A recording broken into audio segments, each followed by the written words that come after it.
The Enchanted Castle, written by Nesbit, produced by Nighttale Audiobooks YouTube channel. Chapter 1.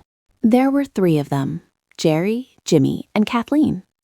Of course, Jerry's name was Gerald and not Jeremiah, whatever you may think, and Jimmy's name was James, and Kathleen was never called by her name at all, but Kathy, or Catty, or Pusscat when her brothers were pleased with her, and Scratch Cat when they were not pleased. And they were at school in a little town in the west of England, the boys at one school, of course, and the girl at another, because the sensible habit of having boys and girls at the same school is not yet as common as I hope it will be someday. They used to see each other on Saturdays and Sundays at the house of a kind maiden lady, but it was one of those houses where it is impossible to play. You know the kind of house, don't you? There is a sort of a something about that kind of house that makes you hardly able even to talk to each other when you are left alone, and playing seems unnatural and affected. So they looked forward to the holidays, when they should all go home and be together all day long, in a house where playing was natural and conversation possible, and where the Hampshire forests and fields were full of interesting things to do and see. Their cousin Betty was to be there too, and there were plans. Betty's school broke up before theirs, and so she got to the Hampshire home first, and the moment she got there, she began to have measles, so that my 3 couldn't go home at all. You may imagine their feelings. The thought of 7 weeks at Miss Hervey's was not to be borne, and all 3 wrote home and said so. This astonished their parents very much, because they had always thought it was so nice for the children to have dear Miss Hervey's to go to. However, they were jolly decent about it, as Jerry said, and after a lot of letters and telegrams, it was arranged that the boys should go and stay at Kathleen's school, where there were now no girls left and no mistresses except the French one. "It'll be better than being at Miss Hervey's," said Kathleen, when the boys came round to ask Mademoiselle when it would be convenient for them to come. "And besides, our school's not half so ugly as yours. We do have tablecloths on the tables and curtains at the windows, and yours is all deal boards and desks and inkiness." When they had gone to pack their boxes, Kathleen made all the rooms as pretty as she could, with flowers and jam jars, marigolds chiefly, because there was nothing much else in the back garden. There were geraniums in the front garden, and calceolarias and lobelias. Of course, the children were not allowed to pick these. "We ought to have some sort of play to keep us going through the holidays," said Kathleen, when tea was over, and she had unpacked and arranged the boys' clothes in the painted chests of drawers, feeling very grown-up and careful as she neatly laid the different sorts of clothes in tidy little heaps in the drawers. "Suppose we write a book?" "You couldn't," said Jimmy. "I didn't mean me, of course," said Kathleen, a little injured. "I meant us." "Too much fag," said Gerald briefly. "If we wrote a book," Kathleen persisted, "about what the insides of schools really are like, people would read it and say how clever we were." "More likely expel us," said Gerald. "No, we'll have an out-of-doors game, bandits or something like that. It wouldn't be bad if we could get a cave and keep stores in it and have our meals there." "There aren't any caves," said Jimmy, who was fond of contradicting everyone. "And besides, your precious Mamselle won't let us go out alone, as likely as not." "Oh, we'll see about that," said Gerald. "I'll go and talk to her like a father." "Like that?" Kathleen pointed the thumb of scorn at him, and he looked in the glass. To brush his hair and his clothes and to wash his face and hands was to our hero but the work of a moment, said Gerald, and went to suit the action to the word. It was a very sleek boy, brown and thin and interesting looking, that knocked at the door of the parlor where Mademoiselle sat reading a yellow-covered book and wishing vain wishes. Gerald could always make himself look interesting at a moment's notice, a very useful accomplishment in dealing with strange grown-ups. It was done by opening his gray eyes rather wide, allowing the corners of his mouth to droop, and assuming a gentle pleading expression, resembling that of the late little Lord Fauntleroy, who must, by the way, be quite old now and an awful prig. "Entrez," said Mademoiselle in shrill French accents. So he entered. "Eh bien?" she said rather impatiently.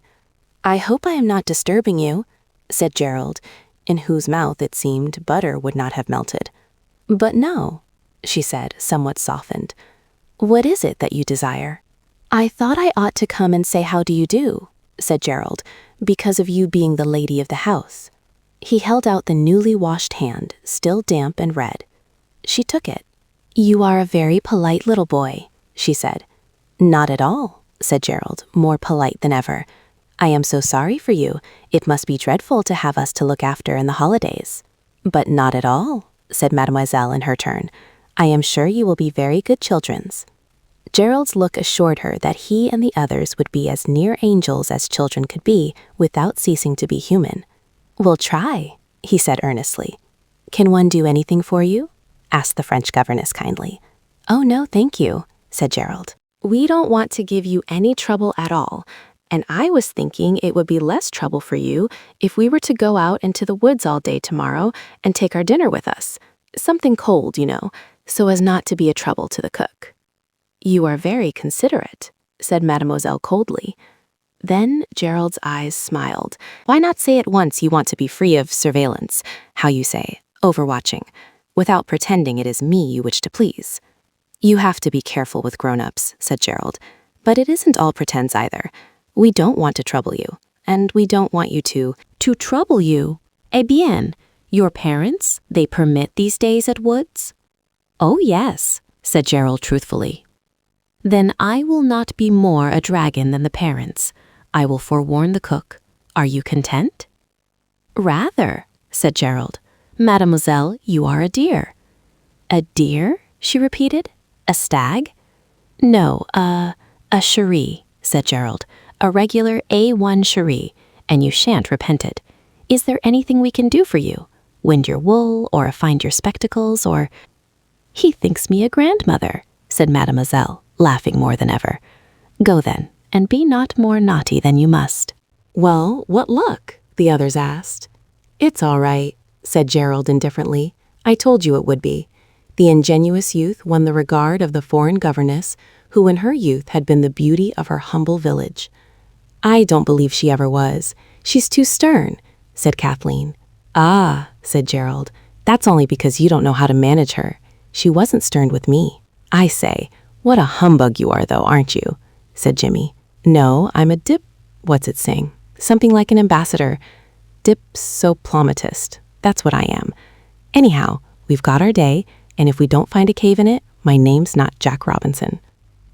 Mademoiselle, less stern than Kathleen had ever seen her, presided at supper, which was bread and treacle spread several hours before, and now harder and drier than any other food you can think of.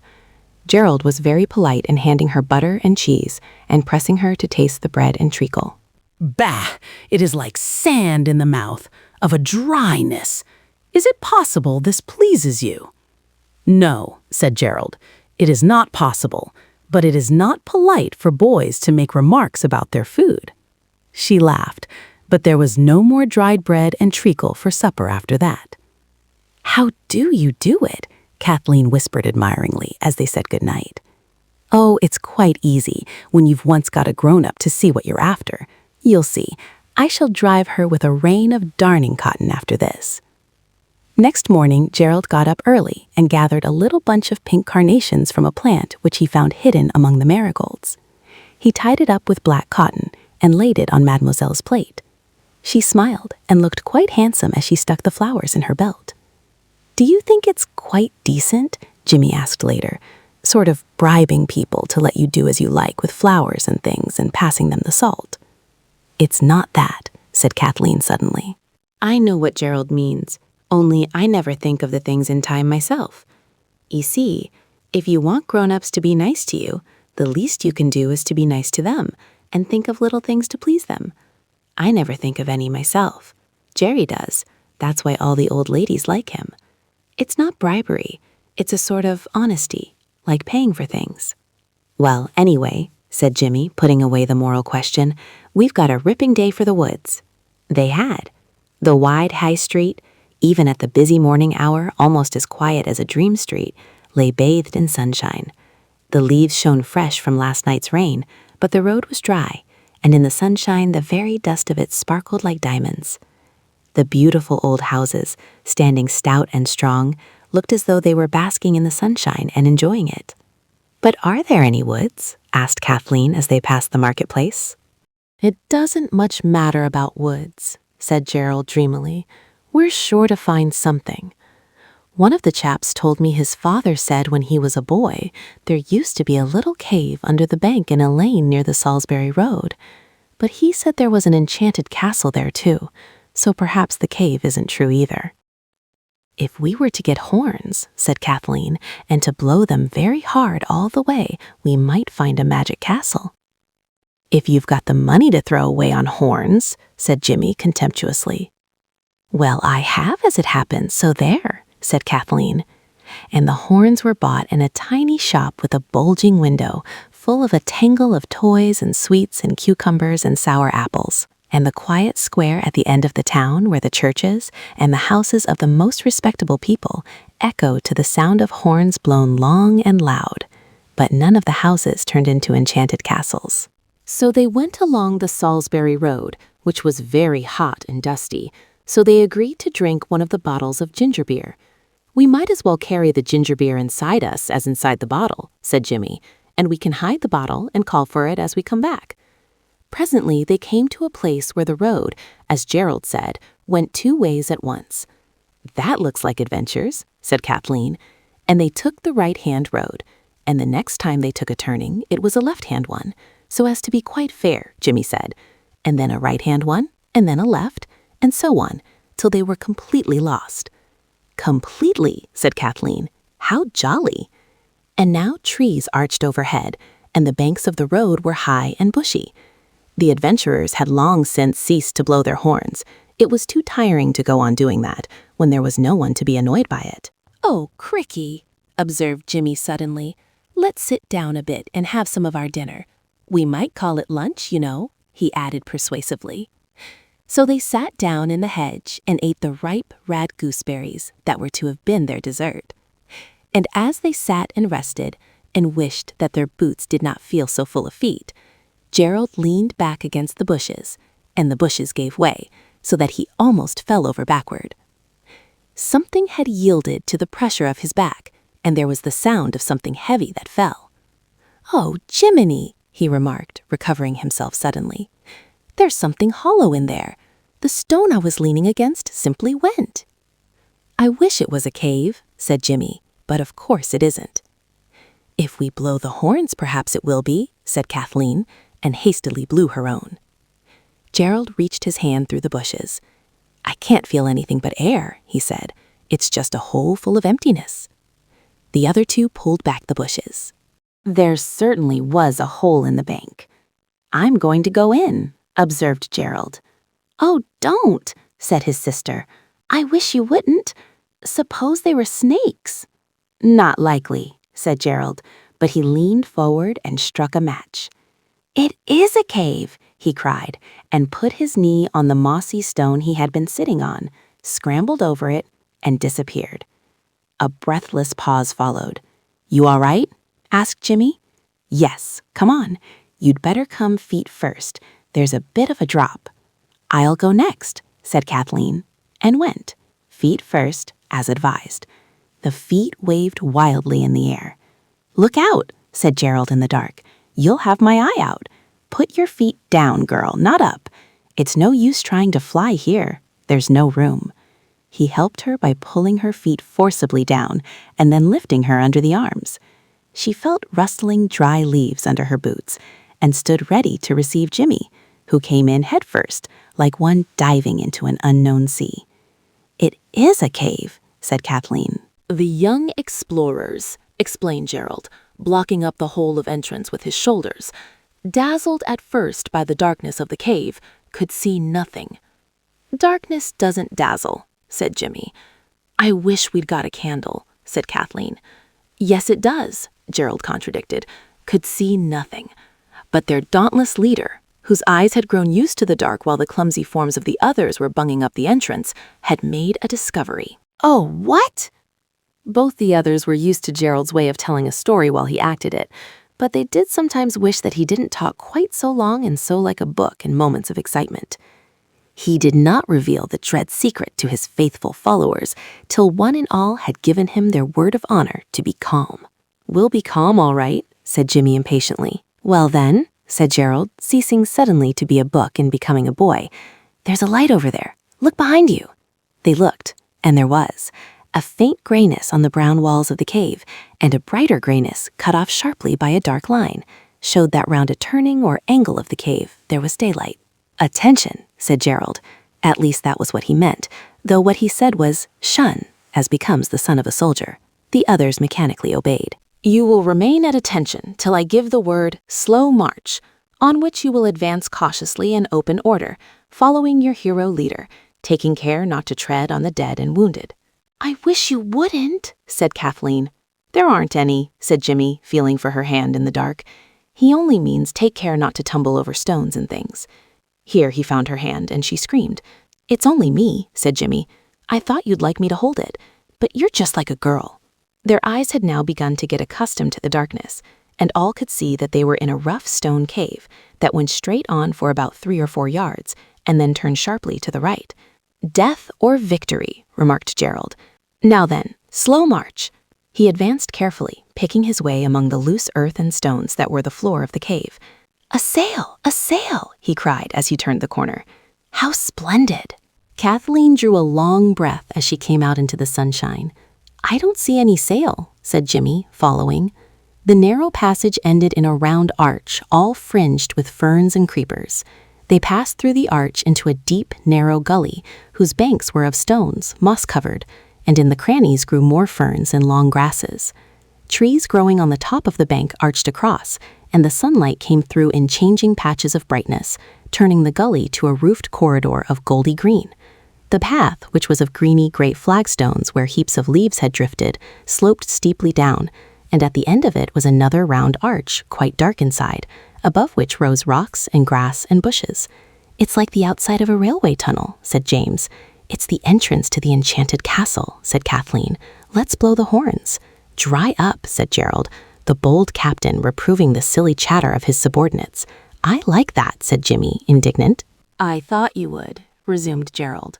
Of his subordinates, bade them advance with caution and in silence, because after all there might be somebody about, and the other arch might be an ice house or something dangerous. "What?" asked Kathleen anxiously. "Bears, perhaps," said Gerald briefly. "There aren't any bears without bars. In England, anyway," said Jimmy. "They call bears bars in America," he added absently. "Quick march," was Gerald's only reply, and they marched. Under the drifted damp leaves the path was firm and stony to their shuffling feet. At the dark arch they stopped. "There are steps down," said Jimmy. "It is an ice house," said Gerald. "Don't let's," said Kathleen. "Our hero," said Gerald, who nothing could dismay, raised the faltering hopes of his abject minions by saying that he was jolly well going on, and they could do as they liked about it. "If you call names," said Jimmy, "you can go on by yourself," he added. "So there." "It's part of the game, silly," explained Gerald kindly. "You can be captain tomorrow, so you'd better hold your jaw now and begin to think about what names you'll call us when it's your turn." Very slowly and carefully they went down the steps. A vaulted stone arched over their heads. Gerald struck a match when the last step was found to have no edge, and to be, in fact, the beginning of a passage, turning to the left. "This," said Jimmy, "will take us back into the road." "Or under it," said Gerald. "We've come down 11 steps." They went on, following their leader, who went very slowly for fear, as he explained, of steps. The passage was very dark. "I don't half like it," whispered Jimmy. Then came a glimmer of daylight that grew and presently ended in another arch that looked out over a scene so like a picture out of a book about Italy that everyone's breath was taken away, and they simply walked forward, silent and staring. A short avenue of cypresses led, widening as it went, to a marble terrace that lay broad and white in the sunlight. The children, blinking, leaned their arms on the broad, flat balustrade and gazed. Immediately below them was a lake, just like a lake in The Beauties of Italy, a lake with swans and an island and weeping willows. Beyond it were green slopes, dotted with groves of trees, and amid the trees gleamed the white limbs of statues. Against a little hill to the left was a round white building with pillars. and to the right, a waterfall came tumbling down among mossy stones to splash into the lake. Steps led from the terrace to the water, and other steps to the green lawns beside it. Away across the grassy slopes, deer were feeding, and in the distance, where the groves of trees thickened into what looked almost a forest, were enormous shapes of gray stone, like nothing that the children had ever seen before. "That chap at school," said Gerald. "It is an enchanted castle," said Kathleen. "I don't see any castle," said Jimmy. "What do you call that then?" Gerald pointed to where, beyond a belt of lime trees, white towers and turrets broke the blue of the sky. "There doesn't seem to be anyone about," said Kathleen, "and yet it's all so tidy. I believe it is magic." "Magic mowing machines," Jimmy suggested. "If we were in a book, it would be an enchanted castle, certain to be," said Kathleen. "It is an enchanted castle," said Gerald in hollow tones. "But there aren't any." Jimmy was quite positive. "How do you know? Do you think there's nothing in the world but what you've seen?" His scorn was crushing. "I think magic went out when people began to have steam engines," Jimmy insisted, "and newspapers, and telephones, and wireless telegraphing." "Wireless is rather like magic when you come to think of it," said Gerald. "Oh, that sort." Jimmy's contempt was deep. "Perhaps there's given up being magic because people didn't believe in it anymore," said Kathleen. "Well, don't let's spoil the show with any silly old not believing," said Gerald with decision. "I'm going to believe in magic as hard as I can. This is an enchanted garden, and that's an enchanted castle, and I'm jolly well going to explore." The dauntless knight then led the way, leaving his ignorant squires to follow or not, just as they jolly well chose. He rolled off the balustrade and strode firmly down towards the lawn, his boots making, as they went, a clatter full of determination. The others followed. There never was such a garden, out of a picture or a fairy tale. They passed quite close by the deer, who only raised their pretty heads to look, and did not seem startled at all. And after a long stretch of turf, they passed under the heaped-up heavy masses of lime trees, and came into a rose garden, bordered with thick, close-cut yew hedges, and lying red and pink and green and white in the sun, like a giant's many-colored, highly scented pocket handkerchief. "I know we shall meet a gardener in a minute, and he'll ask what we're doing here. And then what will you say?" Kathleen asked with her nose in a rose. "I shall say we've lost our way, and it will be quite true," said Gerald. But they did not meet a gardener or anybody else, and the feeling of magic got thicker and thicker, till they were almost afraid of the sound of their feet in the great silent place. Beyond the rose garden was a yew hedge with an arch cut in it, and it was the beginning of a maze like the one in Hampton Court. "Now," said Gerald, "you mark my words. In the middle of this maze we shall find the secret enchantment. Draw your swords, my merry men all, and hark forward tally-ho in the utmost silence." Which they did. It was very hot in the maze between the close yew hedges, and the way to the maze's heart was hidden well. Again and again they found themselves at the black yew arch that opened on the rose garden, and they were all glad that they had brought large, clean pocket handkerchiefs with them.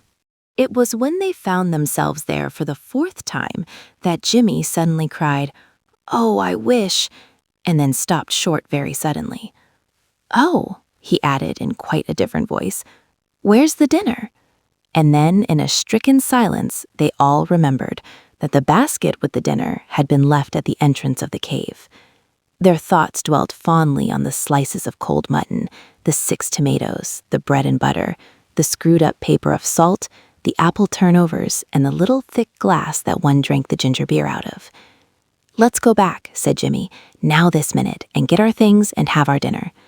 "Let's have one more try at the maze. I hate giving things up," said Gerald. "I am so hungry," said Jimmy.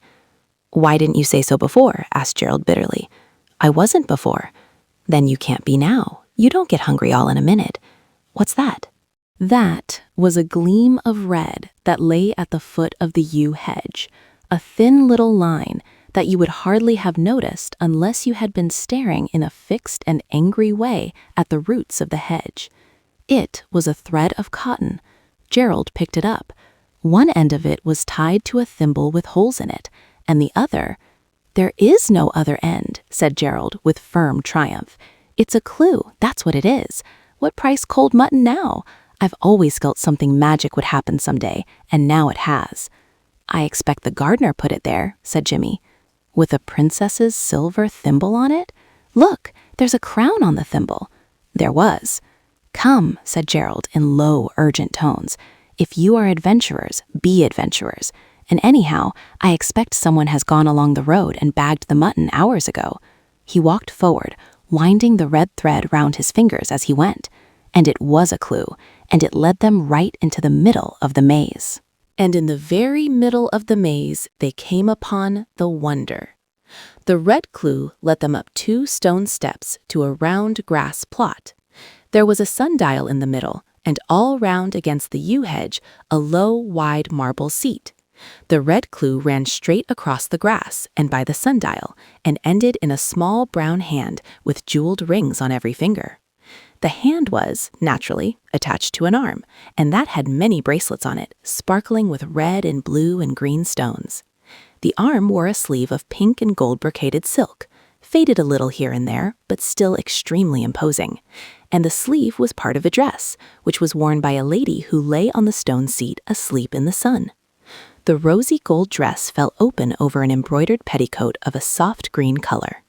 There was old yellow lace, the color of scalded cream, and a thin white veil spangled with silver stars covered the face. It's the enchanted princess, said Gerald, now really impressed. I told you so. It's the Sleeping Beauty, said Kathleen. It is. Look how old-fashioned her clothes are, like the pictures of Marie Antoinette's ladies in the history book. She has slept for 100 years. Oh, Gerald, you're the eldest. You must be the prince, and we never knew it. She isn't really a princess, said Jimmy.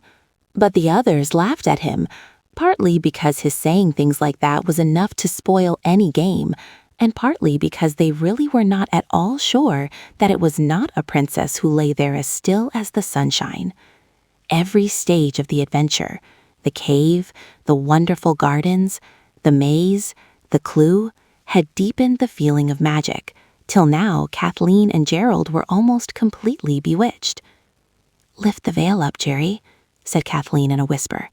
If she isn't beautiful, we shall know she can't be the princess. Lift it yourself, said Gerald. I expect you're forbidden to touch the figures, said Jimmy. It's not wax, silly, said his brother. No, said his sister. Wax wouldn't be much good in this sun, and besides, you can see her breathing. It's the princess, right enough. She very gently lifted the edge of the veil and turned it back. The princess's face was small and white between long plaits of black hair. Her nose was straight and her brows finely traced. There were a few freckles on cheekbones and nose. No wonder, whispered Kathleen, sleeping all these years in all this sun. Her mouth was not a rosebud, but all the same. Isn't she lovely? Kathleen murmured. Not so dusty, Gerald was understood to reply. Now, Jerry, said Kathleen firmly, you're the eldest. Of course I am, said Gerald uneasily. Well, you've got to wake the princess. She's not a princess, said Jimmy with his hands in the pockets of his knickerbockers. She's only a little girl dressed up. But she's in long dresses, urged Kathleen. Yes, but look what a little way down her frock her feet come. She wouldn't be any taller than Jerry if she was to stand up. Now then, urged Kathleen. Jerry, don't be silly. You've got to do it. Do what? Asked Gerald, kicking his left boot with his right. Why, kiss her awake, of course. Not me, was Gerald's unhesitating rejoinder. Well, someone's got to. She'd go for me as likely as not the minute she woke up, said Gerald anxiously. I'd do it like a shot, said Kathleen, but I don't suppose it'd make any difference me kissing her. She did it, and it didn't. The princess still lay in deep slumber. Then you must, Jimmy. I dare say you'll do. Jump back quickly before she can hit you. She won't hit him, he's such a little chap, said Gerald. Little yourself, said Jimmy. I don't mind kissing her. I'm not a coward like some people. Only if I do, I'm going to be the dauntless leader for the rest of the day. No, look here, hold on, cried Gerald. Perhaps I'd better. But in the meantime, Jimmy had planted a loud, cheerful-sounding kiss on the princess's pale cheek, and now the three stood breathless, awaiting the result. And the result was that the princess opened large, dark eyes, stretched out her arms, yawned a little, covering her mouth with a small brown hand, and said quite plainly and distinctly, and without any room at all for mistake, "Then the 100 years are over. How the yew hedges have grown! Which of you is my prince that aroused me from my deep sleep of so many long years?" "I did," said Jimmy fearlessly, for she did not look as though she were going to slap anyone. "My noble preserver," said the princess, and held out her hand.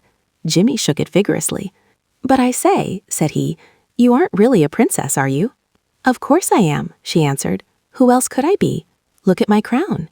She pulled aside the spangled veil and showed beneath it a coronet of what even Jimmy could not help seeing to be diamonds. "But," said Jimmy. "Why," she said, opening her eyes very wide, "you must have known about my being here, or you'd never have come. How did you get past the dragons?" Gerald ignored the question. "I say," he said, "do you really believe in magic and all that?" "I ought to," she said, "if anybody does. Look, here's the place where I pricked my finger with the spindle." She showed a little scar on her wrist. "Then this really is an enchanted castle?" "Of course it is," said the princess. "How stupid you are." She stood up, and her pink brocaded dress lay in bright waves about her feet. "I said her dress would be too long," said Jimmy.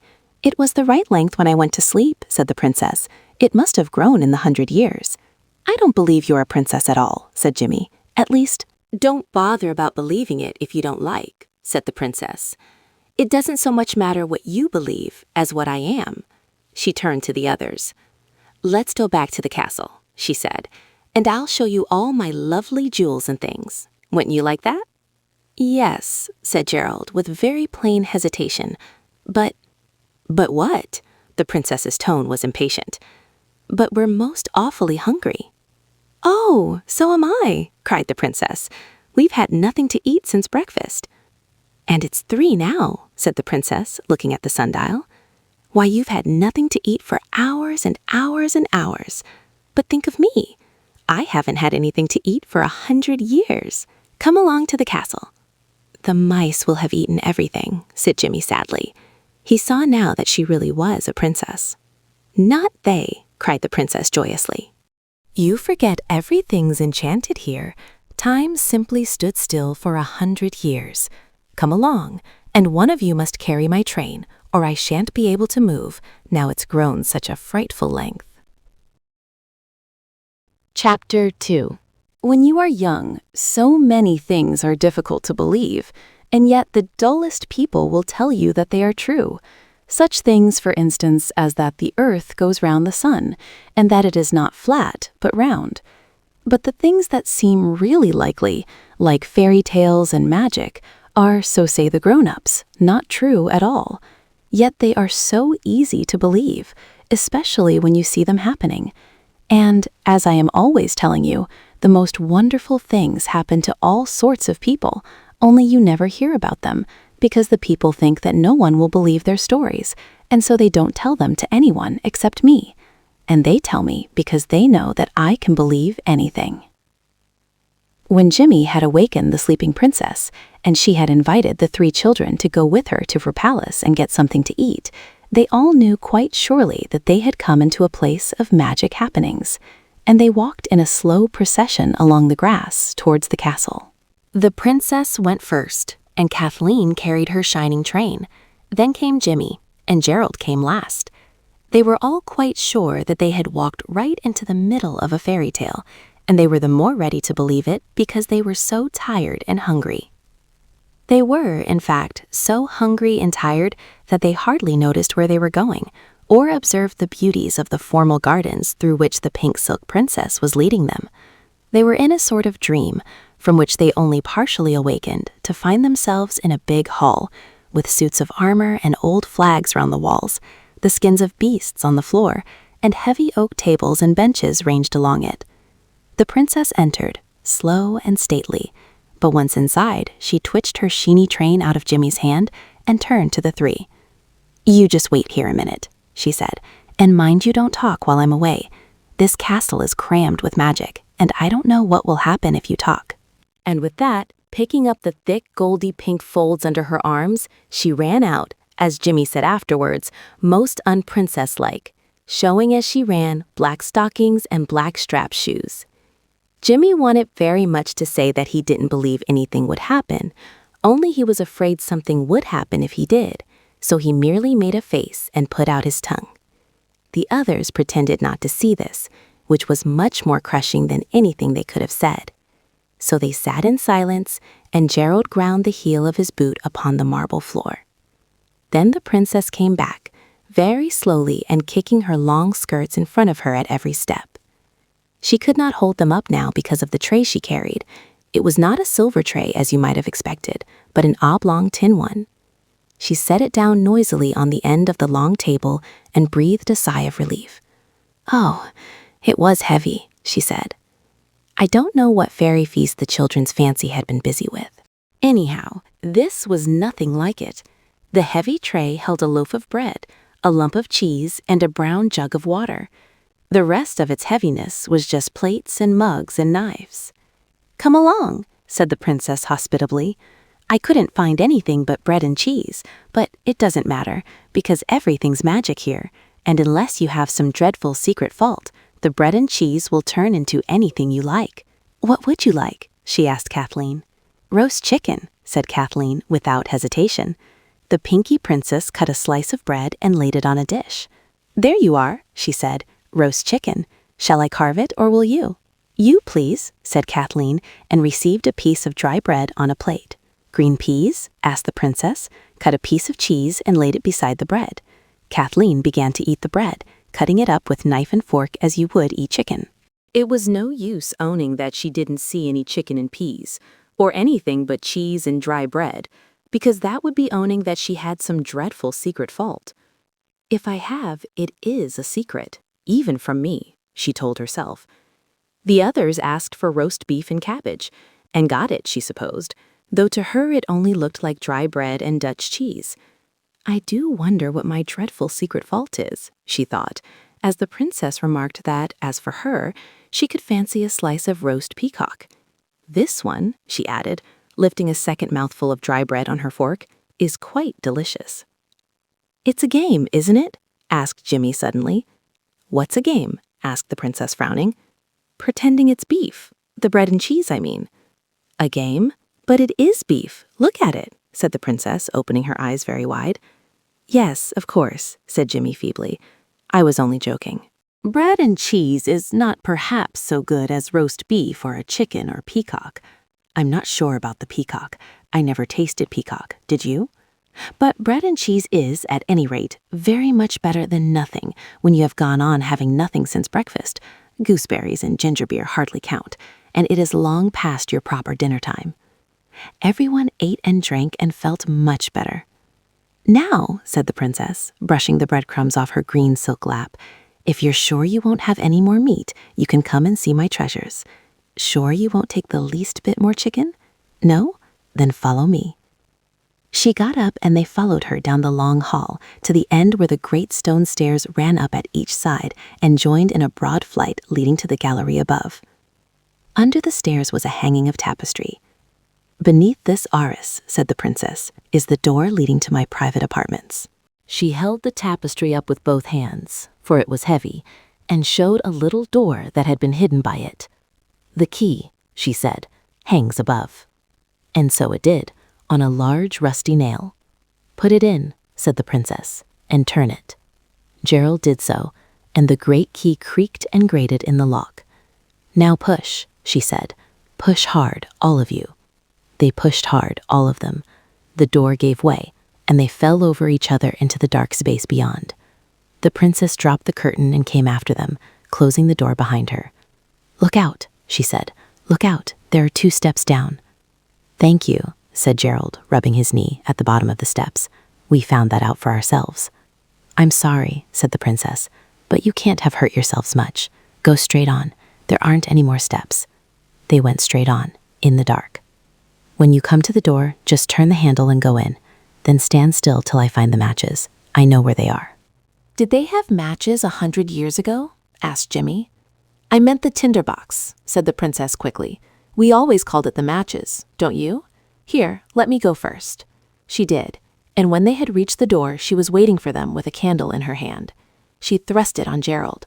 Hold it steady, she said, and undid the shutters of a long window, so that first a yellow streak and then a blazing great oblong of light flashed at them, and the room was full of sunshine. It makes the candle look quite silly, said Jimmy. So it does, said the princess, and blew out the candle. Then she took the key from the outside of the door, put it in the inside keyhole, and turned it. The room they were in was small and high. Its domed ceiling was of deep blue with gold stars painted on it. The walls were of wood, paneled and carved, and there was no furniture in it whatever. This, said the princess, is my treasure chamber. But where, asked Kathleen politely, are the treasures? Don't you see them? Asked the princess. No, we don't, said Jimmy bluntly. You don't come that bread and cheese game with me. Not twice over you don't. If you really don't see them, said the princess, I suppose I shall have to say the charm.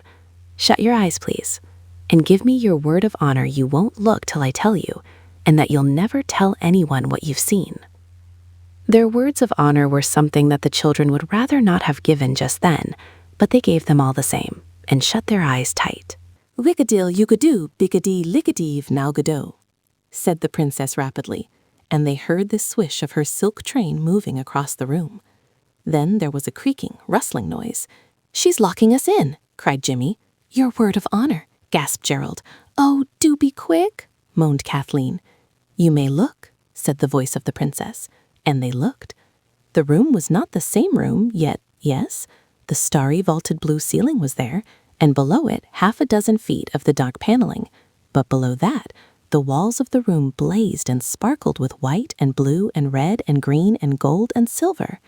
Shelves ran round the room, and on them were gold cups and silver dishes and platters and goblets set with gems, ornaments of gold and silver, tiaras of diamonds, necklaces of rubies, strings of emeralds and pearls, all set out in unimaginable splendor against a background of faded blue velvet.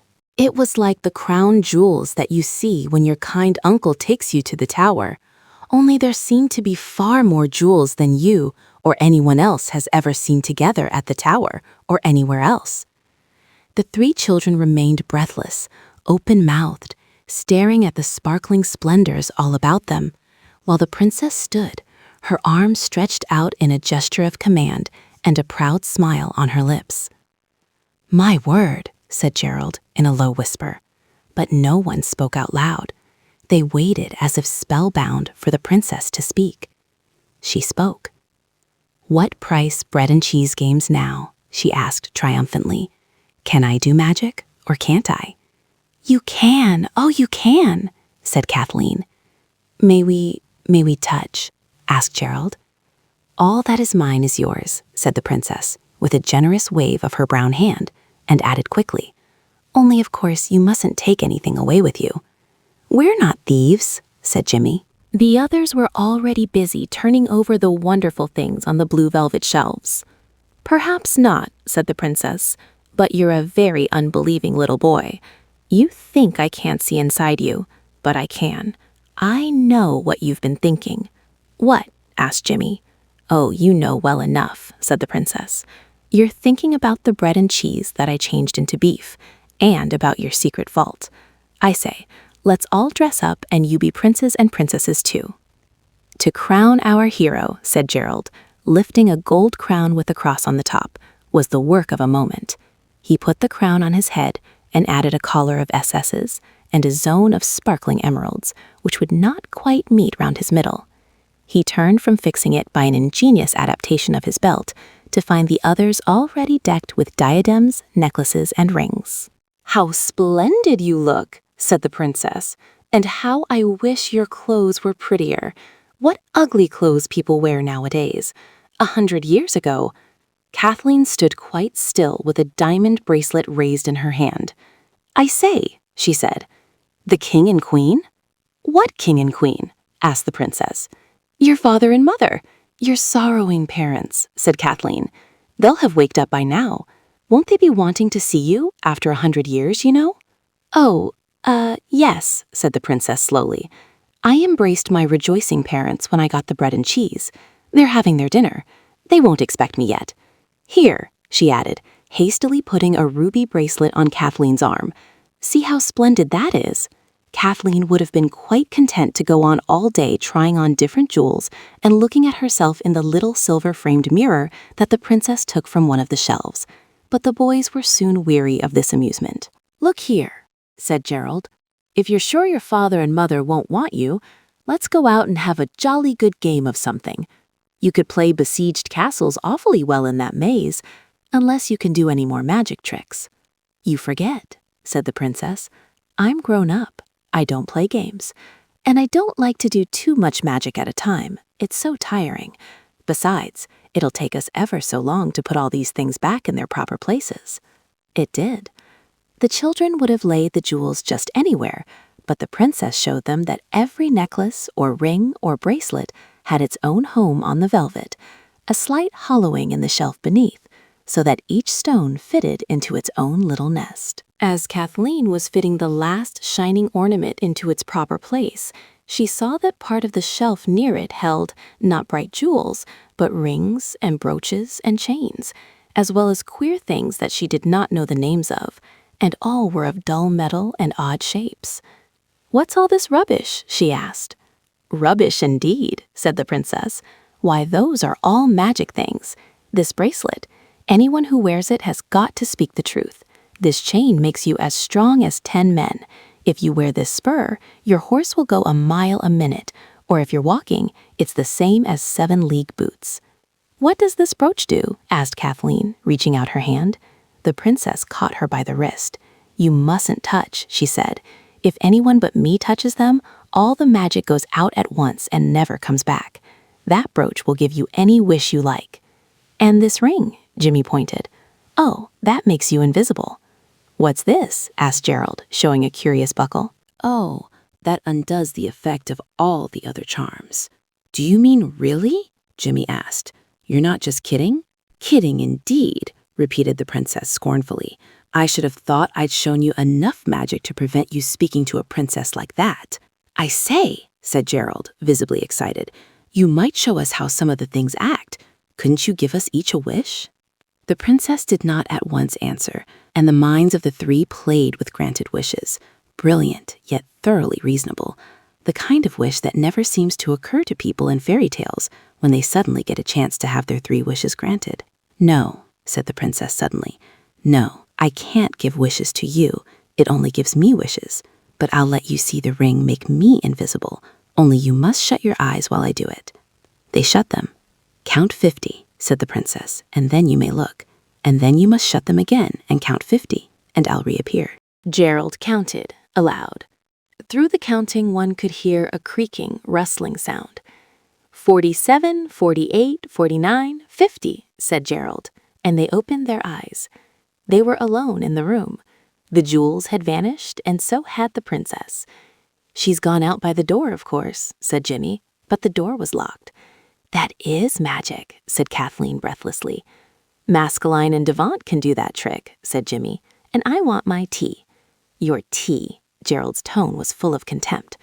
"The lovely princess," he went on, "reappeared as soon as our hero had finished counting 50. 1, 2, 3, 4. Gerald and Kathleen had both closed their eyes, but somehow Jimmy hadn't. He didn't mean to cheat, he just forgot. And as Gerald's count reached 20, he saw a panel under the window open slowly. "Her," he said to himself. "I knew it was a trick," and at once shut his eyes like an honorable little boy. On the word 50, 6 eyes opened, and the panel was closed, and there was no princess.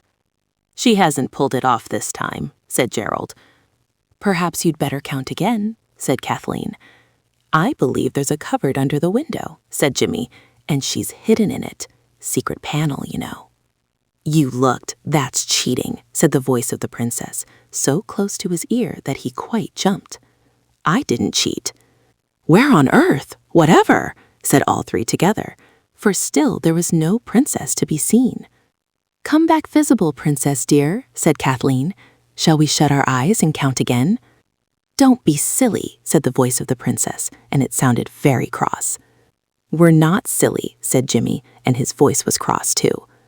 Why can't you come back and have done with it? You know you're only hiding.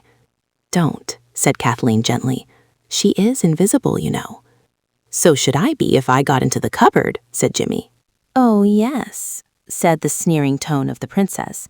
You think yourselves very clever, I dare say, but I don't mind. We'll play that you can't see me if you like. Well, but we can't, said Gerald. It's no use getting in a wax. If you're hiding, as Jimmy says, you'd better come out. If you've really turned invisible, you'd better make yourself visible again. Do you really mean, asked a voice, quite changed, but still the princess's, that you can't see me? Can't you see we can't? Asked Jimmy rather unreasonably. The sun was blazing in at the window. The 8-sided room was very hot, and everyone was getting cross. You can't see me? There was the sound of a sob in the voice of the invisible princess. No, I tell you, said Jimmy, and I want my tea, and... What he was saying was broken off short, as one might break a stick of sealing wax. And then, in the golden afternoon, a really quite horrid thing happened. Jimmy suddenly leaned backwards, then forwards. His eyes opened wide, and his mouth too. Backward and forward he went, very quickly and abruptly, then stood still. Oh, he's in a fit. Oh, Jimmy, dear Jimmy, cried Kathleen, hurrying to him. What is it, dear? What is it? It's not a fit, gasped Jimmy angrily. She shook me. Yes, said the voice of the princess, and I'll shake him again if he keeps on saying he can't see me. You'd better shake me, said Gerald angrily. I'm nearer your own size. And instantly she did, but not for long. The moment Gerald felt hands on his shoulders, he put up his own and caught those other hands by the wrists. And there he was, holding wrists that he couldn't see. It was a dreadful sensation. An invisible kick made him wince, but he held tight to the wrists. Kathy, he cried, come and hold her legs. She's kicking me. Where? Cried Kathleen, anxious to help. I don't see any legs. This is her hands I've got, cried Gerald. She is invisible right enough. Get hold of this hand, and then you can feel your way down to her legs. Kathleen did so. I wish I could make you understand how very, very uncomfortable and frightening it is to feel, in broad daylight, hands and arms that you can't see. I won't have you hold my legs, said the invisible princess, struggling violently. What are you so cross about? Gerald was quite calm. You said you'd be invisible, and you are. I'm not. You are really. Look in the glass. I'm not. I can't be. Look in the glass, Gerald repeated, quite unmoved. Let go then, she said. Gerald did, and the moment he had done so, he found it impossible to believe that he really had been holding invisible hands. You're just pretending not to see me, said the princess anxiously, aren't you? Do say you are. You've had your joke with me. Don't keep it up. I don't like it. On our sacred word of honor, said Gerald, you're still invisible. There was a silence. Then, come, said the princess. I let you out, and you can go. I'm tired of playing with you. They followed her voice to the door and through it, and along the little passage into the hall. No one said anything. Everyone felt very uncomfortable. Let's get out of this, whispered Jimmy as they got to the end of the hall. But the voice of the princess said, Come out this way. It's quicker. I think you're perfectly hateful. I'm sorry I ever played with you. Mother always told me not to play with strange children. A door abruptly opened, though no hand was seen to touch it. Come through, can't you? Said the voice of the princess. It was a little anteroom with long, narrow mirrors between its long, narrow windows. Goodbye, said Gerald. Thanks for giving us such a jolly time. Let's part friends, he added, holding out his hand. An unseen hand was slowly put in his, which closed on it vice-like. Now, he said, you've jolly well got to look in the glass and own that we're not liars. He led the invisible princess to one of the mirrors and held her in front of it by the shoulders. Now, he said, you just look for yourself. There was a silence, and then a cry of despair rang through the room. Oh, I am invisible. Whatever shall I do? Take the ring off, said Kathleen, suddenly practical. Another silence. I can't, cried the princess. It won't come off. But it can't be the ring. Rings don't make you invisible. You said this one did, said Kathleen, and it has. But it can't, said the princess. I was only playing at magic. I just hid in the secret cupboard. It was only a game. Oh, whatever shall I do? A game? Said Gerald slowly. But you can do magic, the invisible jewels, and you made them come visible. Oh, it's only a secret spring and the panelin slides up. Oh, what am I to do? Kathleen moved towards the voice and gropingly got her arms round a pink silk waist that she couldn't see. Invisible arms clasped her. A hot invisible cheek was laid against hers, and warm invisible tears lay wet between the two faces. Don't cry, dear, said Kathleen. Let me go and tell the king and queen. Your royal father and mother. Oh, don't mock me, said the poor princess. You know that was only a game too, like the bread and cheese, said Jimmy triumphantly. I knew that was. But your dress and being asleep in the maze and, oh, I dressed up for fun because everyone's away at the fair, and I put the clue just to make it all more real. I was playing at Fair Rosamond first, and then I heard you talking in the maze, and I thought what fun. And now I'm invisible, and I shall never come right again. Never, I know I shan't. It serves me right for lying, but I didn't really think you'd believe it. Not more than half, that is, she added hastily, trying to be truthful. But if you're not the princess, who are you? Asked Kathleen, still embracing the unseen. My aunt lives here, said the invisible princess. She may be home any time. Oh, what shall I do? Perhaps she knows some charm. Oh, nonsense, said the voice sharply. She doesn't believe in charms. She would be so vexed. Oh, I daren't let her see me like this, she added wildly. And all of you here, too. She'd be so dreadfully cross. The beautiful magic castle that the children had believed in now felt as though it were tumbling about their ears. All that was left was the invisibleness of the princess. But that, you will own, was a good deal. I just said it, moaned the voice, and it came true. I wish I'd never played at magic. I wish I'd never played at anything at all. Oh, don't say that, Gerald said kindly. Let's go out into the garden near the lake where it's cool, and we'll hold a solemn council. You'll like that, won't you? Oh, cried Kathleen suddenly. The buckle! That makes magic come undone. It doesn't really, murmured the voice that seemed to speak without lips. I only just said that. You only just said about the ring, said Gerald. Anyhow, let's try. Not you, me, said the voice. You go down to the Temple of Flora, by the lake. I'll go back to the jewel room by myself. Aunt might see you. She won't see you, said Jimmy. Don't rub it in, said Gerald. Where is the Temple of Flora? That's the way, the voice said. Down those steps and along the winding path through the shrubbery.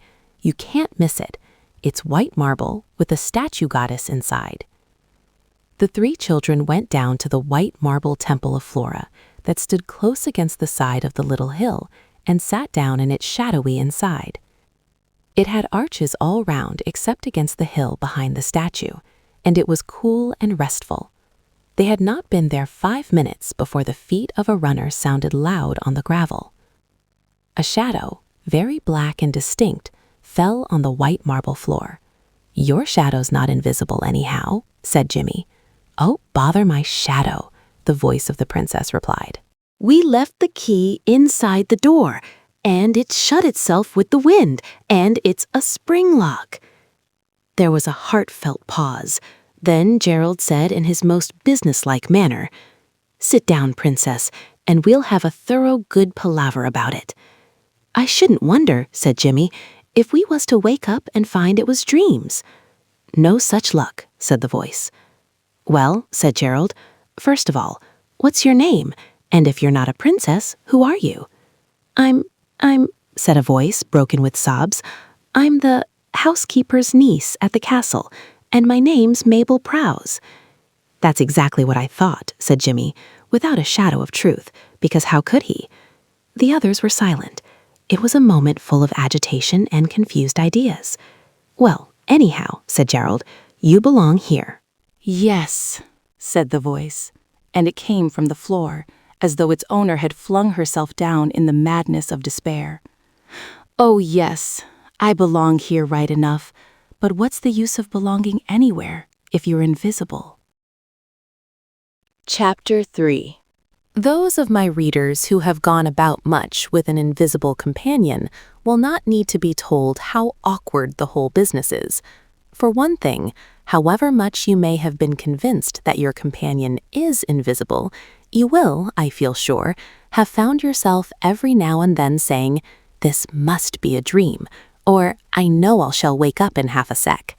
And this was the case with Gerald, Kathleen, and Jimmy as they sat in the white marble temple of Flora, looking out through its arches at the sunshiny park and listening to the voice of the enchanted princess, who really was not a princess at all, but just the housekeeper's niece, Mabel Prowse, though, as Jimmy said, she was enchanted right enough. "It's no use talking," she said again and again, and the voice came from an empty-looking space between two pillars. "I never believed anything would happen, and now it has." "Well," said Gerald kindly, "can we do anything for you? Because if not, I think we ought to be going." "Yes," said Jimmy. "I do want my tea." "Tea," said the unseen Mabel scornfully. "Do you mean to say you'd go off to your teas and leave me after getting me into this mess?" "Well, of all the unfair princesses I ever met," Gerald began, but Kathleen interrupted. "Oh, don't rag her," she said. "Think how horrid it must be to be invisible." "I don't think," said the hidden Mabel, "that my aunt likes me very much as it is. She wouldn't let me go to the fair because I'd forgotten to put back some old trumpery shoe that Queen Elizabeth wore. I got it out from the glass case to try it on." "Did it fit?" asked Kathleen with interest. "Not it. Much too small," said Mabel. "I don't believe it ever fitted anyone." "I do want my tea," said Jimmy. "I do really think perhaps we ought to go," said Gerald. "You see, it isn't as if we could do anything for you." "You'll have to tell your aunt," said Kathleen kindly. "No, no, no," moaned Mabel invisibly. "Take me with you. I'll leave her a note to say I've run away to sea." "Girls don't run away to sea." "They might," said the stone floor between the pillars, "as stowaways if nobody wanted a cabin boy. Cabin girl, I mean." "I'm sure you oughtn't," said Kathleen firmly. "Well, what am I to do?" "Really," said Gerald, "I don't know what the girl can do. Let her come home with us and have—" "Tea, oh yes," said Jimmy, jumping up, "and have a good counsel." "After tea," said Jimmy. "But her aunt'll find she's gone." "So she would if I stayed." "Oh, come on," said Jimmy. "But the aunt'll think something's happened to her." "So it has." "And she'll tell the police, and they'll look everywhere for me." "They'll never find you," said Gerald. "Talk of impenetrable disguises." "I'm sure," said Mabel, "Aunt would much rather never see me again than see me like this. She'd never get over it. It might kill her. She has spasms as it is. I'll write to her, and we'll put it in the big letter box at the gate as we go out. Has anyone got a bit of pencil and a scrap of paper?" Gerald had a notebook with leaves of the shiny kind which you have to write on, not with a black lead pencil, but with an ivory thing with a point of real lead. And it won't write on any other paper except the kind that is in the book, and this is often very annoying when you are in a hurry. Then was seen the strange spectacle of a little ivory stick with a leaden point, standing up at an odd, impossible-looking slant, and moving along all by itself as ordinary pencils do when you are writing with them. "May we look over?" asked Kathleen. There was no answer. The pencil went on writing. "Mayn't we look over?" Kathleen said again. "Of course you may," said the voice near the paper. I nodded, didn't I? Oh, I forgot. My nodding's invisible, too. The pencil was forming round, clear letters on the page torn out of the notebook. This is what it wrote. "Dear Aunt, I am afraid you will not see me again for some time. A lady in a motor car has adopted me, and we are going straight to the coast, and then in a ship. It is useless to try to follow me. Farewell, and may you be happy. I hope you enjoyed the fair. Mabel." "But that's all lies," said Jimmy bluntly. "No, it isn't. It's fancy," said Mabel. "If I said I'd become invisible, she'd think that was a lie anyhow." "Oh, come along," said Jimmy. "You can quarrel just as well walking." Gerald folded up the note as a lady in India had taught him to do years before, and Mabel led them by another and very much nearer way out of the park. And the walk home was a great deal shorter, too, than the walk out had been. The sky had clouded over while they were in the Temple of Flora, and the first spots of rain fell as they got back to the house, very late indeed for tea. Mademoiselle was looking out of the window, and came herself to open the door. "But it is that you are in lateness, she cried. "You have had a misfortune, no? All goes well?" "We are very sorry indeed," said Gerald. "It took us longer to get home than we expected. I do hope you haven't been anxious. I have been thinking about you most of the way home." "Go then," said the French lady, smiling. "You shall have them in the same time, the tea and the supper," which they did. "How could you say you were thinking about her all the time?" said a voice just by Gerald's ear, when Mademoiselle had left them alone with the bread and butter and milk and baked apples. "It was just as much a lie as me being adopted by a motor lady."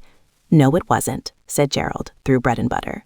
"I was thinking about whether she'd be in a wax or not. So there." There were only 3 plates, but Jimmy let Mabel have his and shared with Kathleen. It was rather horrid to see the bread and butter waving about in the air, and bite after bite disappearing from it apparently by no human agency, and the spoon rising with apple in it and returning to the plate empty.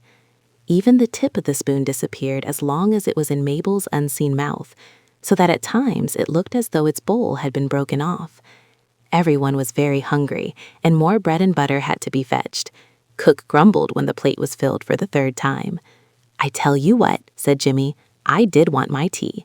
"I tell you what," said Gerald, "it'll be jolly difficult to give Mabel any breakfast.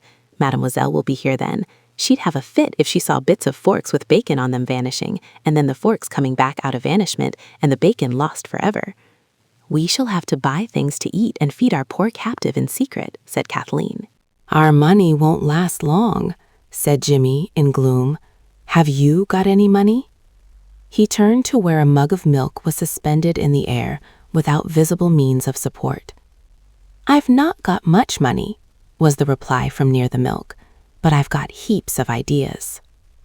"We must talk about everything in the morning," said Kathleen. "We must just say goodnight to Mademoiselle, and then you shall sleep in my bed, Mabel. I'll lend you one of my nightgowns." "I'll get my own tomorrow," said Mabel cheerfully. "You'll go back to get things?" "Why not? Nobody can see me. I think I begin to see all sorts of amusing things coming along. It's not half bad being invisible." It was extremely odd, Kathleen thought, to see the princess's clothes coming out of nothing. First, the gauzy veil appeared hanging in the air. Then the sparkling coronet suddenly showed on the top of the chest of drawers. Then a sleeve of the pinky gown showed, then another, and then the whole gown lay on the floor in a glistening ring as the unseen legs of Mabel stepped out of it. For each article of clothing became visible as Mabel took it off. The nightgown, lifted from the bed, disappeared a bit at a time. "Get into bed," said Kathleen, rather nervously. The bed creaked, and a hollow appeared in the pillow. Kathleen put out the gas and got into bed. All this magic had been rather upsetting, and she was just the least bit frightened. But in the dark, she found it was not so bad. Mabel's arms went round her neck the moment she got into bed, and the 2 little girls kissed in the kind darkness, where the visible and the invisible could meet on equal terms. "Good night," said Mabel. "You're a darling, Kathy. You've been most awfully good to me, and I shan't forget it. I didn't like to say so before the boys, because I know boys think you're a muff if you're grateful, but I am. Good night." Kathleen lay awake for some time. She was just getting sleepy when she remembered that the maid who would call them in the morning would see those wonderful princess clothes. "I'll have to get up and hide them," she said. "What a bother." And as she lay thinking what a bother it was, she happened to fall asleep. And when she woke again, it was bright morning, and Eliza was standing in front of the chair where Mabel's clothes lay, gazing at the pink princess frock that lay on the top of her heap, and saying, "Law." "Oh, don't touch, please." Kathleen leaped out of bed as Eliza was reaching out her hand. "Where on earth did you get hold of that?" "We're going to use it for acting," said Kathleen, on the desperate inspiration of the moment. It's lent me for that. You might show me, miss, suggested Eliza. Oh, please not, said Kathleen, standing in front of the chair in her nightgown.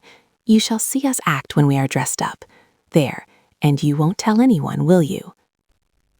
Not if you're a good little girl, said Eliza, but you be sure to let me see when you do dress up. But where? Here a bell rang, and Eliza had to go, for it was the postman, and she particularly wanted to see him. And now, said Kathleen, pulling on her first stocking, we shall have to do the acting. Everything seems very difficult. Acting isn't, said Mabel, and an unsupported stocking waved in the air and quickly vanished. I shall love it. You forget, said Kathleen gently, invisible actresses can't take part in plays unless they're magic ones. Oh, cried a voice from under a petticoat that hung in the air. I've got such an idea. Tell it us after breakfast, said Kathleen, as the water in the basin began to splash about and to drip from nowhere back into itself. And oh, I do wish you hadn't written such whoppers to your aunt. I'm sure we oughtn't to tell lies for anything. What's the use of telling the truth if nobody believes you? Came from among the splashes. I don't know, said Kathleen, but I'm sure we ought to tell the truth. You can if you like, said a voice from the folds of a towel that waved lonely in front of the wash-hand stand. All right, we will then, first thing after break. Your break, I mean. You'll have to wait up here till we can call her something and bring it up to you. Mind you dodge Eliza when she comes to make the bed. The invisible Mabel found this a fairly amusing game. She further enlivened it by twitching out the corners of tucked-up sheets and blankets when Eliza wasn't looking. Drat the clothes, said Eliza. Anyone'd think that things was bewitched. She looked about for the wonderful princess clothes she had glimpsed earlier in the morning, but Kathleen had hidden them in a perfectly safe place under the mattress, which she knew Eliza never turned. Eliza hastily brushed up from the floor those bits of fluff which come from goodness knows where in the best regulated houses. Mabel, very hungry and exasperated at the long absence of the others at their breakfast, could not forbear to whisper suddenly in Eliza's ear, "Always sweep under the mats." The maid started and turned pale. "I must be going silly," she murmured, "though it's just what Mother always used to say. Hope I ain't going dotty like Aunt Emily. Wonderful what you can fancy, ain't it?"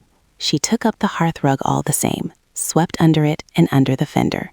So thorough was she and so pale that Kathleen, entering with a chunk of bread raided by Gerald from the pantry window, exclaimed, "Not done yet? I say, Eliza, you do look ill. What's the matter?" "I thought I'd give the room a good turnout," said Eliza, still very pale. "Nothing's happened to upset you?" Kathleen asked. She had her own private fears. "Nothing, only my fancy, miss," said Eliza. I always was fanciful from a child, dreamin' of the pearly gates and them little angels with nothing on, only their heads and wings. So cheap to dress, I always think, compared with children. When she was got rid of, Mabel ate the bread and drank water from the tooth mug. "I'm afraid it tastes of cherry toothpaste, rather," said Kathleen apologetically.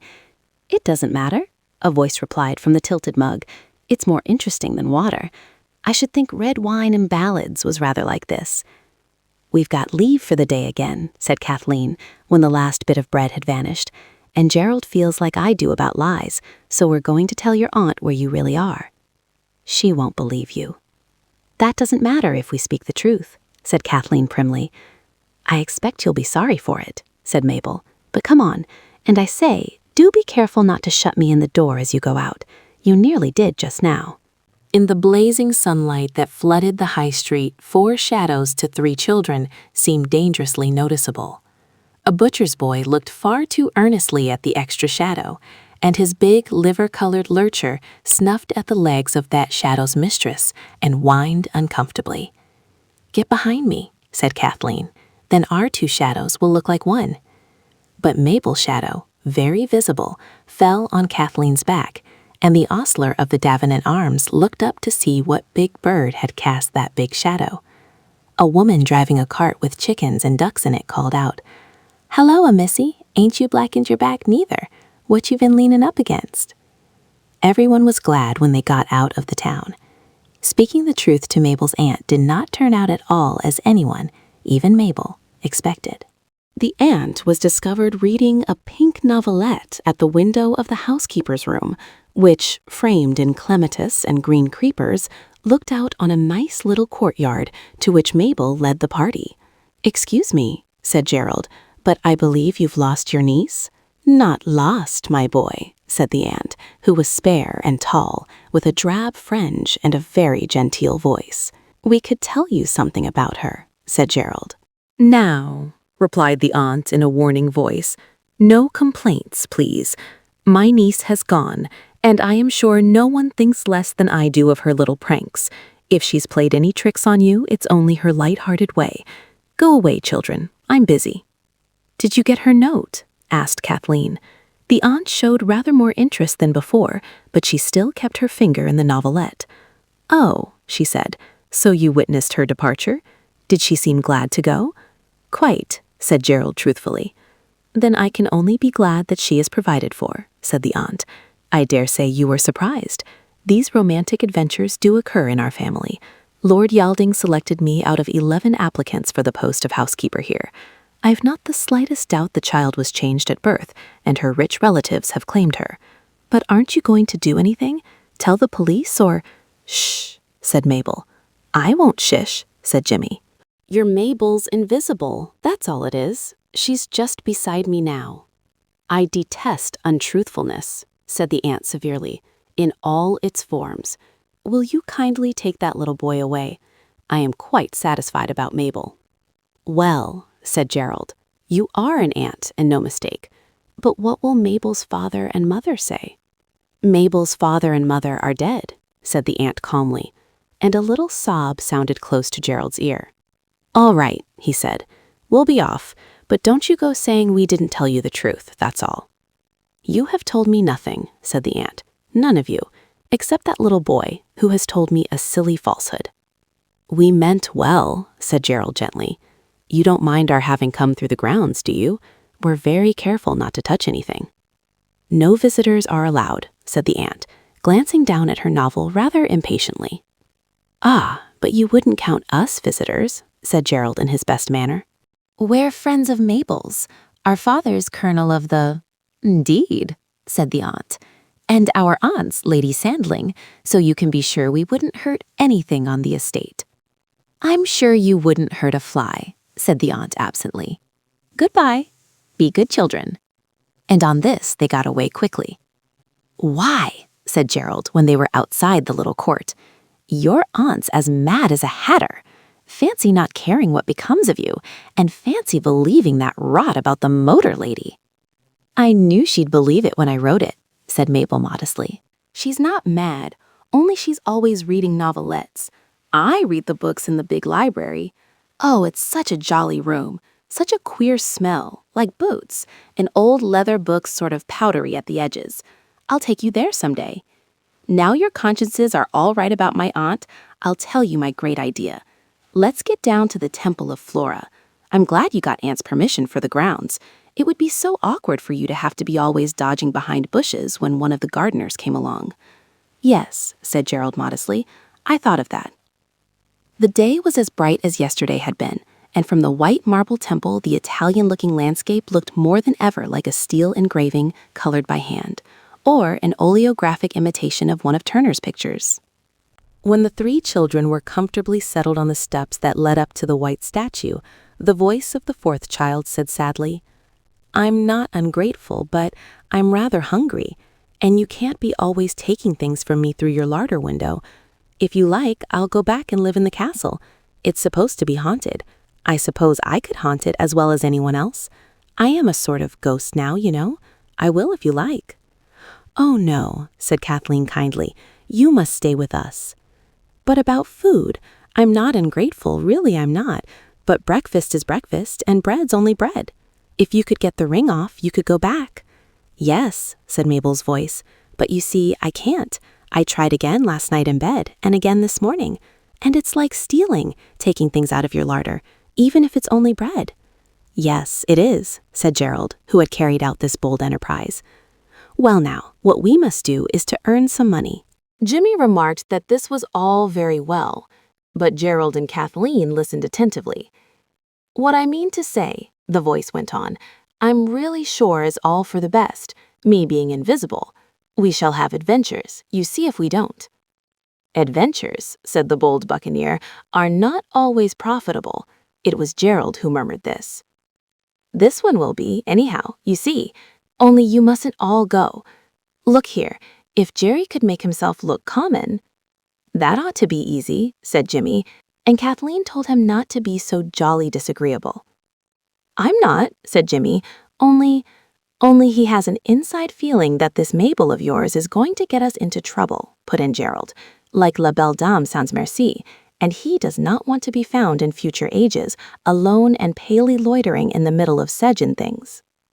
I won't get you into trouble, indeed I won't, said the voice.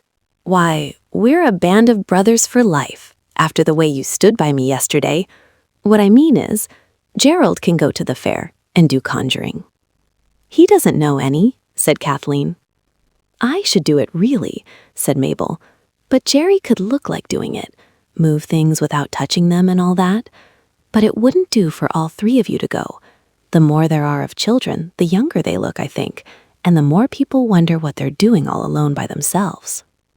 The accomplished conjurer deemed these the words of wisdom, said Gerald, and answered the dismal, well, but what about us, of his brother and sister, by suggesting that they should mingle unsuspected with the crowd. But don't let on that you know me, he said, and try to look as if you belong to some of the grown-ups at the fair. If you don't, as likely as not, you'll have to kind policemen taking the little lost children by the hand and leading them home to their stricken relations. French governess, I mean. Let's go now, said the voice that they never could get quite used to hearing, coming out of different parts of the air as Mabel moved from one place to another. So they went. The fair was held on a waste bit of land, about half a mile from the castle gates. When they got near enough to hear the steam organ of the merry-go-round, Gerald suggested that as he had 9 pence, he should go ahead and get something to eat, the amount spent to be paid back out of any money they might make by conjuring. The others waited in the shadows of a deep-banked lane, and he came back quite soon, though long after they had begun to say what a long time he had been gone. He brought some Barcelona nuts, red-streaked apples, small, sweet yellow pears, pale, pasty gingerbread, a whole quarter of a pound of peppermint bullseyes, and 2 bottles of ginger beer. It's what they call an investment, he said, when Kathleen said something about extravagance. We shall all need special nourishing to keep our strength up, especially the bold conjurer. They ate and drank. It was a very beautiful meal, and the far-off music of the steam organ added the last touch of festivity to the scene. The boys were never tired of seeing Mabel eat, or rather of seeing the strange, magic-looking vanishment of food, which was all that showed of Mabel's eating.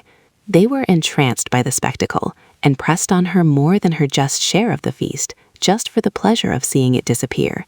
My aunt, said Gerald again and again, that ought to knock 'em. It did. Jimmy and Kathleen had the start of the others, and when they got to the fair, they mingled with the crowd, and were as unsuspected as possible.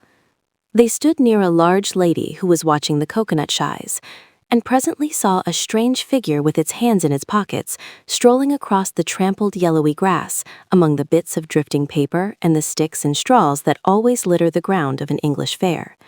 It was Gerald, but at first they hardly knew him. He had taken off his tie, and round his head, arranged like a turban, was the crimson school scarf that had supported his white flannels. The tie, one supposed, had taken on the duties of the handkerchief, and his face and hands were a bright black, like very nicely polished stoves. Everyone turned to look at him. He's just like a nigger, whispered Jimmy. I don't suppose it'll ever come off, do you? They followed him at a distance, and when he went close to the door of a small tent, against whose doorpost a long-faced, melancholy woman was lounging, they stopped and tried to look as though they belonged to a farmer who strove to send up a number by banging with a big mallet on a wooden block. Gerald went up to the woman. Taken much? He asked, and was told, but not harshly, to go away with his impudence. I'm in business myself, said Gerald. I'm a conjurer from India. Not you, said the woman. You ain't no nigger. Why, the backs of your ears is all white. Are they? Said Gerald. How clever of you to see that. He rubbed them with his hands. That better? "That's all right. What's your little game?" "Conjuring, really and truly," said Gerald. "There's smaller boys than me put onto it in India. Look here, I owe you one for telling me about my ears. If you like to run the show for me, I'll go shares. Let me have your tent to perform in, and you do the patter at the door." "Law love you, I can't do no patter, and you're getting at me. Let's see you do a bit of conjuring since you're so clever and all." "Right you are," said Gerald firmly. "You see this apple? Well, I'll make it move slowly through the air, and then when I say go, it'll vanish. Yes, into your mouth. Get away with your nonsense." "You're too clever to be so unbelieving," said Gerald. "Look here." He held out one of the little apples, and the woman saw it move slowly and unsupported along the air. "Now, go," cried Gerald, to the apple, and it went. "How's that?" he asked in tones of triumph. The woman was glowing with excitement, and her eyes shone. "The best I ever see," she whispered. "I'm on, mate, if you know any more tricks like that." "Heaps," said Gerald confidently. "Hold out your hand." The woman held it out, and from nowhere, as it seemed, the apple appeared and was laid on her hand. The apple was rather damp. She looked at it a moment, and then whispered, "Come on.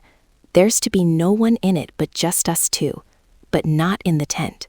You take a pitch here, longside the tent. It's worth twice the money in the open air. But people won't pay if they can see it all for nothing. Not for the first turn, but they will after, you see, and you'll have to do the patter." "Will you lend me your shawl?" Gerald asked. She unpinned it. It was a red and black plaid, and he spread it on the ground as he had seen Indian conjurers do, and seated himself cross-legged behind it. "I mustn't have anyone behind me, that's all," he said, and the woman hastily screened off a little enclosure for him by hanging old sacks to two of the guy ropes of the tent. "Now I'm ready," he said. The woman got a drum from the inside of the tent and beat it. Quite soon, a little crowd had collected. "Ladies and gentlemen," said Gerald, "I come from India, and I can do a conjuring entertainment the like of which you've never seen. When I see 2 shillings on the shawl, I'll begin." "I dare say you will," said a bystander, and there were several short, disagreeable laughs. "Of course," said Gerald, "if you can't afford 2 shillings between you," there were about 30 people in the crowd by now, "I say no more." 2 or 3 pennies fell on the shawl, then a few more. Then the fall of copper ceased. 9 pence, said Gerald. "Well, I've got a generous nature. You'll get such a 9-penny worth as you've never had before. I don't wish to deceive you. I have an accomplice, but my accomplice is invisible." The crowd snorted. "By the aid of that accomplice," Gerald went on, "I will read any letter that any of you may have in your pocket. If one of you will just step over the rope and stand beside me, my invisible accomplice will read that letter over his shoulder." A man stepped forward, a ruddy-faced, horsey-looking person. He pulled a letter from his pocket and stood plain in the sight of all, in a place where everyone saw that no one could see over his shoulder. "Now," said Gerald. There was a moment's pause. Then from quite the other side of the enclosure came a faint, far-away, sing-song voice. It said, "Sir, yours of the 15th duly to hand. With regard to the mortgage on your land, we regret our inability." "Stow it," cried the man, turning threateningly on Gerald. He stepped out of the enclosure explaining that there was nothing of that sort in his letter, but nobody believed him, and a buzz of interested chatter began in the crowd, ceasing abruptly when Gerald began to speak. "Now," said he, laying the 9 pennies down on the shawl, "you keep your eyes on those pennies, and one by one, you'll see them disappear." And of course they did. Then one by one they were laid down again by the invisible hand of Mabel. The crowd clapped loudly. "Bravo! That's something like." "Show us another," cried the people in the front rank, and those behind pushed forward.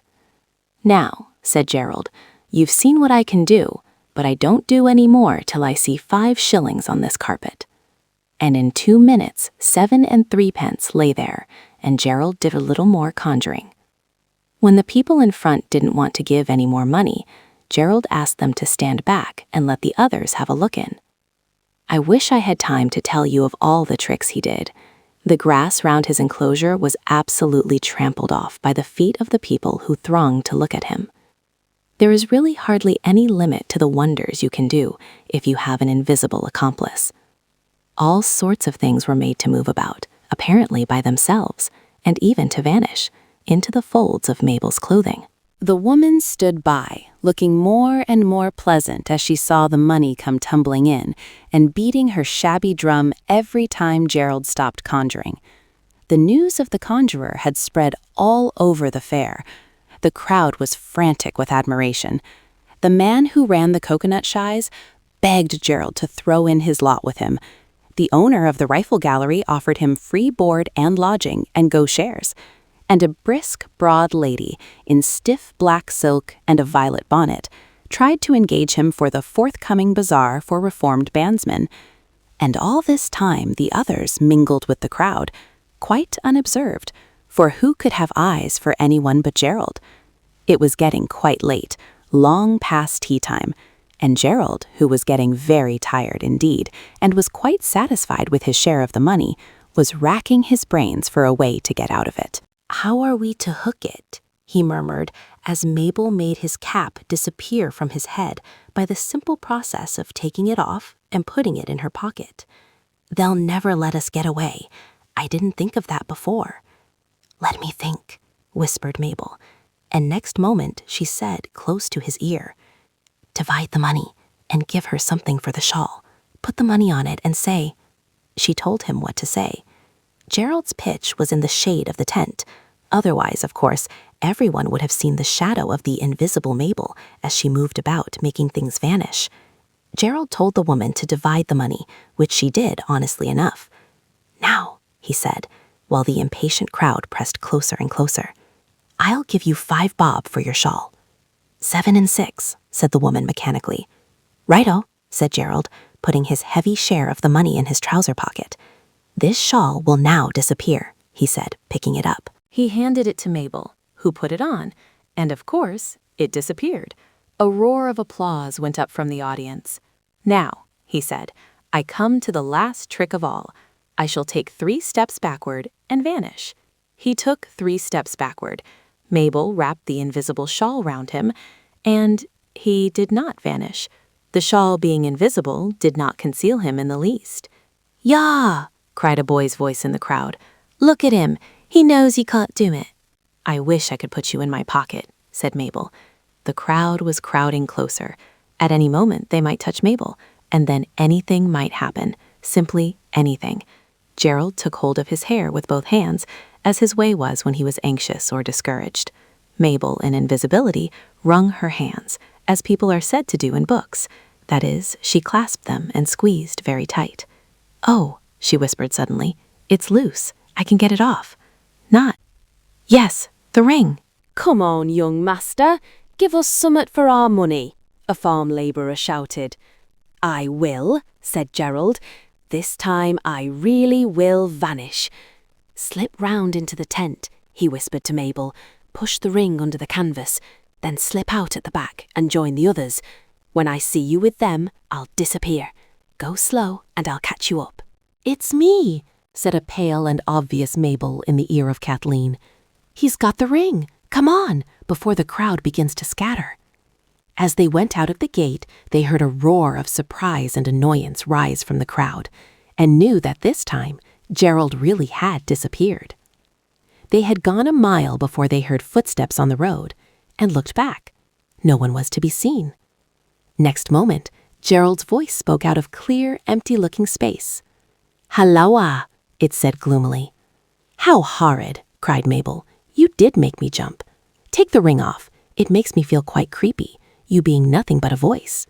"So did you us," said Jimmy. "Don't take it off yet," said Kathleen, who was really rather thoughtful for her age.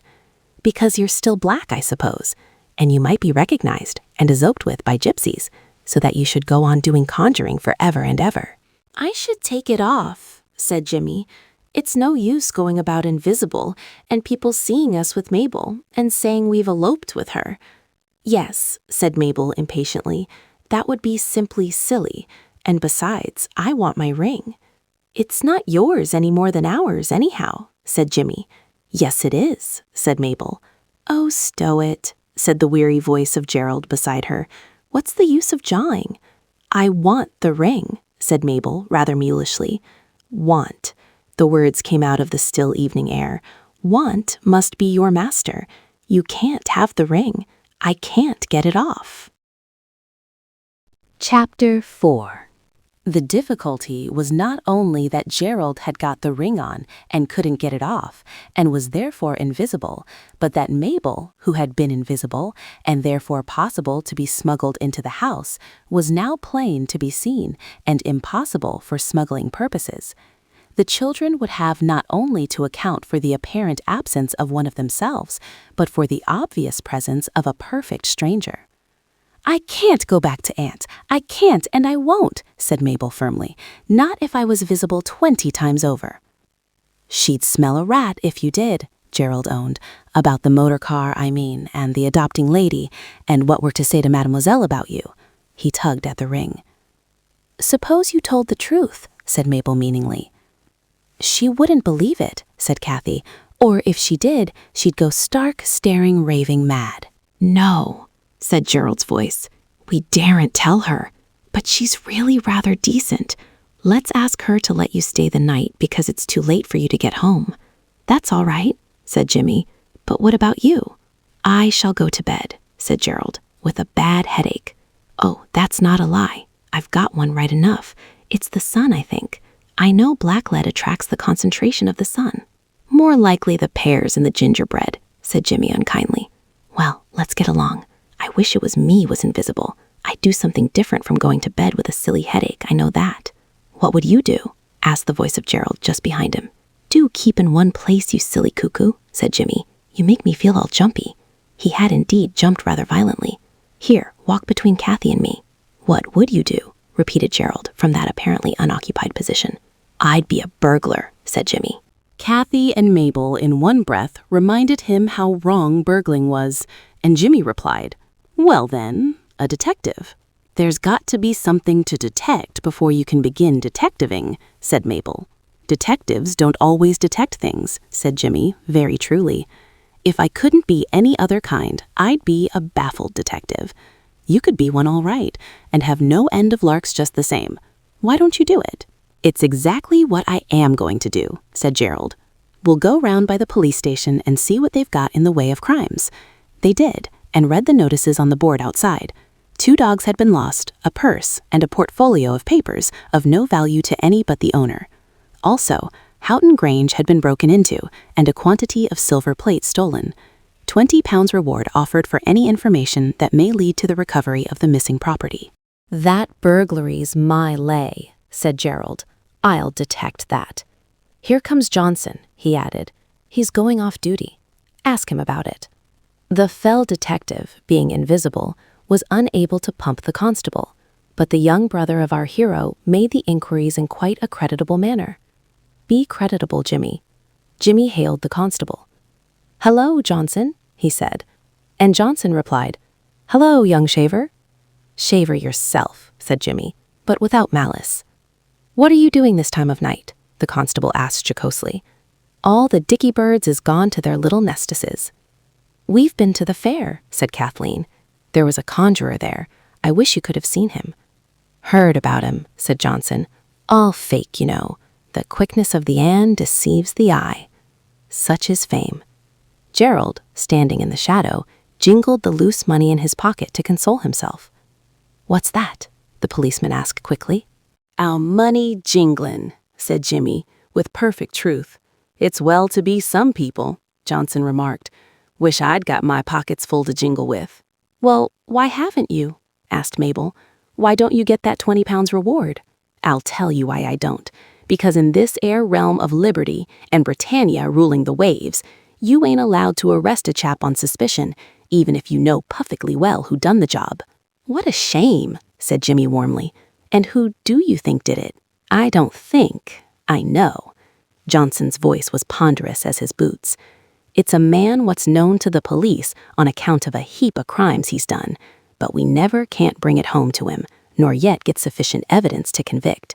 Well, said Jimmy, when I've left school, I'll come to you and be apprenticed, and be a detective. Just now, I think we'd better get home and detect our supper. Good night." They watched the policeman's broad form disappear through the swing door of the police station, and as it settled itself into quiet again, the voice of Gerald was heard complaining bitterly. "You've no more brains than a halfpenny bun," he said. "No details about how and when the silver was taken." "But he told us he knew," Jimmy urged. "Yes, that's all you've got out of him. A silly policeman's silly idea. Go home and detect your precious supper. It's all you're fit for." "What'll you do about supper?" Mabel asked. "Buns," said Gerald. "Halfpenny buns. They'll make me think of my dear little brother and sister. Perhaps you've got enough sense to buy buns. I can't go into a shop in this state." "Don't you be so disagreeable," said Mabel with spirit. "We did our best. If I were Kathy, you should whistle for your nasty buns." If you were Kathy, the gallant young detective, would have left home long ago. Better the cabin of a tramp steamer than the best family mansion that's got a brawling sister in it, said Gerald. You're a bit of an outsider at present, my gentle maiden. Jimmy and Kathy know well enough when their bold leader is chaffing and when he isn't. Not when we can't see your face, we don't, said Kathy in tones of relief. I really thought you were in a flaring wax, and so did Jimmy, didn't you? Oh, rot, said Gerald. Come on, this way to the bun shop. They went, and it was while Kathy and Jimmy were in the shop, and the others were gazing through the glass at the jam tots and Swiss rolls and Victoria sandwiches and Bath buns under the spread yellow muslin in the window, that Gerald discoursed in Mabel's ear of the plans and hopes of one entering on a detective career. I shall keep my eyes open tonight, I can tell you, he began. I shall keep my eyes skinned, and no jolly error. The invisible detective may not only find out about the purse and the silver, but detect some crime that isn't even done yet, and I shall hang about until I see some suspicious-looking characters leave the town and follow them furtively and catch them red-handed, with their hands full of priceless jewels, and hand them over. Oh, cried Mabel, so sharply and suddenly that Gerald was roused from his dream to express sympathy. Pain? He said quite kindly. It's the apples. They were rather hard. Oh, it's not that, said Mabel very earnestly. Oh, how awful. I never thought of that before. Never thought of what? Gerald asked impatiently. The window. What window? The panel's room window. At home, you know, at the castle. That settles it. I must go home. We left it open, and the shutters as well, and all the jewels and things there. Auntie'll never go in. She never does. That settles it. I must go home. Now, this minute. Here the others issued from the shop, bun-bearing, and the situation was hastily explained to them. So you see, I must go, Mabel ended, and Kathleen agreed that she must. But Jimmy said he didn't see what good it would do, because the key's inside the door anyhow. She will be cross, said Mabel sadly. She'll have to get the gardeners to get a ladder and... Hooray, said Gerald. Here's me. Nobler and more secret than gardeners or ladders was the invisible Jerry. I'll climb in at the window, it's all ivy, I know I could, and shut the window and the shutters all sereno, put the key back on the nail, and slip out unperceived the back way, threading my way through the maze of unconscious retainers. There'll be plenty of time. I don't suppose burglars begin their fell work until the night is far advanced. Won't you be afraid? Mabel asked. Will it be safe? Suppose you were caught. As houses, I can't be, Gerald answered, and wondered that the question came from Mabel and not from Kathleen, who was usually inclined to fuss a little annoyingly about the danger and folly of adventures. But all Kathleen said was, Well, goodbye. We'll come and see you tomorrow, Mabel. The Floral Temple at 10:30. I hope you won't get into an awful row about the motorcar lady. Let's detect our supper now, said Jimmy. All right, said Gerald a little bitterly. It is hard to enter on an adventure like this and to find the sympathetic interest of years suddenly cut off at the meter, as it were. Gerald felt that he ought, at a time like this, to have been the center of interest. And he wasn't. They could actually talk about supper. Well, let them. He didn't care. He spoke with sharp sternness. Leave the pantry window undone for me to get in by when I've done my detecting. Come on, Mabel. He caught her hand. Bags eyed the buns, though. he added, by a happy afterthought, and snatching the bag, pressed it on Mabel, and the sound of 4 boots echoed on the pavement of the high street as the outlines of the running Mabel grew small with distance. Mademoiselle was in the drawing room. She was sitting by the window in the waning light, reading letters. "Ah, vous voici," she said unintelligibly. "You are again late, and my little Gerald, where is he?" This was an awful moment. Jimmy's detective scheme had not included any answer to this inevitable question. The silence was unbroken till Jimmy spoke. He said he was going to bed because he had a headache, and this, of course, was true. "This poor Gerald," said Mademoiselle. "Is it that I should mount him some supper?" "He never eats anything when he's got one of his headaches," Kathleen said, and this also was the truth. Jimmy and Kathleen went to bed, wholly untroubled by anxiety about their brother, and Mademoiselle pulled out the bundle of letters and read them amid the ruins of the simple supper. "It is ripping being out late like this," said Gerald through the soft summer dusk. "Yes," said Mabel, a solitary-looking figure plodding along the high road. "I do hope Auntie won't be very furious." "Have another bun," suggested Gerald kindly, and a sociable munching followed. It was the aunt herself who opened to a very pale and trembling Mabel the door which is appointed for the entrances and exits of the domestic staff at Yalding Towers. She looked over Mabel's head first, as if she expected to see someone taller. Then a very small voice said, "Aunt." The aunt started back, then made a step towards Mabel. "You naughty, naughty girl," she cried angrily. "How could you give me such a fright?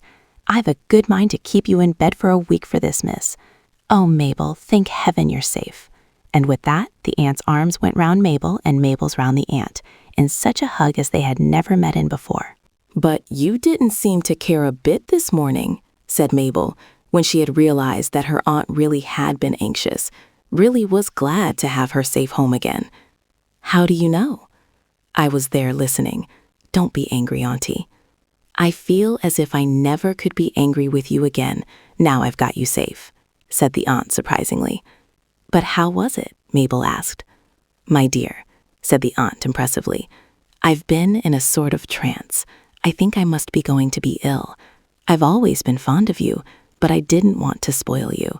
But yesterday, about 3:30, I was talking about you to Mr. Lewson at the fair, and quite suddenly I felt as if you didn't matter at all. And I felt the same when I got your letter and when those children came. And today, in the middle of tea, I suddenly woke up and realized that you were gone. It was awful. I think I must be going to be ill. Oh, Mabel, why did you do it?" "It was a joke," said Mabel feebly. And then the two went in, and the door was shut. "That's most uncommon odd," said Gerald outside. "Looks like more magic to me. I don't feel as if we'd gotten to the bottom of this yet by any manner of means. There's more about this castle than meets the eye." There certainly was, for this castle happened to be, but it would not be fair to Gerald to tell you more about it than he knew on that night when he went alone and invisible through the shadowy great grounds of it to look for the open window of the paneled room. He knew that night no more than I have told you, but as he went along the dewy lawns and through the groups of shrubs and trees, where pools lay like giant looking-glasses reflecting the quiet stars, and the white limbs of statues gleamed against a background of shadow, he began to feel, well, not excited, not surprised, not anxious, but different. The incident of the invisible princess had surprised, the incident of the conjuring had excited, and the sudden decision to be a detective had brought its own anxieties. But all these happenings, though wonderful and unusual, had seemed to be, after all, inside the circle of possible things. Wonderful as the chemical experiments are, where 2 liquids poured together make fire, surprising as legerdemain, thrilling as a juggler's display, but nothing more. Only now a new feeling came to him as he walked through those gardens. By day, those gardens were like dreams.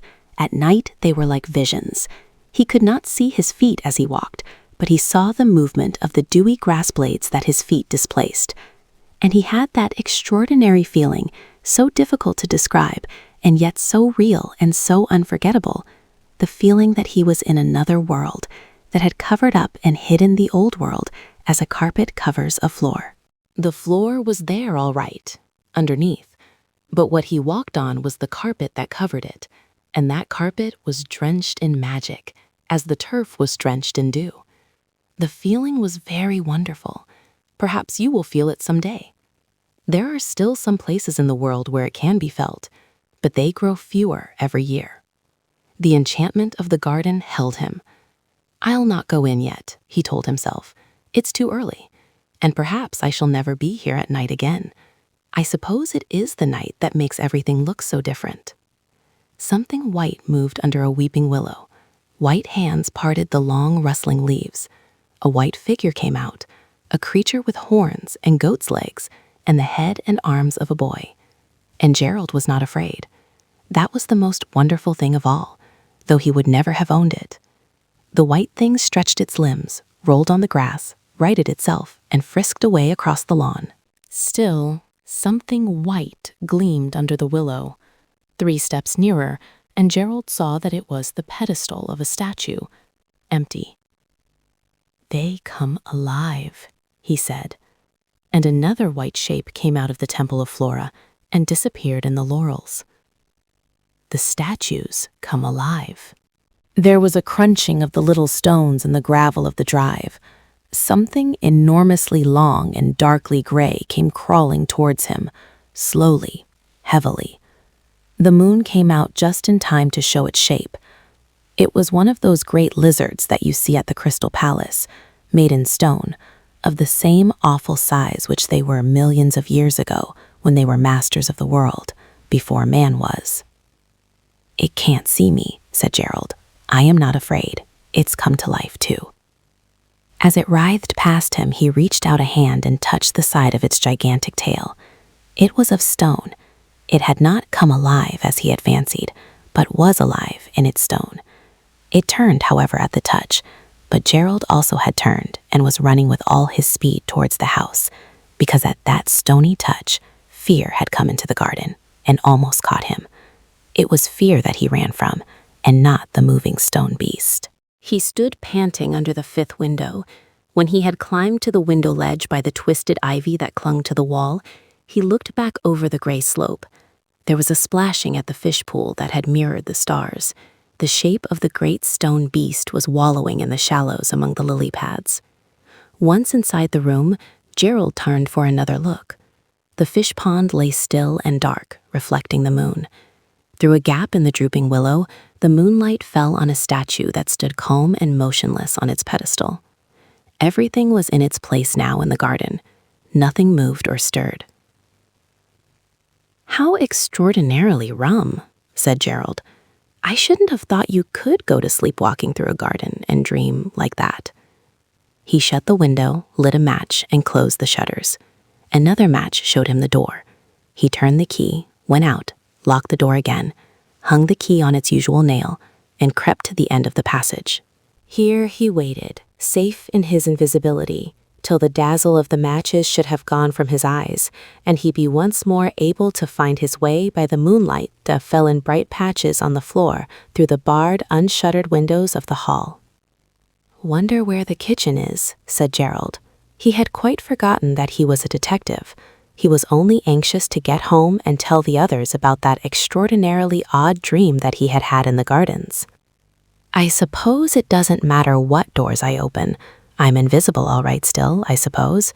Yes, can't see my hand before my face." He held up a hand for the purpose. "Here goes."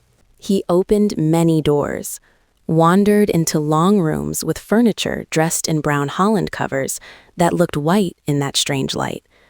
Rooms with chandeliers hanging in big bags from the high ceilings. Rooms whose walls were alive with pictures. Rooms whose walls were deadened with rows on rows of old books. State bedrooms, and whose great plumed four-posters Queen Elizabeth had no doubt slept.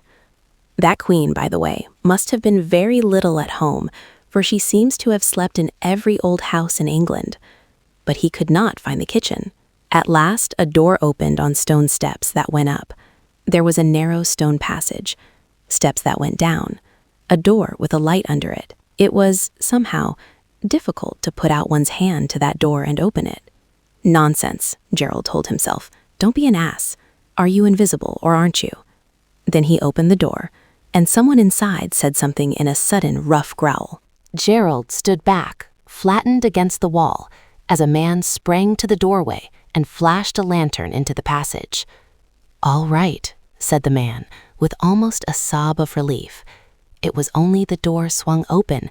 It's that heavy, that's all." "Blow the door," said another growling voice. "Blessed if I didn't think it was a fair cop that time." They closed the door again. Gerald did not mind. In fact, he rather preferred that it should be so. He didn't like the look of those men. There was an air of threat about them. In their presence, even invisibility seemed too thin a disguise. And Gerald had seen as much as he wanted to see. He had seen that he had been right about the gang. By wonderful luck, beginner's luck, a card player would have told him, he had discovered a burglary on the very first night of his detective career. The men were taking silver out of 2 great chests, wrapping it in rags, and packing it in baize sacks. The door of the room was of iron 6 inches thick. It was, in fact, the strong room, and these men had picked the lock. The tools they had done it with lay on the floor on a neat cloth roll, such as wood carvers keep their chisels in. "Hurry up," Gerald heard. "You needn't take all night over it." The silver rattled slightly. "You're rattling of them trays like bloomin' castanets," said the gruffest voice. Gerald turned and went away, very carefully and very quickly.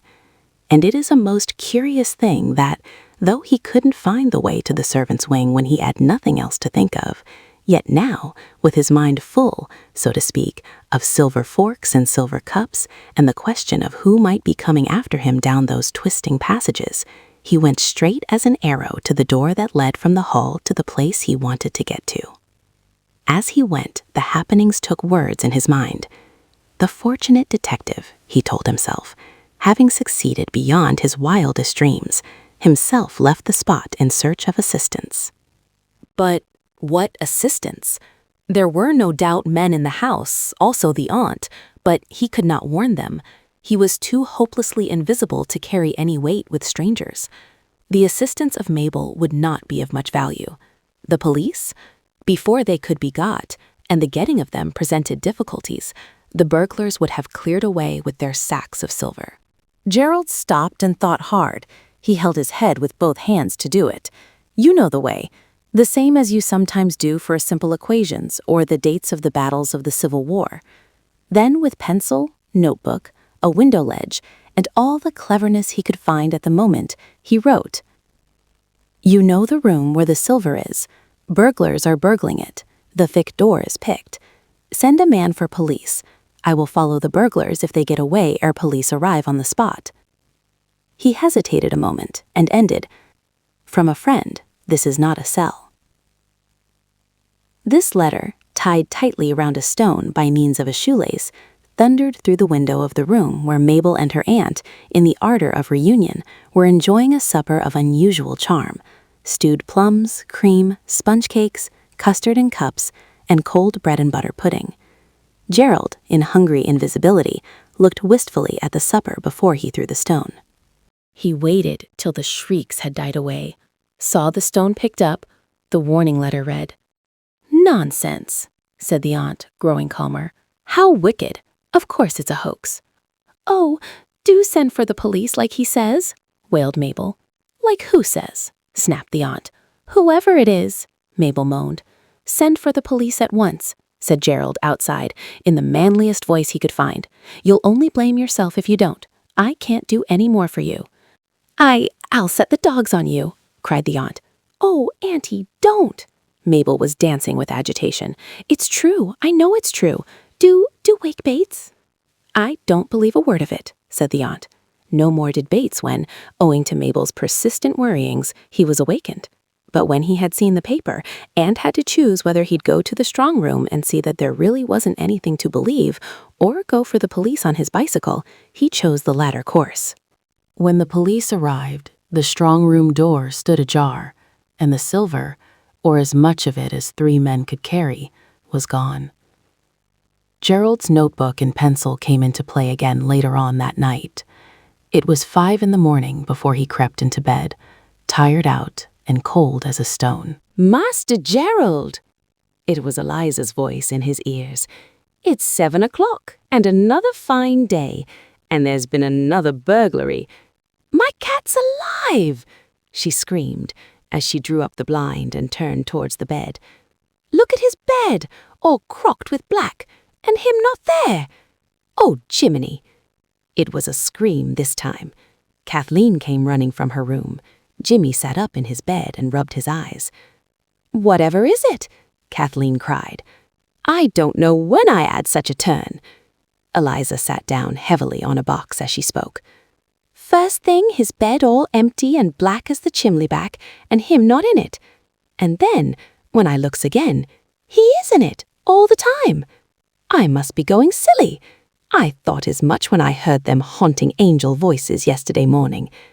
But I'll tell Mamselle of you, my lad, with your tricks. You may rely on that.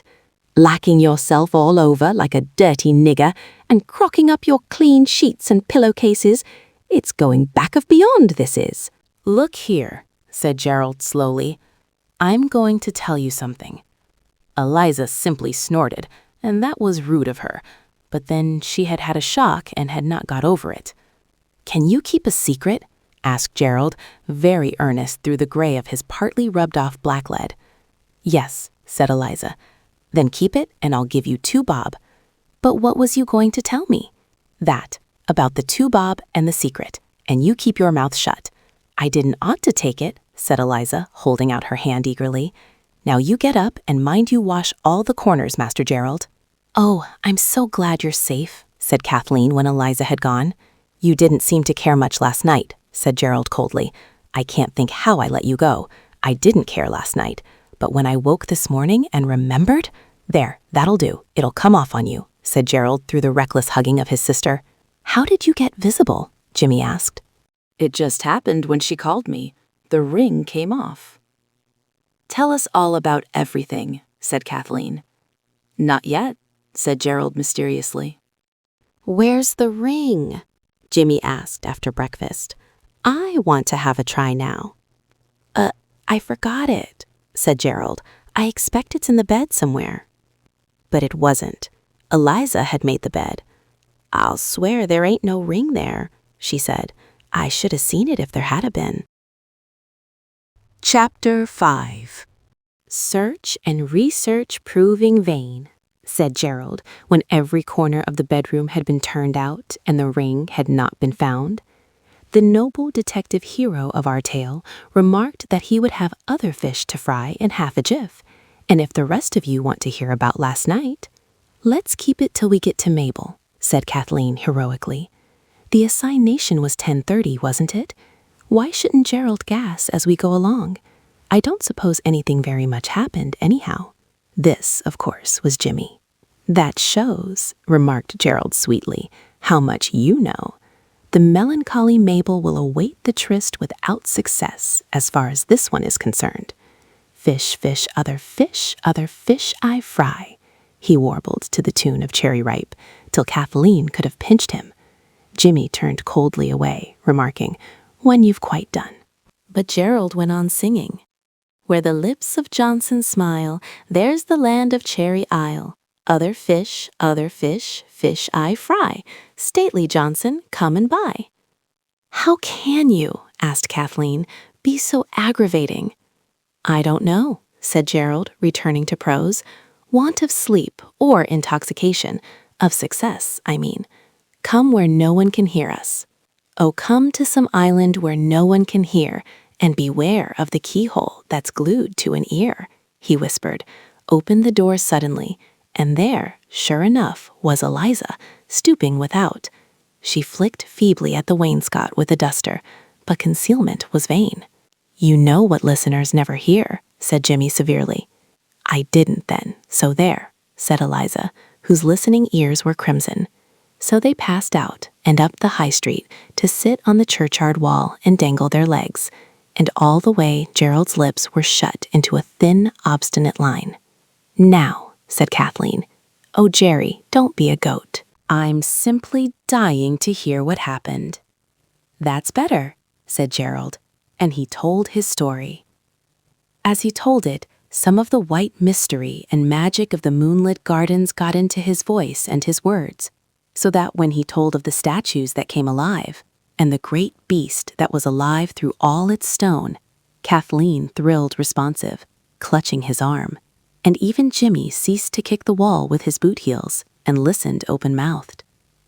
Then came the thrilling tale of the burglars and the warning letter flung into the peaceful company of Mabel, her aunt, and the bread and butter pudding. Gerald told the story with the greatest enjoyment and such fullness of detail that the church clock chimed 11:30 as he said, "Having done all that human agency could do, and further help being despaired of, our gallant young detective—" "Hello, there's Mabel!"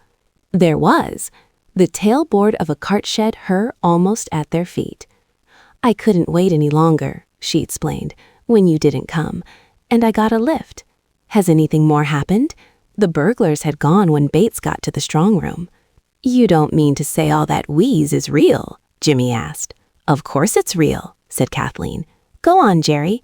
He's just got to where he threw the stone into your bread and butter pudding, Mabel. Go on." Mabel climbed onto the wall. "You've got visible again quicker than I did," she said. Gerald nodded and resumed. "Our story must be told in as few words as possible, owing to the fish frying taking place at 12, and it's past the half hour now." Having left his missive to do its wanting work, Gerald de Sherlock Holmes sped back, wrapped in invisibility, to the spot where by the light of their dark lanterns, the burglars were still burgling with the utmost punctuality and dispatch. "I didn't see any sense in running into danger, so I just waited outside the passage where the steps are, you know?" Mabel nodded. Presently they came out, very cautiously of course, and looked about them. They didn't see me, so deeming themselves unobserved, they passed in silent Indian file along the passage. One of the sacks of silver grazed my front part, and out into the night. But which way? Through the little looking-glass room where you looked at yourself when you were invisible. The hero followed swiftly on his invisible tennis shoes. The three miscreants instantly sought the shelter of the groves and passed stealthily among the rhododendrons and across the park, and his voice dropped, and he looked straight before him at the pinky convolutus netting a heap of stones beyond the white dust of the road. The stone things that come alive, they kept looking out from between bushes and under trees, and I saw them all right, but they didn't see me. They saw the burglars, though, right enough, but the burglars couldn't see them. Rum, wasn't it? The stone things? Mabel had to have them explained to her. "I never saw them come alive," she said, "and I've been in the gardens in the evening as often as often." "I saw them," said Gerald stiffly. I know," Mabel hastened to put herself right with him. "What I mean to say is, I shouldn't wonder if they're only visible when you're invisible. The liveness of them, I mean, not the stoniness." Gerald understood, and I'm sure I hope you do. "I shouldn't wonder if you're right," he said. "The castle garden's enchanted right enough, but what I should like to know is how and why. I say, come on, I've got to catch Johnson before 12. We'll walk as far as the market, and then we'll have to run for it." "But go on with the adventure," said Mabel. "You can talk as we go." "Oh, do! It is so awfully thrilling!" This pleased Gerald, of course. "Well, I just followed, you know, like in a dream, and they got out the cabbie-way, you know, where we got in, and I jolly well thought I'd lost them. I had to wait till they'd moved off down the road so that they shouldn't hear me rattling the stones, and I had to tear to catch them up. I took my shoes off. I expect my stockings are done for. And I followed and followed and followed, and they went through the place where the Plorpula live, and right down to the river. And I say, we must run for it." So the story stopped, and the running began. They caught Johnson in his own backyard, washing at a bench against his own back door. "Look here, Johnson," Gerald said. "What'll you give me if I put you up to winning that £50 reward?" "Halves," said Johnson promptly, "and a clout 'longside your head if you was coming any of your nonsense over me." "It's not nonsense," said Gerald very impressively. "If you'll let us in, I'll tell you all about it. And when you've caught the burglars and got the swag back, you just give me a quid for luck. I won't ask for more." "Come along in then," said Johnson, "if the young ladies'll excuse the towel. But I bet you do want something more off of me, else why not claim the reward yourself?" Great is the wisdom of Johnson. He speaks winged words. The children were all in the cottage now, and the door was shut. "I want you never to let on who told you. Let them think it was your own unaided pluck and far-sightedness." "Sit you down," said Johnson. "And if you're kidding, you'd best send the little gels home afore I begin on you." "I am not kidding," replied Gerald loftily. "Never less. And anyone but a policeman would see why I don't want anyone to know it was me. I found it out at dead of night, in a place where I wasn't supposed to be, and there'd be a beastly row if they found out at home about me being out nearly all night. Now do you see, my bright-eyed daisy?" Johnson was now too interested, as Jimmy said afterwards, to mind what silly names he was called. He said he did see, and asked to see more. "Well, don't you ask any questions then. I'll tell you all it's good for you to know. Last night, about 11, I was at Yalding Towers. No, it doesn't matter how I got there or what I got there for. And there was a window open, and I got in, and there was a light. And it was in the strong room, and there were 3 men putting silver in a bag." "Was it you give the warning and they sent for the police?" Johnson was leaning eagerly forward, a hand on each knee. Yes, that was me. You can let them think it was you if you like. You were off duty, weren't you?" "I was," said Johnson, "in the arms of Murphy." "Well, the police didn't come quick enough, but I was there, a lonely detective, and I followed them." "You did?" "And I saw them hide the booty, and I know the other stuff from Houghton Court's in the same place, and I heard them arrange about when to take it away." "Come and show me where," said Johnson, jumping up so quickly that his Windsor armchair fell over backwards with a crack on the red brick floor. "Not so," said Gerald calmly. "If you go near the spot before the appointed time, you'll find the silver, but you'll never catch the thieves." "You're right there." The policeman picked up his chair and sat down in it again. "Well?" "Well, there's to be a motor to meet them in the lane beyond the boathouse by Sadler's Rents at 1 o'clock tonight. They'll get the things out at 12:30 and take them along in a boat. So now's your chance to fill your pockets with chink and cover yourself with honor and glory." "So help me." Johnson was pensive and doubtful still. "So help me, you couldn't have made all this up out of your head." "Oh, yes, I could, but I didn't.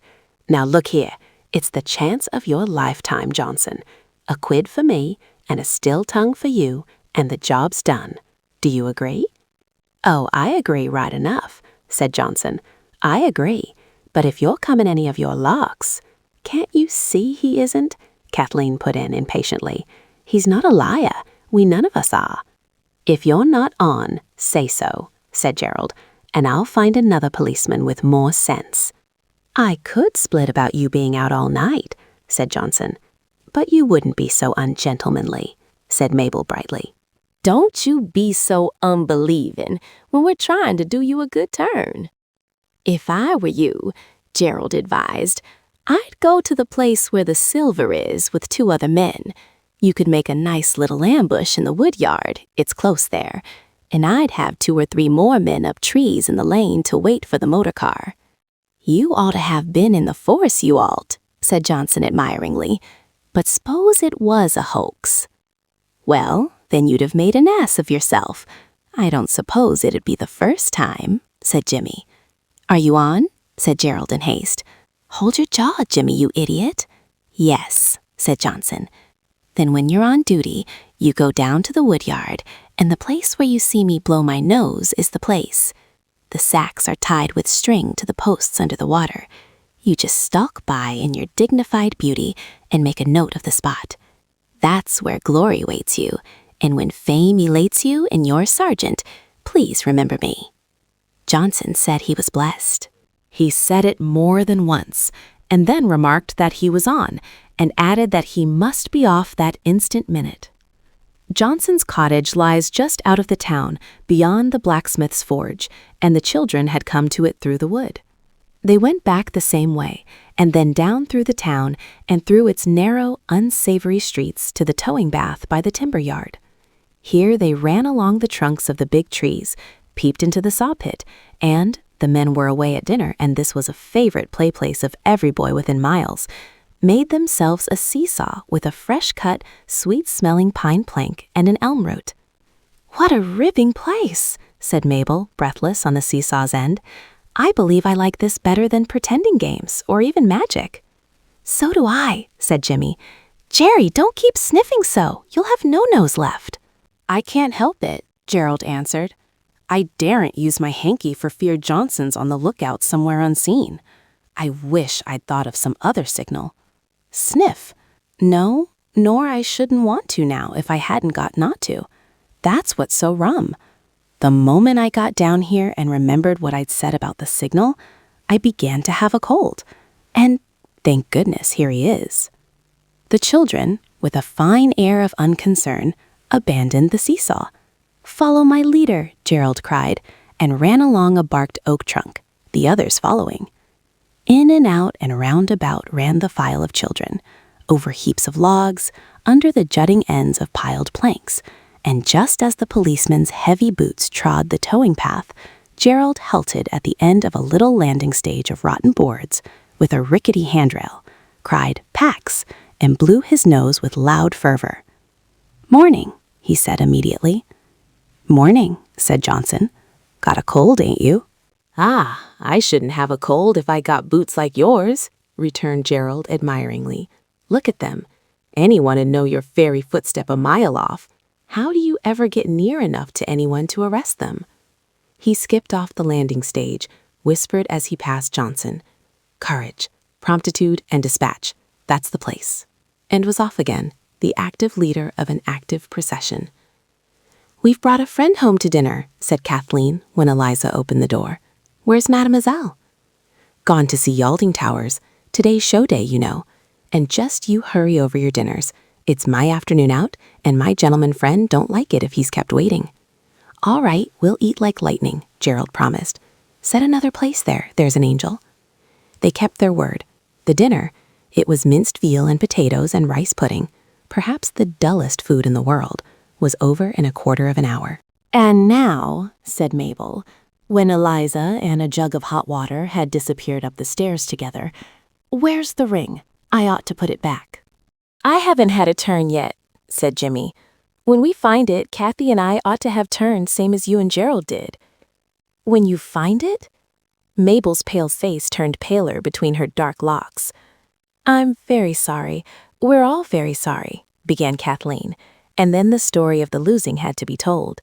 "You couldn't have looked properly," Mabel protested. "It can't have vanished." "You don't know what it can do. No more do we. It's no use getting your quills up, fair lady.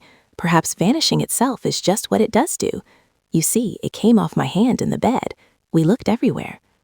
"Would you mind if I looked?" Mabel's eyes implored her little hostess.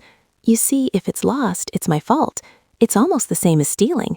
That Johnson would say it was just the same. I know he would." "Let's all look again," said Mabel, jumping up. "We were rather in a hurry this morning." So they looked, and they looked.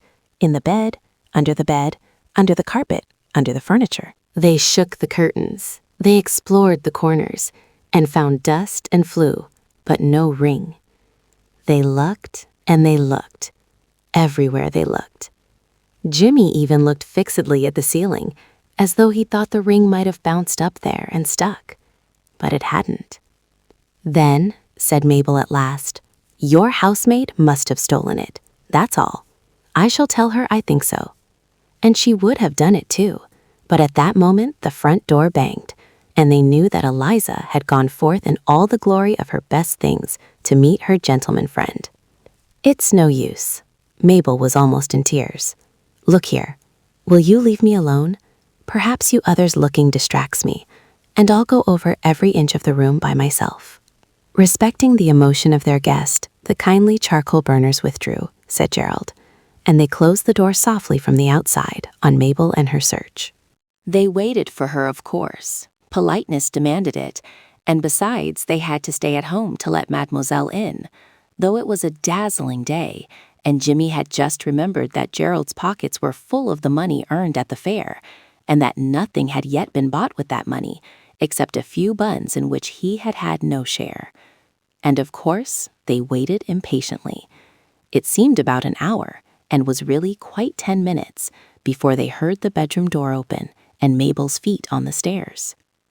"She hasn't found it," Gerald said. "How do you know?" Jimmy asked. "The way she walks," said Gerald. You can, in fact, almost always tell whether the thing has been found that people have gone to look for by the sound of their feet as they return.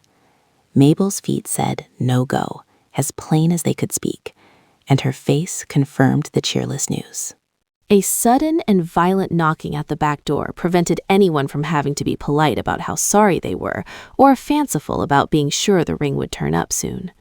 All the servants except Eliza were away on their holidays, so the children went together to open the door, because, as Gerald said, if it was the baker, they could buy a cake from him and eat it for dessert. That kind of dinner sort of needs dessert, he said. But it was not the baker. When they opened the door, they saw in the paved court where the pump is, and the dustbin and the water butt, a young man, with his hat very much on one side, his mouth open under his fair, bristly mustache, and his eyes as nearly round as human eyes can be. He wore a suit of a bright mustard color, a blue necktie, and a goldish watch chain across his waistcoat. His body was thrown back, and his right arm stretched out towards the door, and his expression was that of a person who is being dragged somewhere against his will. He looked so strange that Kathleen tried to shut the door in his face, murmuring, "Escaped insane."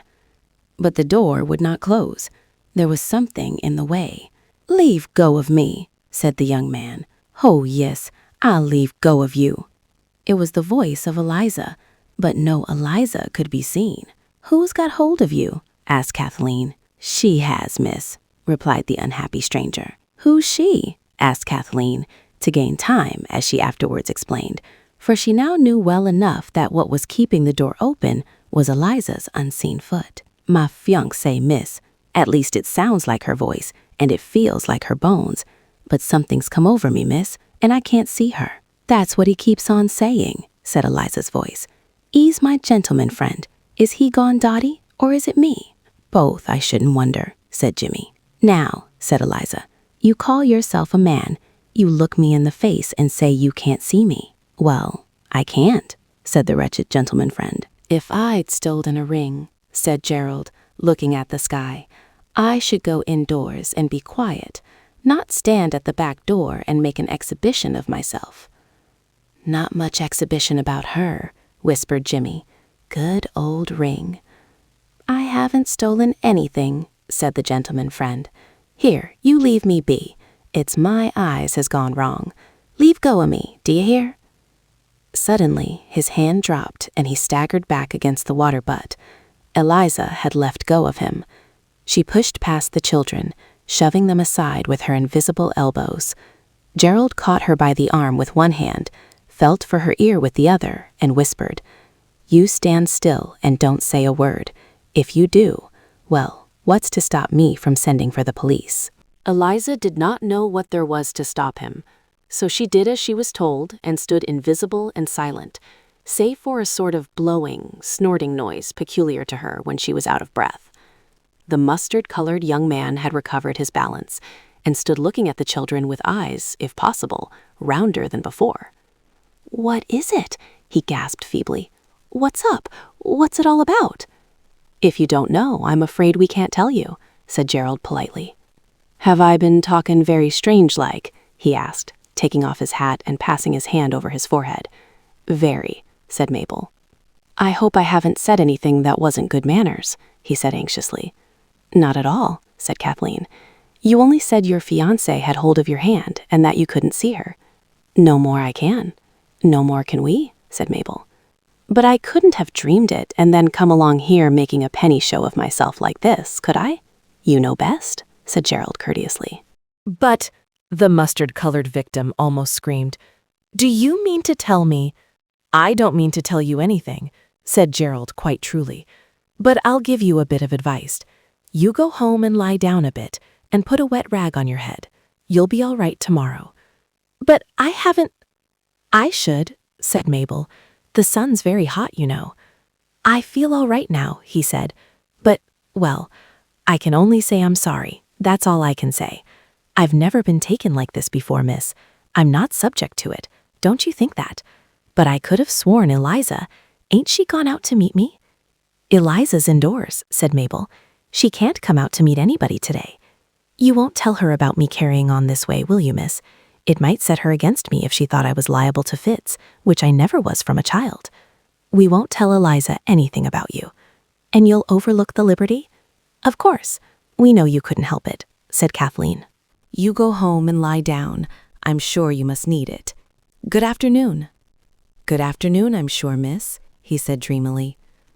All the same, I can feel the print of her finger bones on my hand while I'm saying it. And you won't let it get round to my boss, my employer, I mean. Fits of all sorts are against a man in any trade. No, it's all right. Goodbye, said everyone, and a silence fell as he went slowly round the water butt and the green yard gate shut behind him. The silence was broken by Eliza. Give me up, she said. Give me up to break my heart in a prison cell. There was a sudden splash, and a round, wet drop lay on the doorstep. Thunder shower, said Jimmy, but it was a tear from Eliza. Give me up, she went on. Give me up, splash, but don't let me be took here in the town where I'm known and respected, splash. I'll walk 10 miles to be took by a strange police, not Johnson as keeps company with my own cousin, splash. But I do thank you for one thing. You didn't tell Elf as I'd stolen the ring, and I didn't, splash.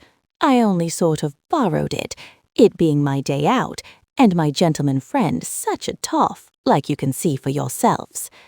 The children had watched, spellbound, the interesting tears that became visible as they rolled off the invisible nose of the miserable Eliza.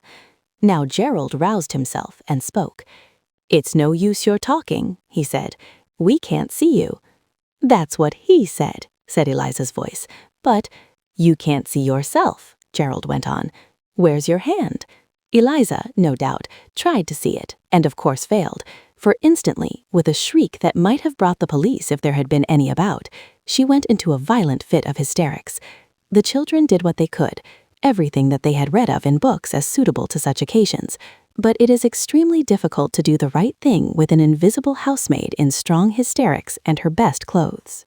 That was why the best hat was found later on to be completely ruined, and why the best blue dress was never quite itself again. And as they were burning bits of the feather dusting brush as nearly Eliza's nose as they could guess, a sudden spurt of flame and a horrible smell, as the flame died between the quick hands of Gerald, showed but too plainly that Eliza's feather boa had tried to help. It did help. Eliza came to with a deep sob and said, "Don't burn my real ostrich stole. I'm better now."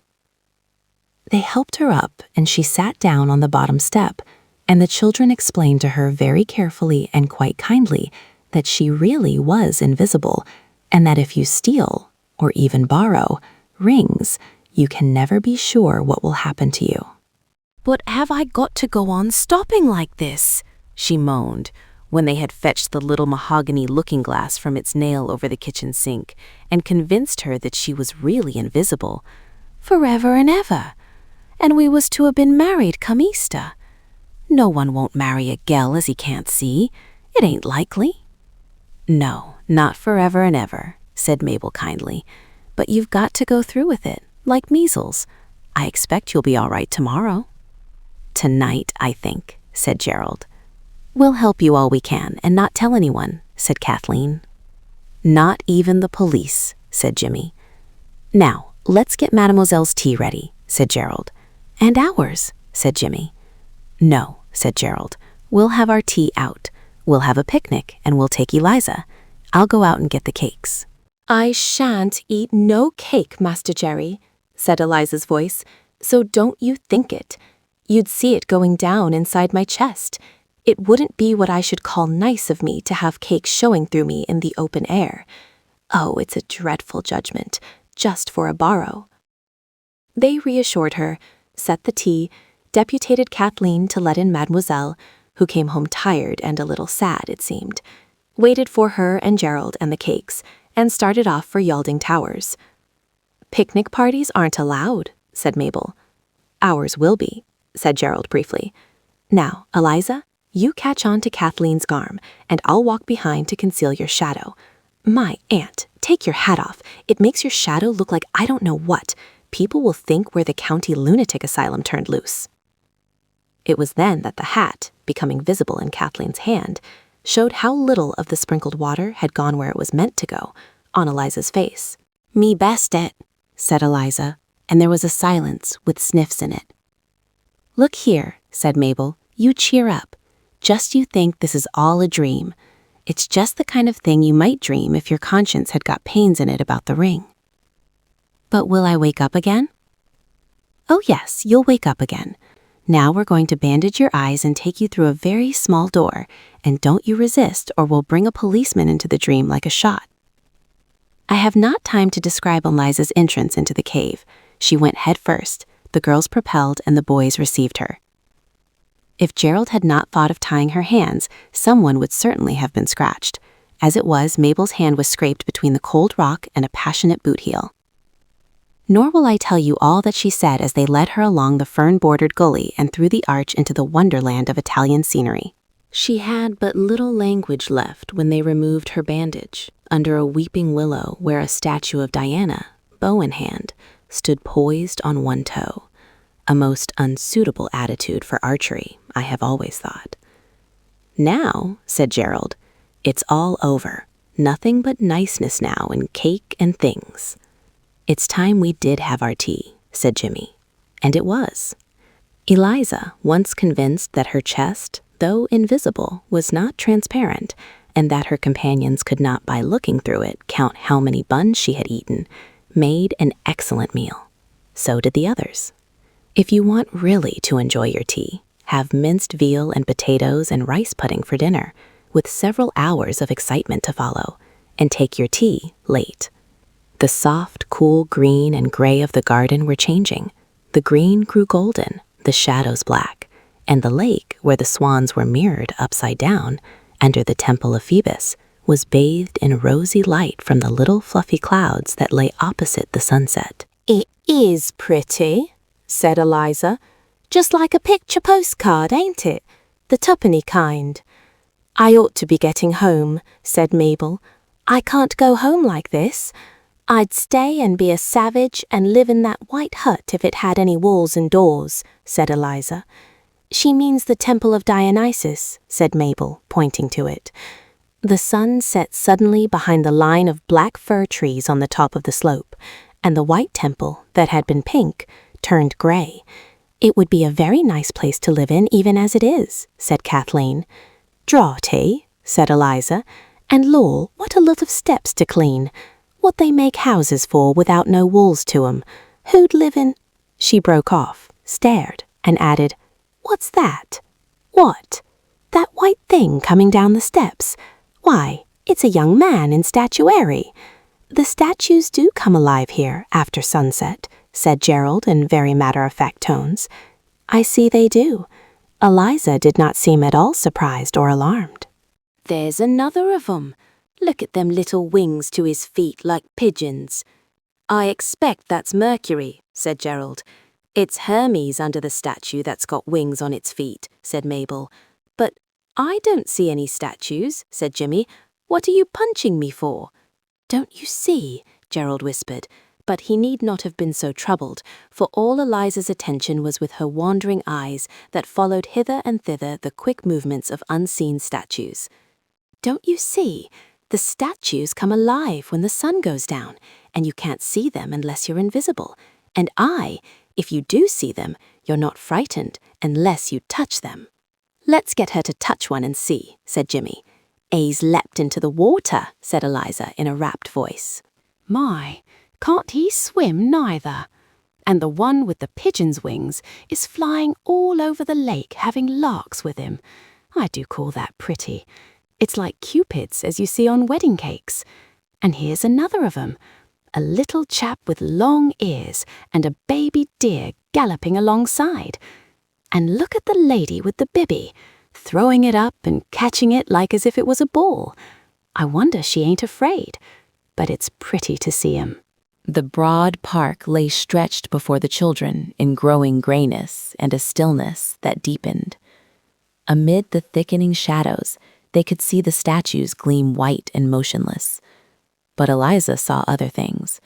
She watched in silence presently, and they watched silently, and the evening fell like a veil that grew heavier and blacker, and it was night, and the moon came up above the trees.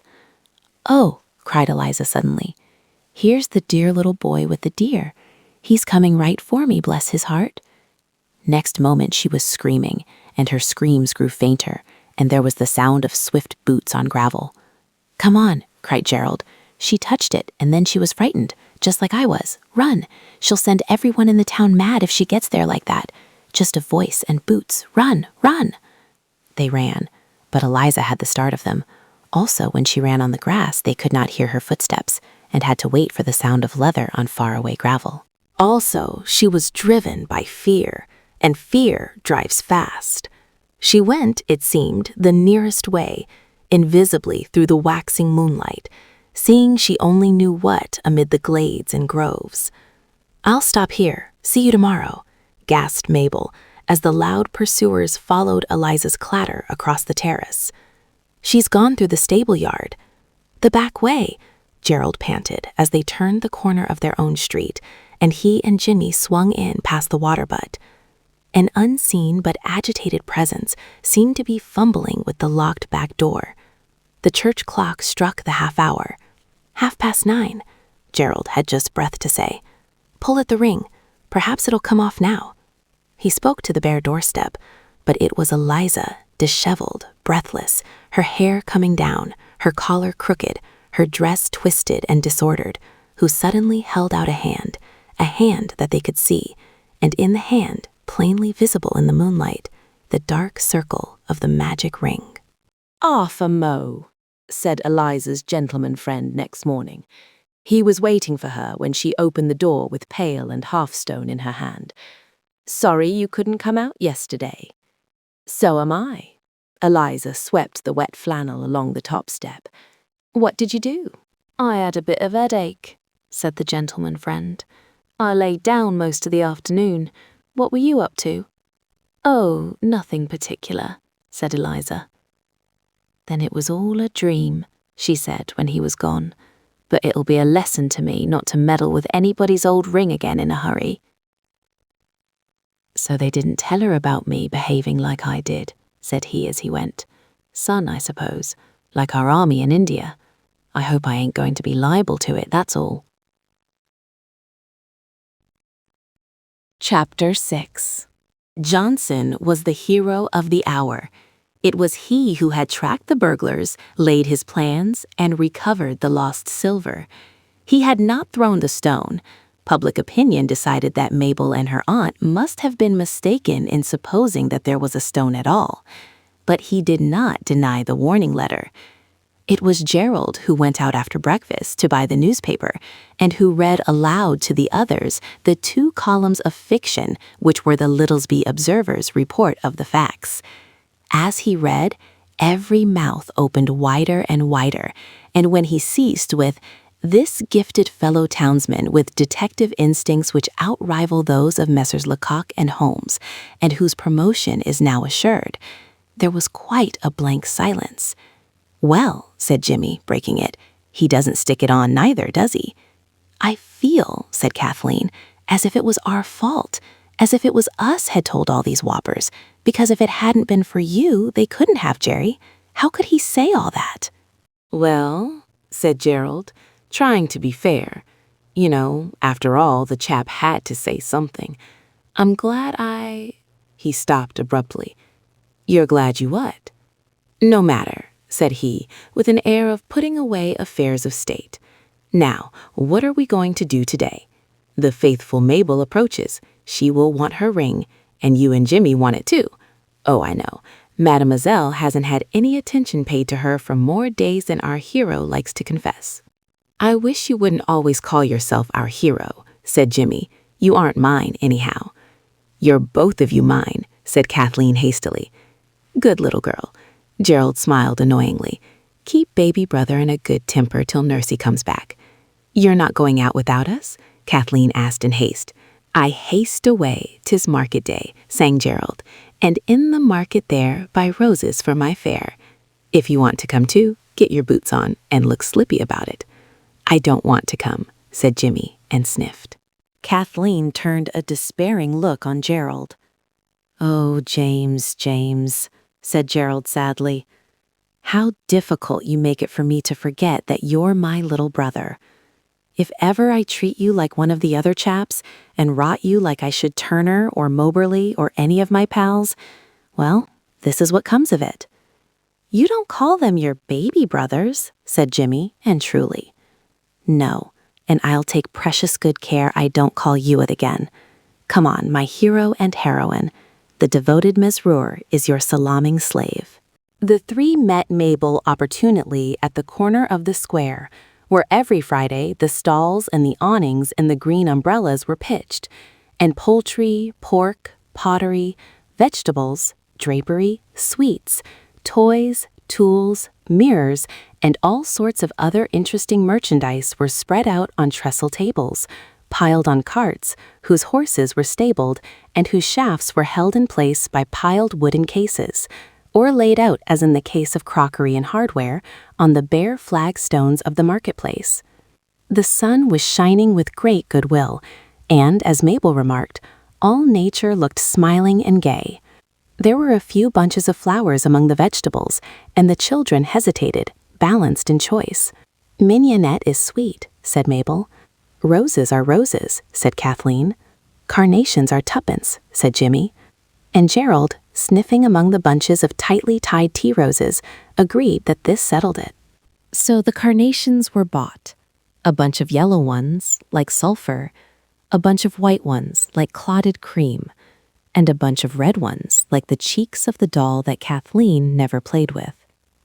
They took the carnations home, and Kathleen's green hair ribbon came in beautifully for tying them up, which was hastily done on the doorstep.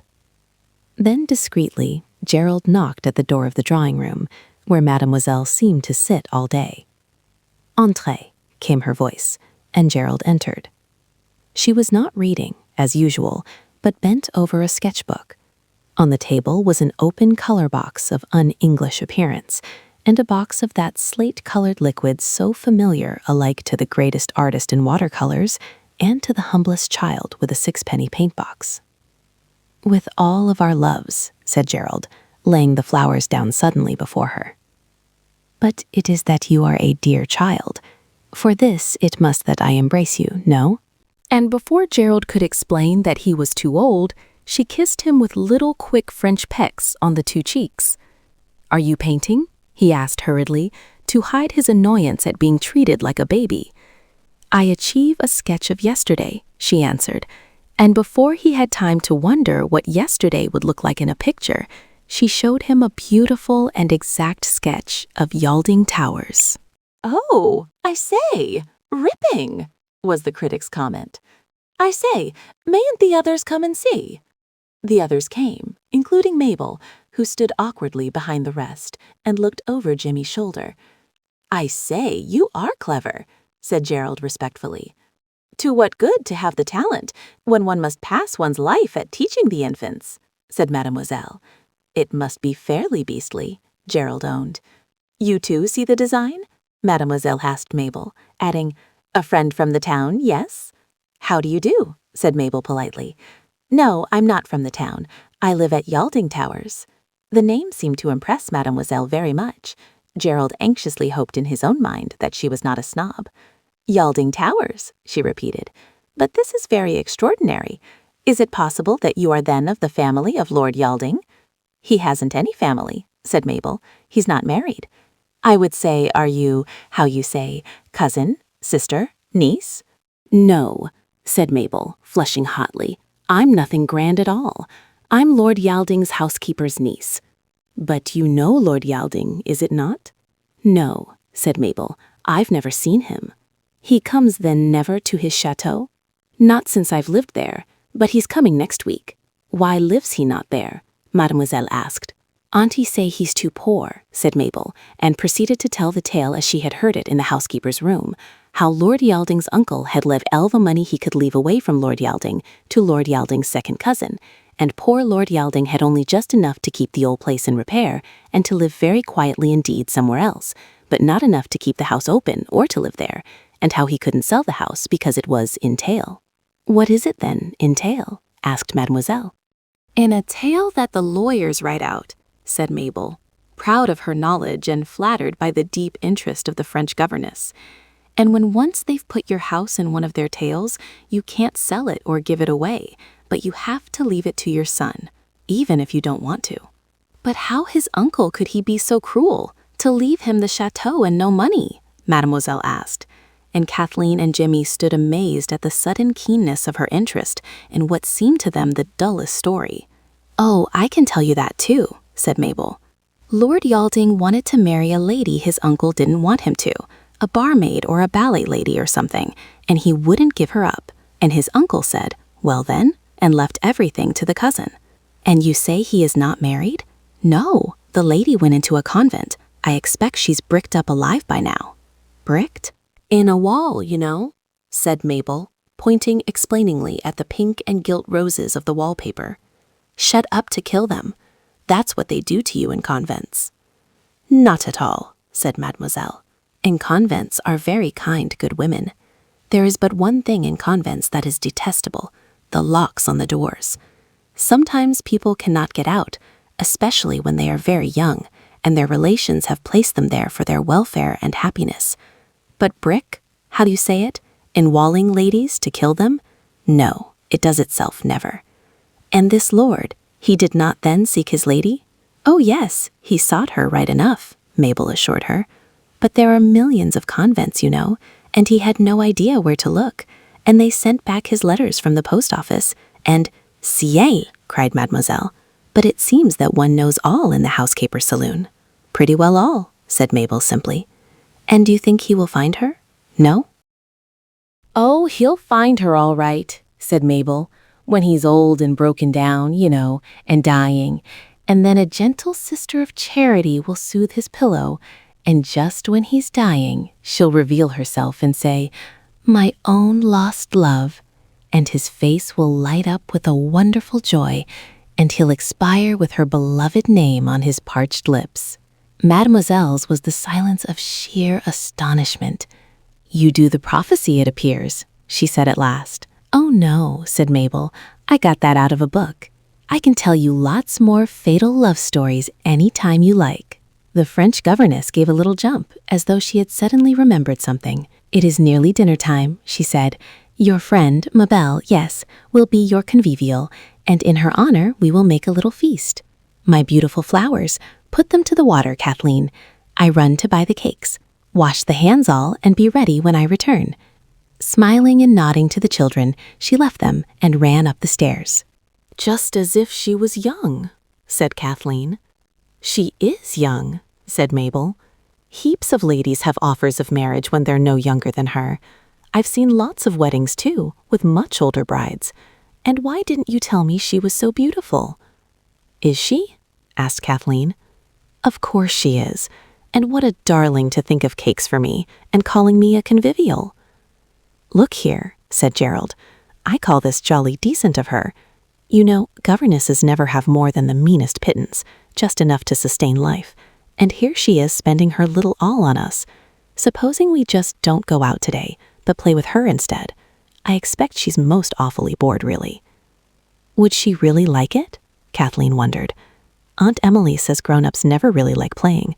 They do it to please us. They little know, Gerald answered, how often we do it to please them. We've got to do that dressing up with the princess clothes anyhow. We said we would, said Kathleen. Let's treat her to that. Rather near tea time, urged Jimmy, so that there'll be a fortunate interruption and the play won't go on forever. I suppose all the things are safe?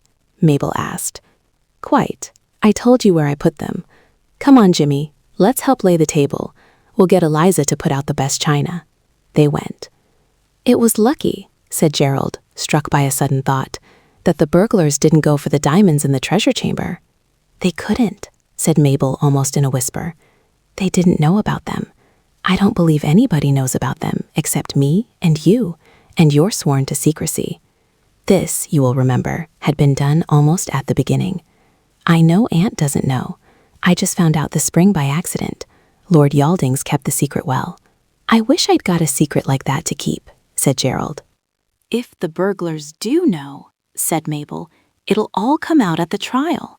Lawyers make you tell everything you know at trials, and a lot of lies besides. There won't be any trial, said Gerald, kicking the leg of the piano thoughtfully. No trial? It's said in the paper, Gerald went on slowly, the miscreants must have received warning from a Confederate, for the admirable preparations to arrest them as they returned for their ill-gotten plunder were unavailing. But the police have a clue.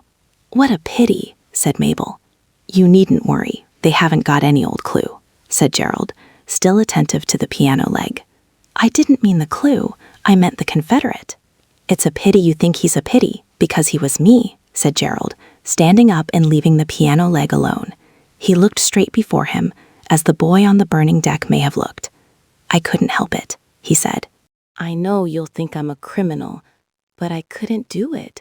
I don't know how detectives can. I went over a prison once with Father, and after I'd given the tip to Johnson, I remembered that, and I just couldn't. I know I'm a beast and not worthy to be a British citizen. I think it was rather nice of you, said Mabel kindly. How did you warn them?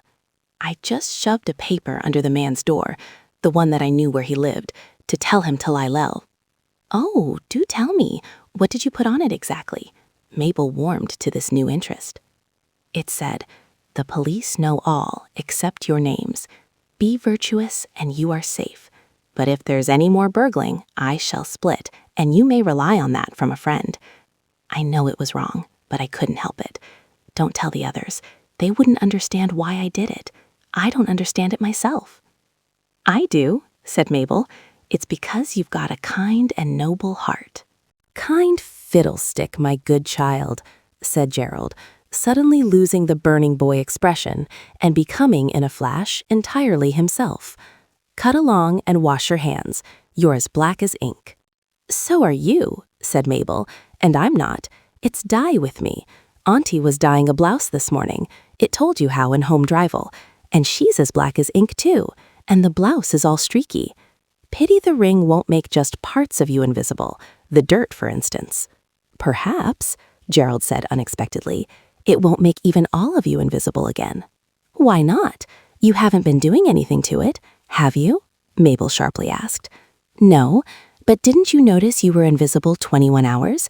I was 14 hours invisible, and Eliza only 7. That's 7 less each time. And now we've come to... How frightfully good you are at sums, said Mabel, awestruck. You see, it's got 7 hours less each time, and 7 from 7 is not. It's got to be something different this time. And then afterwards, it can't be -7 because I don't see how, unless it made you more visible, thicker, you know? Don't, said Mabel. You make my head go round. And there's another odd thing, Gerald went on. When you're invisible, your relations don't love you. Look at your aunt and Kathy never turning a hair at me going burgling. We haven't got to the bottom of that ring yet. Crikey, here's Mademoiselle with the cakes. Run, bold bandits, wash for your lives. They ran. It was not cakes only. It was plums and grapes and jam tarts and soda water and raspberry vinegar and chocolates in pretty boxes and pure, thick, rich cream in brown jugs. Also a big bunch of roses. Mademoiselle was strangely merry for a governess.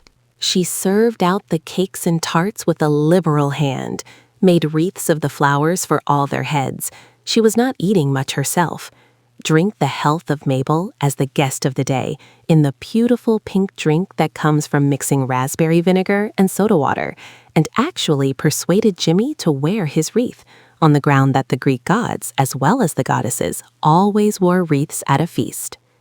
There never was such a feast provided by any French governess since French governesses began. There were jokes and stories and laughter. Jimmy showed all those tricks with forks and corks and matches and apples which are so deservedly popular. Mademoiselle told them stories of her own school days, when she was a quite little girl with 2 tight tresses, and when they could not understand the tresses, called for paper and pencil and drew the loveliest little picture of herself when she was a child, with 2 short fat pigtails sticking out from her head like knitting needles from a ball of dark worsted. Then she drew pictures of everything they asked for, till Mabel pulled Gerald's jacket and whispered, "The acting." "Draw us the front of a theater," said Gerald tactfully, "a French theater." "They are the same thing as the English theaters," Mademoiselle told him. "Do you like acting? The theater, I mean?" "But yes, I love it." "All right," said Gerald briefly. "We'll act a play for you, now, this afternoon if you like." "Eliza will be washing up," Kathy whispered, "and she was promised to see it." "Or this evening," said Gerald. "And please, Mademoiselle, may Eliza come in and look on?" "But certainly," said Mademoiselle. "Amuse yourselves well, my children." "But it's you," said Mabel suddenly, "that we want to amuse, because we love you very much, don't we, all of you?" "Yes," the chorus came unhesitatingly, though the others would never have thought of saying such a thing on their own account. Yet, as Mabel said it, they found to their surprise that it was true. "Tiens," said Mademoiselle, "you love the old French governess? Impossible," and she spoke rather indistinctly. "You're not old," said Mabel. "At least, not so very," she added brightly. "And you're as lovely as a princess." "Go then, flatteress," said Mademoiselle, laughing, and Mabel went. The others were already halfway up the stairs. Mademoiselle sat in the drawing room as usual, and it was a good thing that she was not engaged in serious study, for it seemed that the door opened and shut almost ceaselessly all throughout the afternoon. Might they have the embroidered antimacassars and the sofa cushions? Might they have the clothesline out of the wash-house? Eliza said they mightn't, but might they? Might they have the sheepskin hearth rugs? Might they have tea in the garden, because they had almost got the stage ready in the dining room, and Eliza wanted to set tea? Could Mademoiselle lend them any colored clothes, scarves or dressing gowns or anything bright? Yes, Mademoiselle could, and did. Silk things, surprisingly lovely for a governess to have. Had Mademoiselle any rouge? They had always heard that French ladies— No, Mademoiselle hadn't, and to judge by the color of her face, Mademoiselle didn't need it.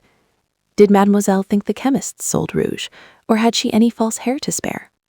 At this challenge, Mademoiselle's pale fingers pulled out a dozen hairpins, and down came the loveliest blue-black hair, hanging to her knees in straight, heavy lines. "No, you terrible infants," she cried. "I have not the false hair, nor the rouge. And my teeth, you want them also, without doubt?" She showed them in a laugh.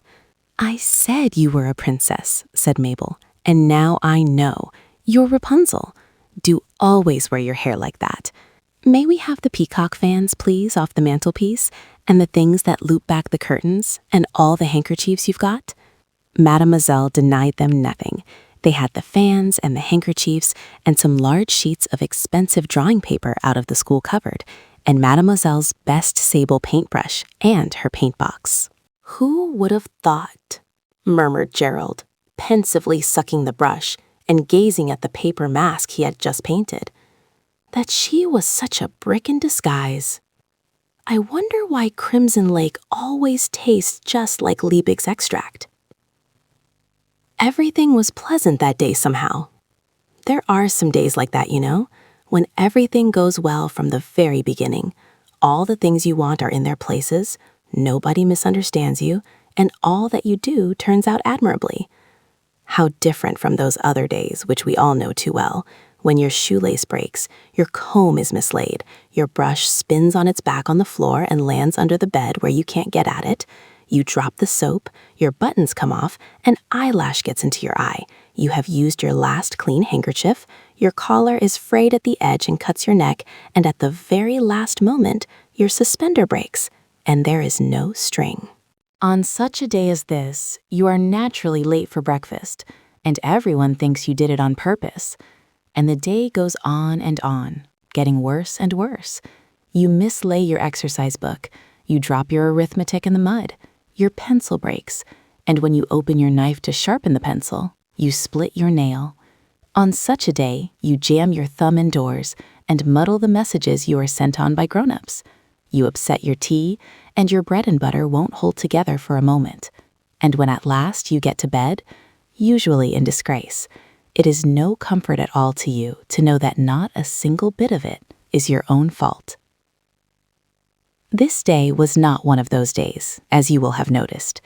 Even the tea in the garden, there was a bricked bit by a rockery that made a steady floor for the tea table, was most delightful, though the thoughts of 4 out of the 5 were busy with the coming play, and the 5th had thoughts of her own that had had nothing to do with tea or acting. Then there was an interval of slamming doors, interesting silences, feet that flew up and down stairs. It was still good daylight when the dinner bell rang. The signal had been agreed upon at tea time and carefully explained to Eliza. Mademoiselle laid down her book and passed out of the sunset-yellowed hall into the faint yellow gaslight of the dining room. The giggling Eliza held the door open before her and followed her in. The shutters had been closed. Streaks of daylight showed above and below them. The green and black tablecloths of the school dining tables were supported on the clothesline from the backyard. The line sagged in a graceful curve, but it answered its purpose of supporting the curtains which concealed that part of the room which was the stage. Rows of chairs had been placed across the other end of the room, all the chairs in the house, as it seemed, and Mademoiselle started violently when she saw that fully half a dozen of these chairs were occupied, and by the queerest people, too. An old woman with a poke bonnet tied under her chin with a red handkerchief, a lady in a large straw hat wreathed in flowers, and the oddest hands that stuck out over the chair in front of her, several men with strange, clumsy figures, and all with hats on. "But," whispered Mademoiselle through the chinks of the tablecloths, "you have then invited other friends? You should have asked me, my children." Laughter and something like a hurrah answered her from behind the folds of the curtaining tablecloths. "All right, Mademoiselle Rapunzel," cried Mabel. "Turn the gas up. It's only part of the entertainment." Eliza, still giggling, pushed through the lines of chairs, knocking off the hat of one of the visitors as she did so, and turned up the 3 incandescent burners. Mademoiselle looked at the figure seated nearest to her, stooped to look more closely, half laughed, quite screamed, and sat down suddenly. "Oh!" she cried. "They are not alive!" Eliza, with a much louder scream, had found out the same thing and announced it differently. "They ain't got no insides," said she. The 7 members of the audience, seated among the wilderness of chairs, had indeed no insides to speak of. Their bodies were bolsters and rolled-up blankets, their spines were broom handles, and their arm and leg bones were hockey sticks and umbrellas. Their shoulders were the wooden cross pieces that Mademoiselle used for keeping her jackets in shape. Their hands were gloves stuffed out with handkerchiefs, and their faces were the paper masks painted in the afternoon by the untutored brush of Gerald, tied on to the round heads made of the ends of stuffed bolster cases. The faces were really rather dreadful. Gerald had done his best, but even after his best had been done, you would hardly have known they were faces, some of them, if they hadn't been in the positions which faces visually occupy, between the collar and the hat. Their eyebrows were furious with lamp-black frowns, their eyes the size and almost the shape of 5-shilling pieces, and on their lips and cheeks had been spent much crimson lake and nearly the whole of a half-pan of vermilion. "You have made yourself an auditors, yes? Bravo!" cried Mademoiselle, recovering herself and beginning to clap. And to the sound of that clapping, the curtain went up, or rather, apart. A voice said, in a breathless, choked way, "Beauty and the Beast." And the stage was revealed. It was a real stage, too, the dining tables pushed close together and covered with pink and white counterpanes. It was a little unsteady and creaky to walk on, but very imposing to look at. The scene was simple but convincing. A big sheet of cardboard, bent square, with slits cut in it and a candle behind, represented quite transparently the domestic hearth. A round hat tin of Eliza's, supported on a stool with a nightlight under it, could not have been mistaken, save by willful malice, for anything but a copper. A waste paper basket with 2 or 3 school dusters and an overcoat in it, and a pair of blue pajamas over the back of a chair, put the finishing touch to the scene. It did not need the announcement from the wings, the laundry at Beauty's home. It was so plainly a laundry and nothing else. In the wings, "They look just like a real audience, don't they?" whispered Mabel. Go on, Jimmy. Don't forget the merchant has to be pompous and use long words. Jimmy enlarged by pillows under Gerald's best overcoat, which had been intentionally bought with a view to his probable growth during the 2 years which it was intended to last him, a Turkish towel turban on his head, and an open umbrella over it, opened the first act in a simple and swift soliloquy. I am the most unlucky merchant that ever was. I was once the richest merchant in Baghdad, but I lost all my ships, and now I live in a poor house that is all to bits. You can see how the rain comes through the roof, and my daughter's taken washing. And the pause might have seemed long, but Gerald rustled in, elegant in Mademoiselle's pink dressing gown and the character of the eldest daughter. A nice drying day, he minced. Pa, dear, put the umbrella the other way up. It'll save us going out in the rain to fetch water. Come on, sisters. Dear father's got us a new washtub. Here's luxury. Round the umbrella, now held the wrong way up, the 3 sisters knelt and washed imaginary linen. Kathleen wore a violet skirt of Eliza's, a blue blouse of her own, and a cap of knotted handkerchiefs. A white nightdress, girt with a white apron and 2 red carnations in Mabel's black hair, left no doubt as to which of the 3 was Beauty. The scene went very well. The final dance with waving towels was all that there is of charming, Mademoiselle said, and Eliza was so much amused that, as she said, she got quite a nasty stitch along of laughing so hearty. You know pretty well what Beauty and the Beast would be like, acted by 4 children who had spent the afternoon in arranging their costumes, and so had left no time for rehearsing what they had to say. Yet it delighted them, and it charmed their audience.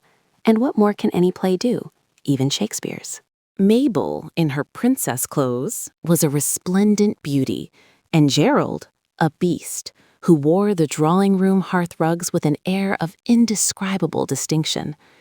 If Jimmy was not a talkative merchant, he made it up with a stoutness practically unlimited, and Kathleen surprised and delighted even herself by the quickness with which she changed from one to the other of the minor characters, fairies, servants, and messengers.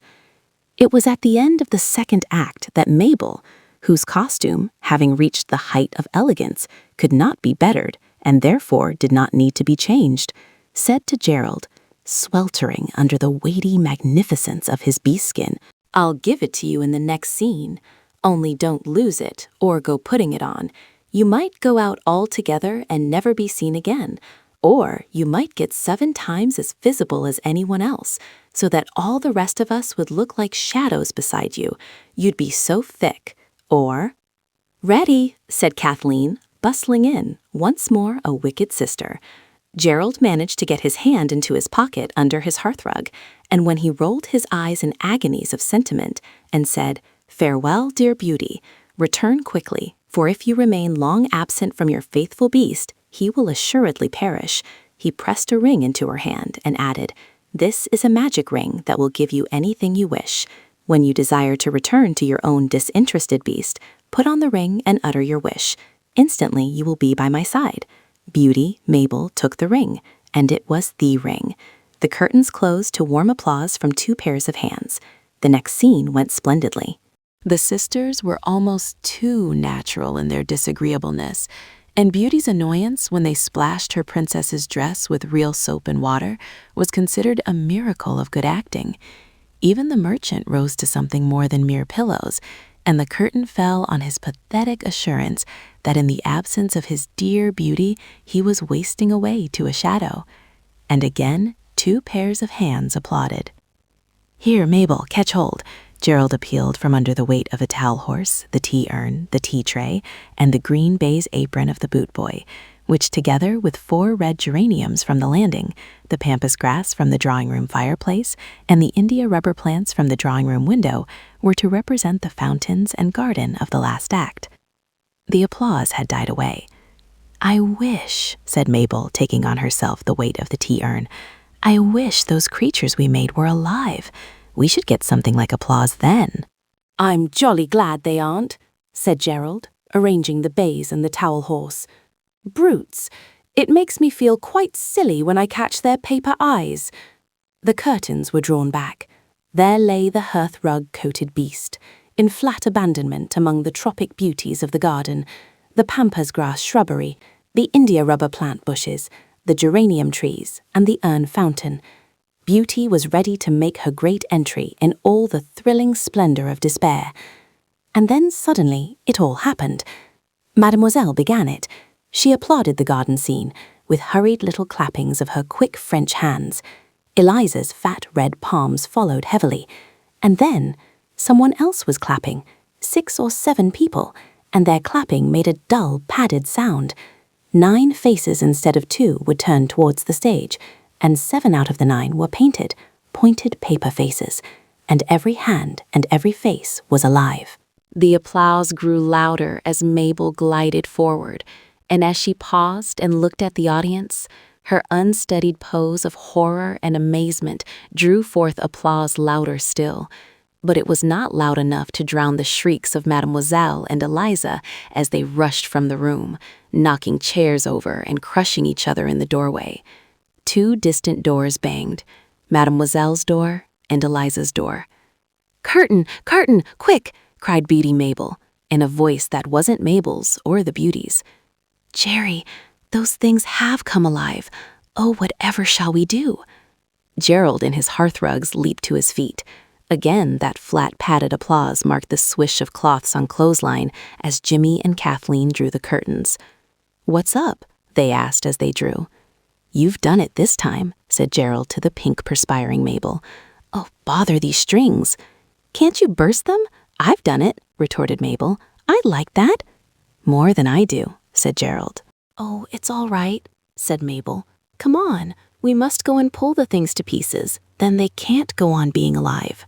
"It's your fault anyhow," said Gerald, with every possible absence of gallantry. "Don't you see? It's turned into a wishing ring. I knew something different was going to happen. Get my knife out of my pocket. This string's in a knot. Jimmy, Kathy, those ugly wugglies have come alive because Mabel wished it. Cut out and pull them to pieces." Jimmy and Kathy peeped through the curtain and recoiled with white faces and staring eyes. "Not me," was the brief rejoinder of Jimmy. Kathy said, "Not much," and she meant it. Anyone could see that. And now, as Gerald, almost free of the hearthrugs, broke his thumbnail on the stiffest blade of his knife, a thick rustling and a sharp, heavy stumping sounded beyond the curtain. "They're going out," screamed Kathleen. "Walking out, on their umbrella and broomstick legs. You can't stop them, Jerry. They're too awful." "Everybody in the town will be insane by tomorrow night if we don't stop them," cried Gerald. "Here, give me the ring. I'll unwish them." He caught the ring from the unresisting Mabel, cried, "I wish the uglies weren't alive," and tore through the door.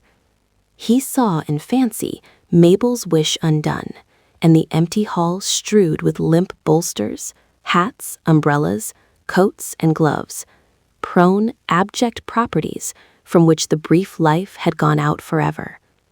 But the hall was crowded with live things, strange things, all horribly short as broomsticks and umbrellas are short. A limp hand gesticulated. A pointed white face with red cheeks looked up at him, and wide red lips said something, he could not tell what. The voice reminded him of the old beggar down by the bridge who had no roof to his mouth. These creatures had no roofs to their mouths, of course. They had no ah, oo, re, may, oo, ah, oo, ho, el, said the voice again.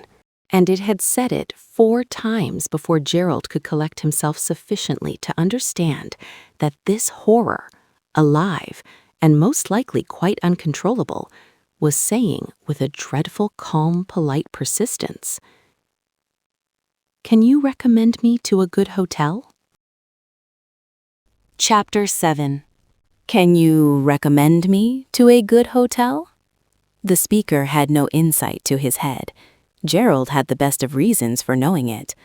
The speaker's coat had no shoulders inside it, only the crossbar that a jacket is slung on by careful ladies. The hand raised in interrogation was not a hand at all. It was a glove, lumpily stuffed with pocket handkerchiefs, and the arm attached to it was only Kathleen's school umbrella. Yet the whole thing was alive, and was asking a definite, and for anybody else, anybody who really was a body, a reasonable question. With a sensation of inward sinking, Gerald realized that now or never was the time for him to rise to the occasion, and at the thought, he inwardly sank more deeply than before. It seemed impossible to rise in the very smallest degree. "I beg your pardon" was absolutely the best he could do, and the painted, pointed paper face turned to him once more, and once more said, "Oh, Rio, me, oh, ho, well? You want a hotel?" Gerald repeated stupidly. A good hotel? Ho-el, reiterated the painted lips. "I'm awfully sorry," Gerald went on. One can always be polite, of course, whatever happens, and politeness came natural to him. "But all our hotels shut so early, about 8, I think." "Och, Emmer," said the ugly wuggly.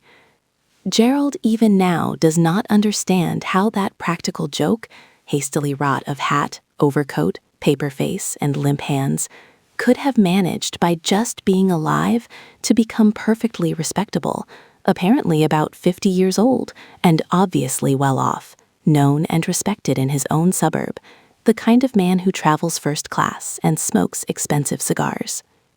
Gerald knew this time, without need of repetition, that the ugly wuggly had said, "Knock 'em up." "You can't," Gerald explained. "They're all stone deaf. Every single person who keeps a hotel in this town. He wildly plunged. "It's a county council law. Only deaf people allowed to keep hotels. It's because of the hops in the beer," he found himself adding. "You know, hops are so good for earache." "I said the respectable ugly wuggly, and Gerald was not surprised to find that the thing did not quite follow him. "It is a little difficult at first," he said. The other ugly wugglies were crowding round. The lady in the poke bonnet said, Gerald found he was getting quite clever at understanding the conversation of those who had no roofs to their mouths, "If not a hotel, a lodging." "My lodging is on the cold ground," sang itself unhidden and unavailing in Gerald's ear. Yet stay, was it unavailing? "I do know a lodging," he said slowly, "but—" The tallest of the ugly wugglies pushed forward. He was dressed in the old brown overcoat and top hat, which always hung on the school hat stand to discourage possible burglars by deluding them into the idea that there was a gentleman of the house and that he was at home. He had an air at once more sporting and less reserved than that of the first speaker, and anyone could see that he was not quite a gentleman. "Why, I woo-oh," he began, but the lady ugly wuggly in the flower-wreathed hat interrupted him. She spoke more distinctly than the others, owing, as Gerald found afterwards, to the fact that her mouth had been drawn open, and the flap cut from the aperture had been folded back, so that she really had something like a roof to her mouth, though it was only a paper one. "What I want to know," Gerald understood her to say, "is where are the carriages we ordered?" "I don't know," said Gerald, "but I'll find out. But we ought to be moving," he added. "You see, the performance is over, and they want to shut up the house and put the lights out. Let's be moving." Oogie," repeated the respectful ugly wuggly, and stepped towards the front door. Ooh," said the flower-wreathed one, and Gerald assures me that her vermilion lips stretched in a smile.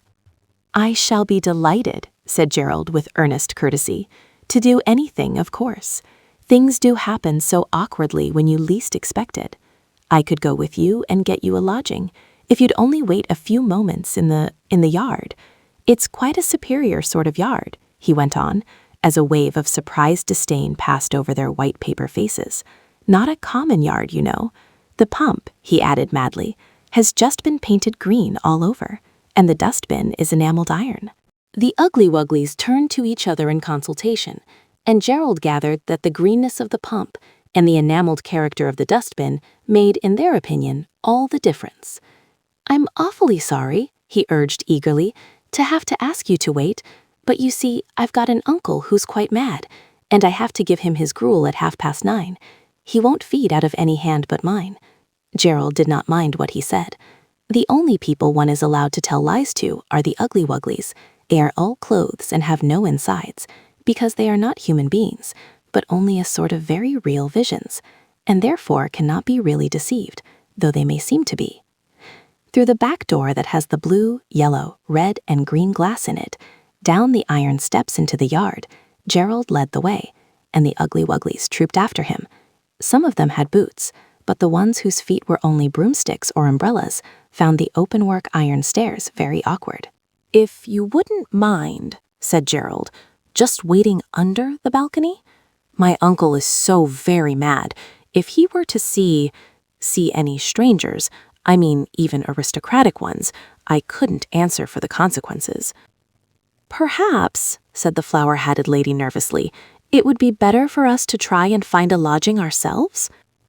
"I wouldn't advise you to," said Gerald as grimly as he knew how.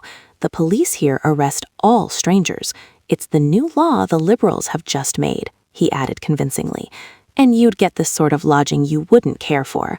I couldn't bear to think of you in a prison dungeon," he added tenderly. Your papers," said the respectable Ugly Wuggly, and added something that sounded like disgraceful state of things. However, they ranged themselves under the iron balcony. Gerald gave one last look at them and wondered in his secret heart why he was not frightened, though in his outside mind he was congratulating himself on his bravery. For the things did look rather horrid.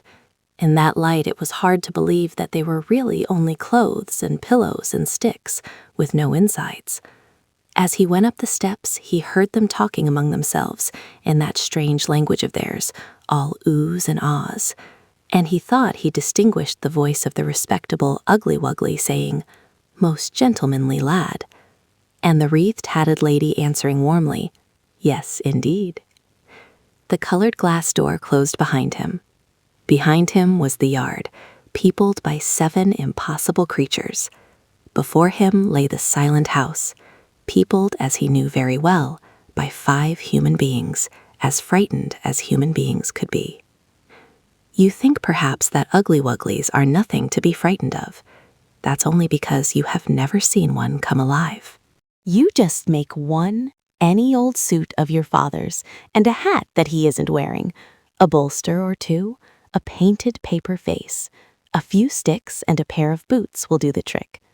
Get your father to lend you a wishing ring, give it back to him when it has done its work, and see how you feel then. Of course, the reason why Gerald was not afraid was that he had the ring, and as you have seen, the wearer of that is not frightened by anything unless he touches that thing. But Gerald knew well enough how the others must be feeling. That was why he stopped for a moment in the hall to try and imagine what would have been most soothing to him if he had been as terrified as he knew they were. "Kathy, I say! What ho, Jimmy! Mabel ahoy!"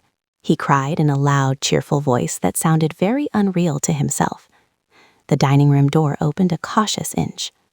"I say, such larks!" Gerald went on, shoving gently at the door with his shoulder. "Look out! What are you keeping the door shut for?" "Are you alone?" asked Kathleen in hushed, breathless tones. "Yes, of course. Don't be a duffer." The door opened, revealing 3 scared faces and the disarranged chairs where that odd audience had sat. "Where are they? Have you unwished them? We heard them talking. Horrible." "They're in the yard," said Gerald with the best imitation of joyous excitement that he could manage. "It is such fun. They're just like real people, quite kind and jolly. It's the most ripping lark. Don't let on to Mademoiselle and Eliza. I'll square them. Then Kathleen and Jimmy must go to bed, and I'll see Mabel home. And as soon as we get outside, I must find some sort of lodging for the Ugly Wugglies. They are such fun, though. I do wish you could all go with me." "Fun?" echoed Kathleen dismally and doubting. "Perfectly killing," Gerald asserted resolutely. "Now you just listen to what I say to Mademoiselle and Eliza and back me up for all you're worth." "But," said Mabel, "you can't mean that you're going to leave me alone directly we get out and go off with those horrible creatures. They look like fiends." "You wait till you've seen them close," Gerald advised. "Why, they're just ordinary. The first thing one of them did was to ask me to recommend it to a good hotel. I couldn't understand it at first, because it has no roof to its mouth, of course." It was a mistake to say that. Gerald knew it at once. Mabel and Kathleen were holding hands in a way that plainly showed how a few moments ago they had been clinging to each other in an agony of terror. Now they clung again. And Jimmy, who was sitting on the edge of what had been the stage, kicking his boots against the pink counterpane, shuddered visibly. "It doesn't matter," Gerald explained. "About the roofs, I mean. You soon get to understand. I heard them say I was a gentlemanly lad as I was coming away. They wouldn't have cared to notice a little thing like that if they'd been fiends, you know. It doesn't matter how gentlemanly they think you. If you don't see me home, you aren't, that's all. Are you going to?" Mabel demanded. "Of course I am. We shall have no end of a lark. Now for Mademoiselle." He had put on his coat as he spoke and now ran up the stairs. The others, herding in the hall, could hear his light-hearted, "There's nothing unusual the matter, whatever did you bolt like that for?" knock at Mademoiselle's door, the reassuring, "It's only me, Gerald, you know," the pause, the opening of the door, and the low-voiced parley that followed. Then Mademoiselle and Gerald at Eliza's door, voices of reassurance, Eliza's terror bluntly voluble, tactfully soothed. "Wonder what lies he's telling them," Jimmy grumbled. "Oh, not lies," said Mabel. "He's only telling them as much of the truth as it's good for them to know."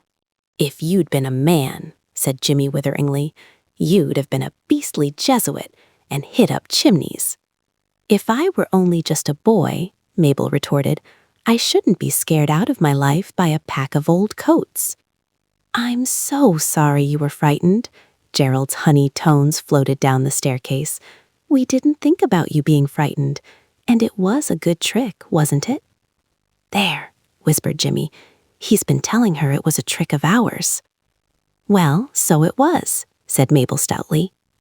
"It was indeed a wonderful trick," said Mademoiselle.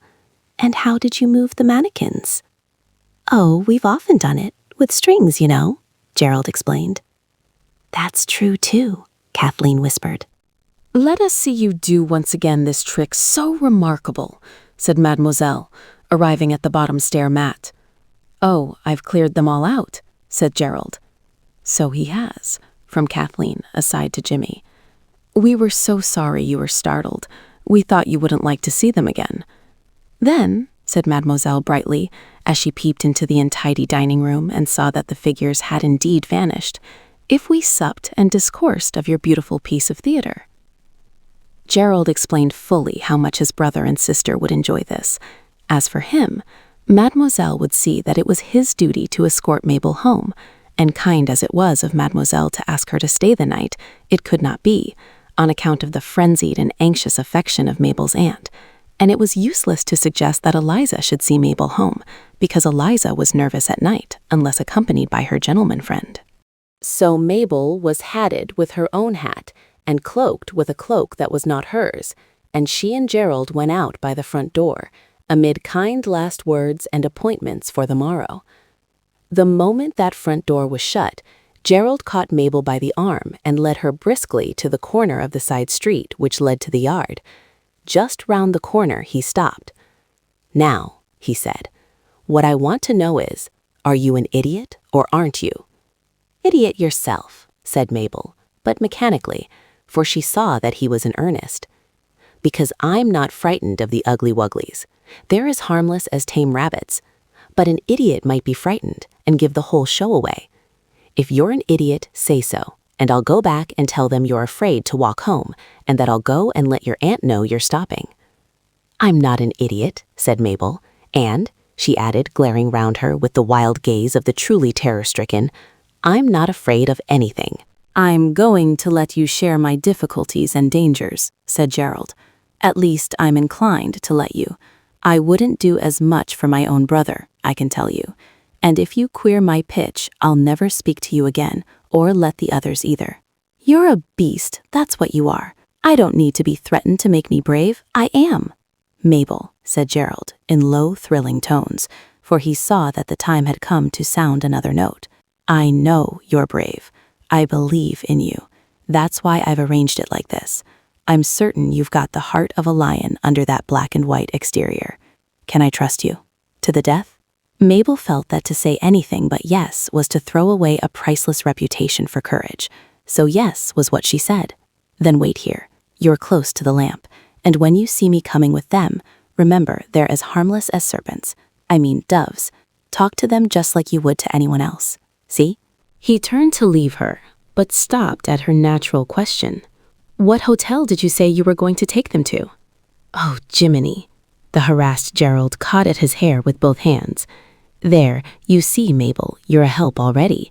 He had, even at that moment, some tact left. I clean forgot. I meant to ask you, isn't there any lodge or anything in the castle grounds where I could put them for the night? The charm will break, sometime, like being invisible did, and there'll just be a pack of coats and things that we can easily carry home any day. Is there a lodge or anything? There's a secret passage, Mabel began, but at that moment the yard door opened and an ugly wuggly put out its head and looked anxiously down the street. Righto.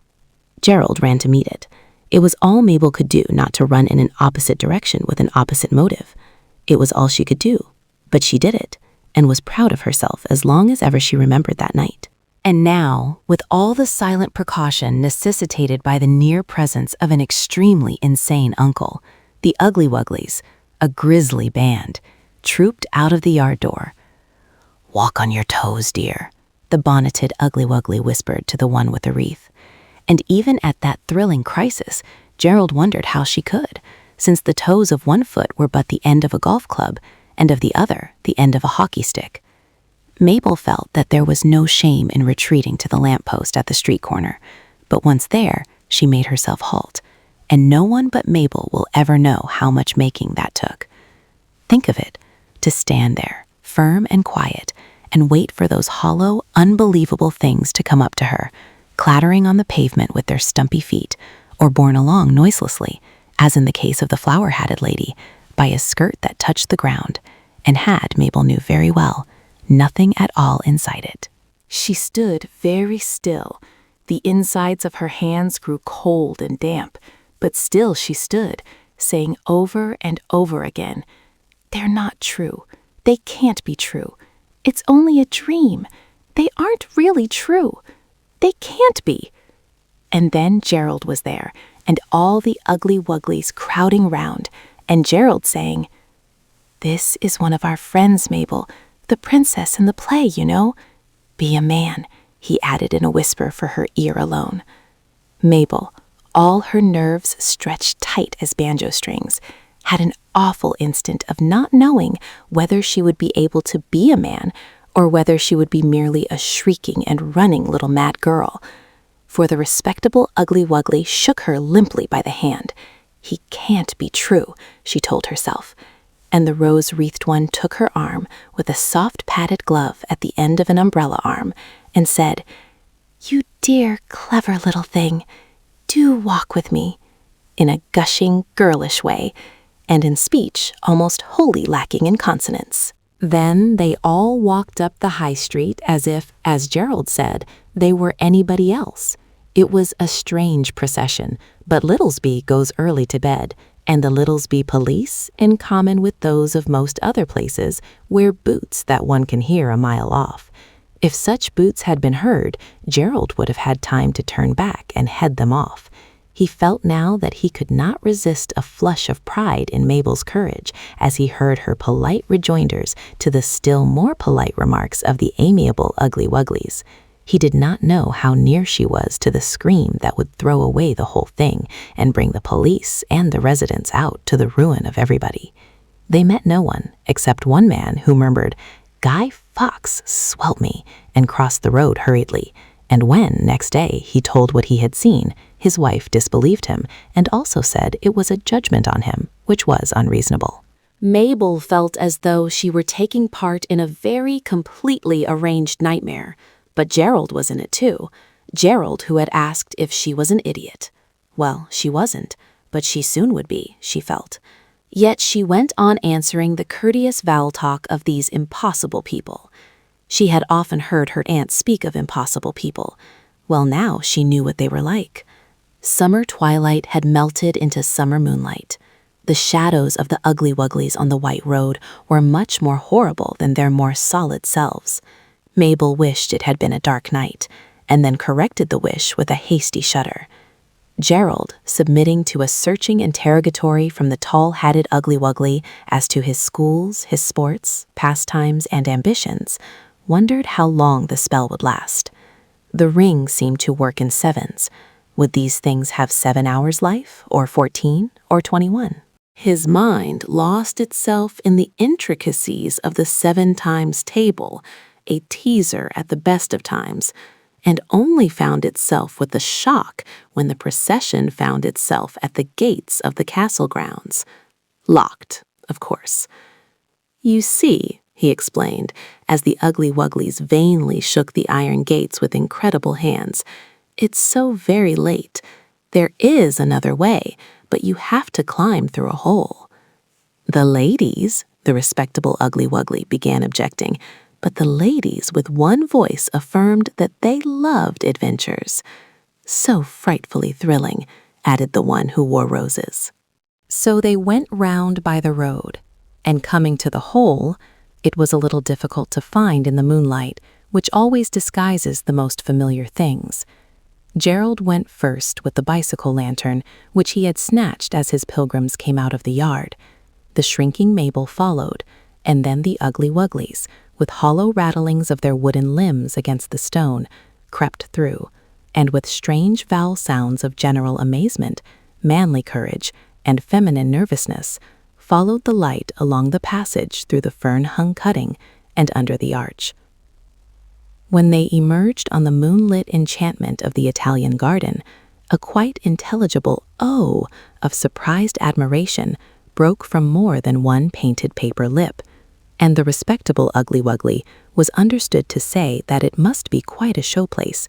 "By George, sir, yes." Those marble terraces and artfully serpentining gravel walks surely never had echoed to steps so strange. No shadows so wildly unbelievable had, for all its enchantments, ever fallen on those smooth, gray, dewy lawns. Gerald was thinking this, or something like it. What he really thought was, "I bet there never was such a go as this, even here," when he saw the statue of Hermes leap from its pedestal and run towards him and his company with all the lively curiosity of a street boy eager to be in at a street fight. He saw, too, that he was the only one who perceived that white advancing presence, and he knew that it was the ring that let him see what by others could not be seen. He slipped it from his finger. Yes, Hermes was on his pedestal, still as the snowman you make in the Christmas holidays. He put the ring on again, and there was Hermes, circling round the group and gazing deep in each unconscious ugly wuggly face. "This seems a very superior hotel," the tall-hatted ugly wuggly was saying. "The grounds are laid out with what you might call taste." "We should have to go in by the back door," said Mabel suddenly. "The front door is locked at 9:30. A short, stout, ugly wuggly in a yellow and blue cricket cap, who had hardly spoken, muttered something about an escapade and about feeling quite young again. And now they had skirted the marble-edged pool where the goldfish swam and glimmered, and where the great prehistoric beast had come down to bathe and drink. The water flashed white diamonds in the moonlight, and Gerald alone of them all saw that the scaly-plated vast lizard was even now rolling and wallowing there among the lily pads. They hastened up the steps of the Temple of Flora. The back of it, where no elegant arch opened to the air, was against one of those sheer hills, almost cliffs, that diversified the landscape of that garden. Mabel passed behind the statue of the goddess, fumbled a little, and then Gerald's lantern, flashing like a searchlight, showed a very high and very narrow doorway. The stone that was the door, and that had closed it, revolved slowly under the touch of Mabel's fingers. "This way," she said, and panted a little. The back of her neck felt cold and goose-fleshy. "You lead the way, my lad, with the lantern," said the suburban Ugly Wuggly in his bluff, agreeable way. I must stay behind to close the door," said Gerald. "The princess can do that." "We'll help her," said the wreathed one with effusion, and Gerald thought her horribly officious. He insisted gently that he would be the one responsible for the safe shutting of that door. "You wouldn't like me to get into trouble, I'm sure," he urged, and the Ugly Wugglies, for the last time kind and reasonable, agreed that this, of all things, they would most deplore. "You take it," Gerald urged, pressing the bicycle lamp on the elderly Ugly Wuggly. "You're the natural leader. Go straight ahead." "Are there any steps?" he asked Mabel in a whisper. "Not for ever so long," she whispered back. "It goes on for ages and then twists round." "Whispering," said the smallest Ugly Wuggly suddenly, "ain't manners." "He hasn't any anyhow," whispered the Lady Ugly Wuggly. "Don't mind him. Quite a self-made man," and squeezed Mabel's arm with horrible confidential flabbiness. The respectable Ugly Wuggly leading with the lamp, the others following trustfully, one and all disappeared into that narrow doorway, and Gerald and Mabel standing without, hardly daring to breathe lest a breath should retard the procession, almost sobbed with relief. Prematurely, as it turned out, for suddenly there was a rush and a scuffle inside the passage, and as they strove to close the door, the Ugly Wugglies fiercely pressed to open it again. Whether they saw something in the dark passage that alarmed them, whether they took it into their empty heads that this could not be the back way to any really respectable hotel, or whether a convincing sudden instinct warned them that they were being tricked, Mabel and Gerald never knew. But they knew that the Ugly Wugglies were no longer friendly and commonplace, that a fierce change had come over them. Cries of, "No, no, we won't go on, make him lead," broke the dreamy stillness of the perfect night. There were screams from ladies' voices, the hoarse, determined shouts of strong Ugly Wugglies roused to resistance, and worse than all, the steady pushing open of that narrowed stone door that had almost closed upon the ghastly crew. Through the chink of it they could be seen, a writhing black crowd against the light of the bicycle lamp. A padded hand reached round the door. Stick-boned arms stretched out angrily towards the world that door, if it closed, would shut them off from forever. And the tone of their consonantless speech was no longer conciliatory and ordinary. It was threatening, full of the menace of unbearable horrors. The padded hand fell on Gerald's arm, and instantly all the terrors that he had so far only known in imagination became real to him, and he saw, in the sort of flash that shows drowning people their past lives, what it was that he had asked of Mabel, and that she had given. "Push, push for your life," he cried, and setting his heel against the pedestal of Flora, pushed manfully. "I can't anymore, oh, I can't," moaned Mabel, and tried to use her heel likewise, but her legs were too short. "They mustn't get out, they mustn't," Gerald panted. "You'll know it when we do," came from inside the door, in tones which fury and mouth-rooflessness would have made unintelligible to any ears but those sharpened by the wild fear of that unspeakable moment. "What's up there?" cried suddenly a new voice, a voice with all its consonants comforting, clean-cut and ringing, and abruptly a new shadow fell on the marble floor of Flora's temple. "Come and help push." Gerald's voice only just reached the newcomer. "If they get out, they'll kill us all." A strong, velveteen-covered shoulder pushed suddenly between the shoulders of Gerald and Mabel. A stout man's heel sought the aid of the goddess's pedestal. The heavy, narrow door yielded slowly. It closed, its spring clicked, and the furious, surging, threatening mass of Ugly Wugglies was shut in, and Gerald and Mabel, oh, incredible relief, were shut out. Mabel threw herself on the marble floor, sobbing slow, heavy sobs of achievement and exhaustion. If I had been there, I should have looked the other way, so as not to see whether Gerald yielded himself to the same abandonment. The newcomer, he appeared to be a gamekeeper, Gerald decided later, looked down on, well, certainly on Mabel, and said, "Come on, don't be a little duffer." He may have said a couple of little duffers. "Who is it, and what's it all about?" "I can't possibly tell you," Gerald panted.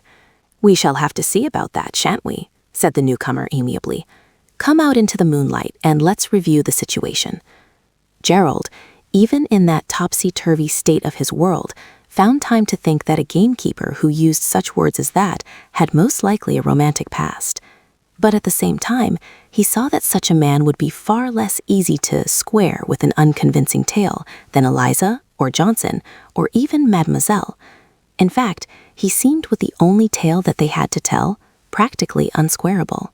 Gerald got up, if he was not up already, or still up, and pulled at the limp and now hot hand of the sobbing Mabel. And as he did so, the unsquareable one took his hand, and thus led both children out from under the shadow of Flora's dome, into the bright white moonlight that carpeted Flora's steps.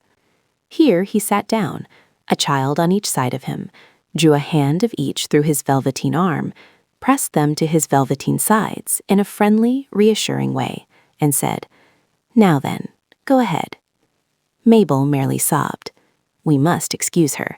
She had been very brave, and I have no doubt that all heroines, from Joan of Arc to Grace Darling, have had their sobbing moments. But Gerald said, "It's no use. If I made up a story, you'd see through it." "That's a compliment to my discernment, anyhow," said the stranger. "What price telling me the truth?" "If we told you the truth," said Gerald, "you wouldn't believe it." "Try me," said the velveteen one. He was clean-shaven and had large eyes that sparkled when the moonlight touched them. "I can't," said Gerald, and it was plain that he spoke the truth. "You'd either think we were mad and get us shut up, or else, oh, it's no good. Thank you for helping us, and do let us go home. I wonder," said the stranger musingly, "whether you have any imagination." "Considering that we invented them," Gerald hotly began, and stopped with late prudence. "If by them you mean the people whom I helped you to imprison in yonder tomb," said the stranger, loosing Mabel's hand to put his arm around her, "remember that I saw and heard them, and with all respect to your imagination, I doubt whether any invention of yours would be quite so convincing." Gerald put his elbows on his knees and his chin in his hands. "Collect yourself," said the one in velveteen, "and while you are collecting, let me just put the thing from my point of view. I think you hardly realize my position. I come down from London to take care of a big estate." "I thought you were a gamekeeper," put in Gerald. Mabel put her head on the stranger's shoulder. "Hero in disguise, then, I know," she sniffed. "Not at all," said he. "Bailiff would be nearer the mark. On the very first evening, I go out to take the moonlit air, and approaching a white building, hear sounds of an agitated scuffle, accompanied by frenzied appeals for assistance.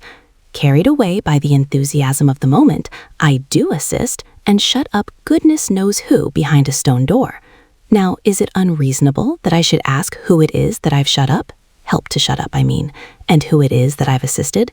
It's reasonable enough, Gerald admitted. "Well then," said the stranger. "Well then," said Gerald. "The fact is... No," he added after a pause. "The fact is I simply can't tell you." "Then I must ask the other side," said Velveteens. "Let me go. I'll undo that door and find out for myself." "Tell him," said Mabel, speaking for the first time. "Never mind if he believes or not.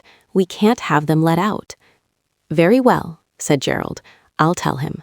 Now look here, Mr. Bailiff, will you promise us on an English gentleman's word of honor, because of course I can see you're that, bailiff or not, will you promise that you won't tell anyone what we tell you, and that you won't have us put in a lunatic asylum, however mad we sound?" "Yes," said the stranger, "I think I can promise that. But if you've been having a sham fight or anything and shoved the other side into that hole, don't you think you'd better let them out? They'll be most awfully frightened, you know. After all, I suppose they are only children." "Wait till you hear," Gerald answered. They're not children. Not much. Shall I just tell about them or begin at the beginning?" "The beginning, of course," said the stranger. Mabel lifted her head from his velveteen shoulder and said, Let me begin then. I found a ring, and I said it would make me invisible. I said it in play, and it did. I was invisible 21 hours. Never mind where I got the ring. Now, Gerald, you go on." Gerald went on. For quite a long time he went on, for the story was a splendid one to tell. "And so," he ended, "we got them in there, and when 7 hours are over, or 14, or 21, or something with a 7 in it, they'll just be old coats again. They came alive at 9:30. I think they'll stop being it in 7 hours. That's 4:30. Now, will you let us go home?" "I'll see you home," said the stranger, in a quite new tone of exasperating gentleness. "Come, let's be going." "You don't believe us," said Gerald. "Of course you don't. Nobody could. But I could make you believe if I chose." All three stood up, and the stranger stared in Gerald's eyes till Gerald answered his thought. "No, I don't look mad, do I?" "No, you aren't. But come, you're an extraordinarily sensible boy. Don't you think you may be sickening for a fever or something?" And Kathy and Jimmy and Mademoiselle and Eliza and the man who said, "Guy Fawkes swelped me," and you saw them move. You heard them call out. Are you sickening for anything? No, or at least not for anything but information. Come, and I'll see you home. "Mabel lives at the Towers," said Gerald, as the stranger turned into the broad drive that leads to the big gate. "No relation to Lord Yalding," said Mabel hastily, "housekeeper's niece." She was holding on to his hand all the way. At the servant's entrance, she put up her face to be kissed and went in. "Poor little thing," said the bailiff, as they went down the drive towards the gate. He went with Gerald to the door of the school. "Look here," said Gerald at parting. "I know what you're going to do. You're going to try to undo that door." "Discerning," said the stranger. "Well, don't. Or anyway, wait till daylight and let us be there. We can get there by 10. "All right, I'll meet you there by 10, answered the stranger. "By George, you're the rummest kids I ever met." "We are rum," Gerald owned, "but so would you be if— Good night." As the four children went over the smooth lawn towards Flora's temple, they talked, as they had talked all the morning, about the adventures of last night and of Mabel's bravery. It was not 10, but 12:30, for Eliza, backed by Mademoiselle, had insisted on their clearing up, and clearing up very thoroughly, the litter of last night. "You're a Victoria Cross heroine, dear," said Kathy warmly. "You ought to have a statue put up to you." "It would come alive if you put it here," said Gerald grimly. "I shouldn't have been afraid," said Jimmy. "By daylight," Gerald assured him, "everything looks so jolly different." "I do hope he'll be there," Mabel said. "He was such a dear, Kathy, a perfect bailiff with the soul of a gentleman." "He isn't there, though," said Jimmy. "I believe you just dreamed him, like you did the statues coming alive." They went up the marble steps in the sunshine, and it was difficult to believe that this was the place where only in last night's moonlight fear had laid such cold hands on the hearts of Mabel and Gerald. "Shall we open the door?" suggested Kathleen, "and begin to carry home the coats?" "Let's listen first," said Gerald. "Perhaps they aren't only coats yet." They laid ears to the hinges of the stone door, behind which last night the Ugly Wugglies had shrieked and threatened. All was still as the sweet morning itself. It was as they turned away that they saw the man they had come to meet. He was on the other side of Flora's pedestal. But he was not standing up. He lay there, quite still on his back, his arms flung wide. "Oh, look!" cried Kathy, and pointed. His face was a queer greenish color, and on his forehead there was a cut. Its edges were blue, and a little blood had trickled from it onto the white of the marble. At the same time, Mabel pointed too, but she did not cry out as Kathy had done. And what she pointed at was a big, glossy-leaved rhododendron bush, from which a painted, pointed paper face peered out, very white, very red in the sunlight, and as the children gazed, shrank back into the cover of the shining leaves. Chapter 8. It was but too plain. The unfortunate bailiff must have opened the door before the spell had faded, while yet the Ugly Wugglies were something more than mere coats and hats and sticks. They had rushed out upon him and had done this. He lay there insensible.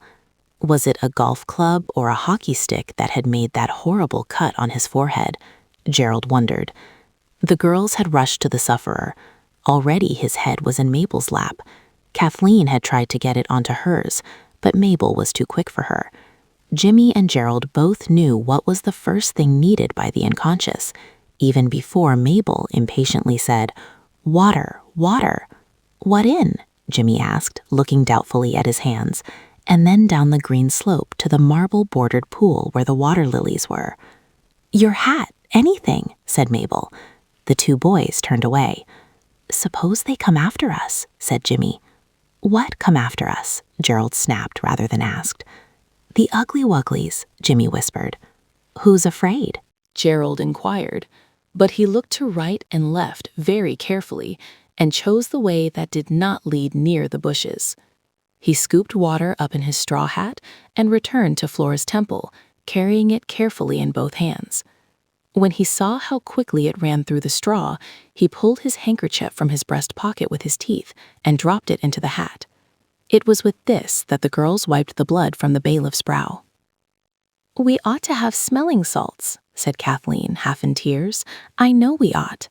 "They would be good," Mabel owned. "Hasn't your aunt any?" "Yes, but—" "Don't be a coward," said Gerald. "Think of last night. They wouldn't hurt you. He must have insulted them or something. Look here, you run. We'll see that nothing runs after you." There was no choice but to relinquish the head of the interesting invalid to Kathleen, so Mabel did it, cast one glaring glance round the rhododendron-bordered slope, and fled towards the castle. The other three bent over the still unconscious bailiff. "He's not dead, is he?" asked Jimmy anxiously. "No," Kathleen reassured him. "His heart's beating. Mabel and I felt it in his wrist, where doctors do. How frightfully good-looking he is." "Not so dusty," Gerald admitted. "I never know what you mean by good-looking," said Jimmy. And suddenly a shadow fell on the marble beside them, and a fourth voice spoke. Not Mabel's. Her hurrying figure, though still in sight, was far away. "Quite a personable young man," it said. The children looked up, into the face of the eldest of the Ugly Wugglies, the respectable one. Jimmy and Kathleen screamed. I am sorry, but they did. "Hush," said Gerald savagely. He was still wearing the ring. "Hold your tongues. I'll get him away," he added in a whisper. "Very sad affair, this," said the respectable Ugly Wuggly. He spoke with a curious accent. There was something odd about his R's, and his M's and N's were those of a person laboring under an almost intolerable cold in the head. But it was not the dreadful ooh and ah voice of the night before. Kathleen and Jimmy stooped over the bailiff. Even that prostrate form, being human, seemed some little protection. But Gerald, strong in the fearlessness that the ring gave to its wearer, looked full into the face of the Ugly Wuggly, and started. For though the face was almost the same as the face he had himself painted on the school drawing paper, it was not the same, for it was no longer paper. It was a real face, and the hands, lean and almost transparent as they were real hands. As it moved a little to get a better view of the bailiff, it was plain that it had legs, arms, live legs and arms, and a self-supporting backbone. It was alive indeed, with a vengeance. "How did it happen?" Gerald asked with an effort at calmness, a successful effort. "Most regrettable," said the Ugly Wuggly. "The others must have missed the way last night in the passage. They never found the hotel." "Did you?" asked Gerald blankly. "Of course," said the Ugly Wuggly. "Most respectable, exactly as you said. Then, when I came away, I didn't come the front way because I wanted to revisit this sylvan scene by daylight, and the hotel people didn't seem to know how to direct me to it. I found the others all at this door, very angry. They'd been here all night, trying to get out. Then the door opened. This gentleman must have opened it, and before I could protect him, that underbred man in the high hat, you remember." Gerald remembered. hit him on the head, and he fell where you see him. The others dispersed, and I myself was just going for assistance when I saw you." Here Jimmy was discovered to be in tears, and Kathleen white as any drawing paper. "What's the matter, my little man?" said the respectable Ugly Wuggly kindly. Jimmy passed instantly from tears to yells. "Here, take the ring," said Gerald in a furious whisper, and thrust it onto Jimmy's hot, damp, resisting finger. Jimmy's voice stopped short in the middle of a howl, and Gerald, in a cold flash, realized what it was that Mabel had gone through the night before. But it was daylight, and Gerald was not a coward. "We must find the others," he said. "I imagine," said the elderly Ugly Wuggly, "that they have gone to bathe. Their clothes are in the wood." He pointed stiffly. "You two go and see," said Gerald. "I'll go on dabbing this chap's head." In the wood, Jimmy, now fearless as any lion, discovered 4 heaps of clothing, with broomsticks, hockey sticks, and masks complete, all that had gone to make up the gentleman Ugly Wugglies of the night before. On a stone seat, well in the sun, sat the 2 lady Ugly Wugglies, and Kathleen approached them gingerly. Valor is easier in the sunshine than at night, as we all know. When she and Jimmy came close to the bench, they saw that the Ugly Wugglies were only Ugly Wugglies such as they had often made. There was no life in them. Jimmy shook them to pieces, and a sigh of relief burst from Kathleen. "The spell's broken, you see," she said, "and that old gentleman, he's real. He only happens to be like the Ugly Wuggly we made." "He's got the coat that hung in the hall on anyway," said Jimmy. "No, it's only like it. Let's get back to the unconscious stranger." They did, and Gerald begged the elderly Ugly Wuggly to retire among the bushes with Jimmy. "Because," said he, "I think the poor bailiff's coming round, and it might upset him to see strangers, and Jimmy'll keep you company. He's the best one of us to go with you," he added hastily. And this, since Jimmy had the ring, was certainly true. So the 2 disappeared behind the rhododendrons. Mabel came back with the salts just as the bailiff opened his eyes. "It's just like life," she said. "I might just as well not have gone." However, she knelt down at once and held the bottle under the sufferer's nose till he sneezed and feebly pushed her hand away, with the faint question, "What's up now?" "You've hurt your head," said Gerald. "Lie still." "No, more smelling bottle," he said weakly, and lay. Quite soon he sat up and looked round him. There was an anxious silence. Here was a grown-up who knew last night's secret, and none of the children were at all sure what the utmost rigor of the law might be in a case where people, no matter how young, made Ugly Wugglies and brought them to life. Dangerous, fighting, angry life. What would he say? What would he do? He said, "What an odd thing. Have I been insensible long?" "Hours," said Mabel earnestly. "Not long," said Kathleen. "We don't know. We found you like it," said Gerald. "I'm all right now," said the bailiff, and his eye fell on the blood-stained handkerchief. "I say, I did give my head a bang, and you've been giving me first aid. Thank you most awfully, but it is rum." "What's rum?" politeness obliged Gerald to ask. "Well, I suppose it isn't really rum. I expect I saw you just before I fainted, or whatever it was, but I've dreamed the most extraordinary dream while I've been insensible, and you were in it." "Nothing but us?" asked Mabel breathlessly. Oh, lots of things. Impossible things. But you were real enough. Everyone breathed deeply in relief. It was indeed, as they agreed later, a lucky let-off. "Are you sure you're all right?" they all asked as he got on his feet. "Perfectly, thank you." He glanced behind Flora's statue as he spoke. "Do you know, I dreamed there was a door there, but of course there isn't. I don't know how to thank you," he added, looking at them with what the girls called his beautiful, kind eyes. "It's lucky for me you came along. You come here whenever you like, you know," he added. "I give you the freedom of the place." "You're the new bailiff, aren't you?" said Mabel. "Yes. How did you know?" he asked quickly, but they did not tell him how they knew. Instead, they found out which way he was going and went the other way after warm handshakes and hopes on both sides that they would meet again soon. "I'll tell you what," said Gerald, as they watched the tall, broad figure of the bailiff grow smaller across the hot green of the grass slope. "Have you gotten any idea of how we're going to spend the day? Because I have." The others hadn't. "We'll get rid of that ugly-wuggly. Oh, we'll find a way right enough. And directly we've done it, we'll go home and seal up the ring in an envelope so that its teeth will be drawn and it'll be powerless to have unforeseen larks with us. Then we'll gad on the roof and have a quiet day. Books and apples. I'm about fed up with adventures, so I tell you." The others told him the same thing. "Now think," said he. "Think as you never thought before. How to get rid of that ugly-wuggly." Everyone thought, but their brains were tired with anxiety and distress, and the thoughts they thought were, as Mabel said, not worth thinking, let alone saying. "I suppose Jimmy's all right," said Kathleen anxiously. "Oh, he's all right. He's got the ring," said Gerald. "I hope he won't go wishing anything rotten," said Mabel, but Gerald urged her to shut up and let him think.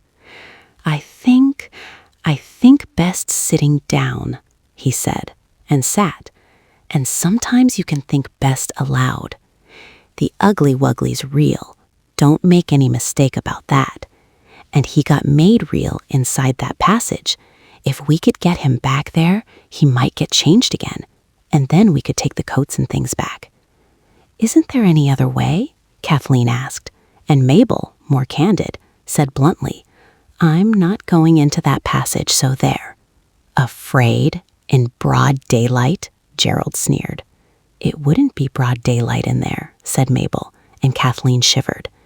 "If we went to him and suddenly tore his coat off," said she, "he is only coats.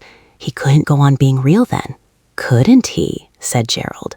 "You don't know what he's like under the coat."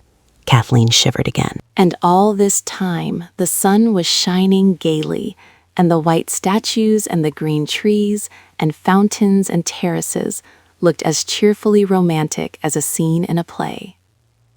"Anyway," said Gerald, "we'll try to get him back and shut the door. That's the most we can hope for. And then apples and Robinson Crusoe or the Swiss Family or any book you like that's got no magic in it. Now, we've just got to do it. And he's not horrid now. Really, he isn't. He's real, you see." "I suppose that makes all the difference," said Mabel, and tried to feel that perhaps it did. "And it's broad daylight. Just look at the sun," Gerald insisted. "Come on." He took a hand of each, and they walked resolutely towards the bank of rhododendrons, behind which Jimmy and the ugly-wuggly had been told to wait. And as they went, Gerald said, "He's real. The sun's shining. It'll all be over in a minute."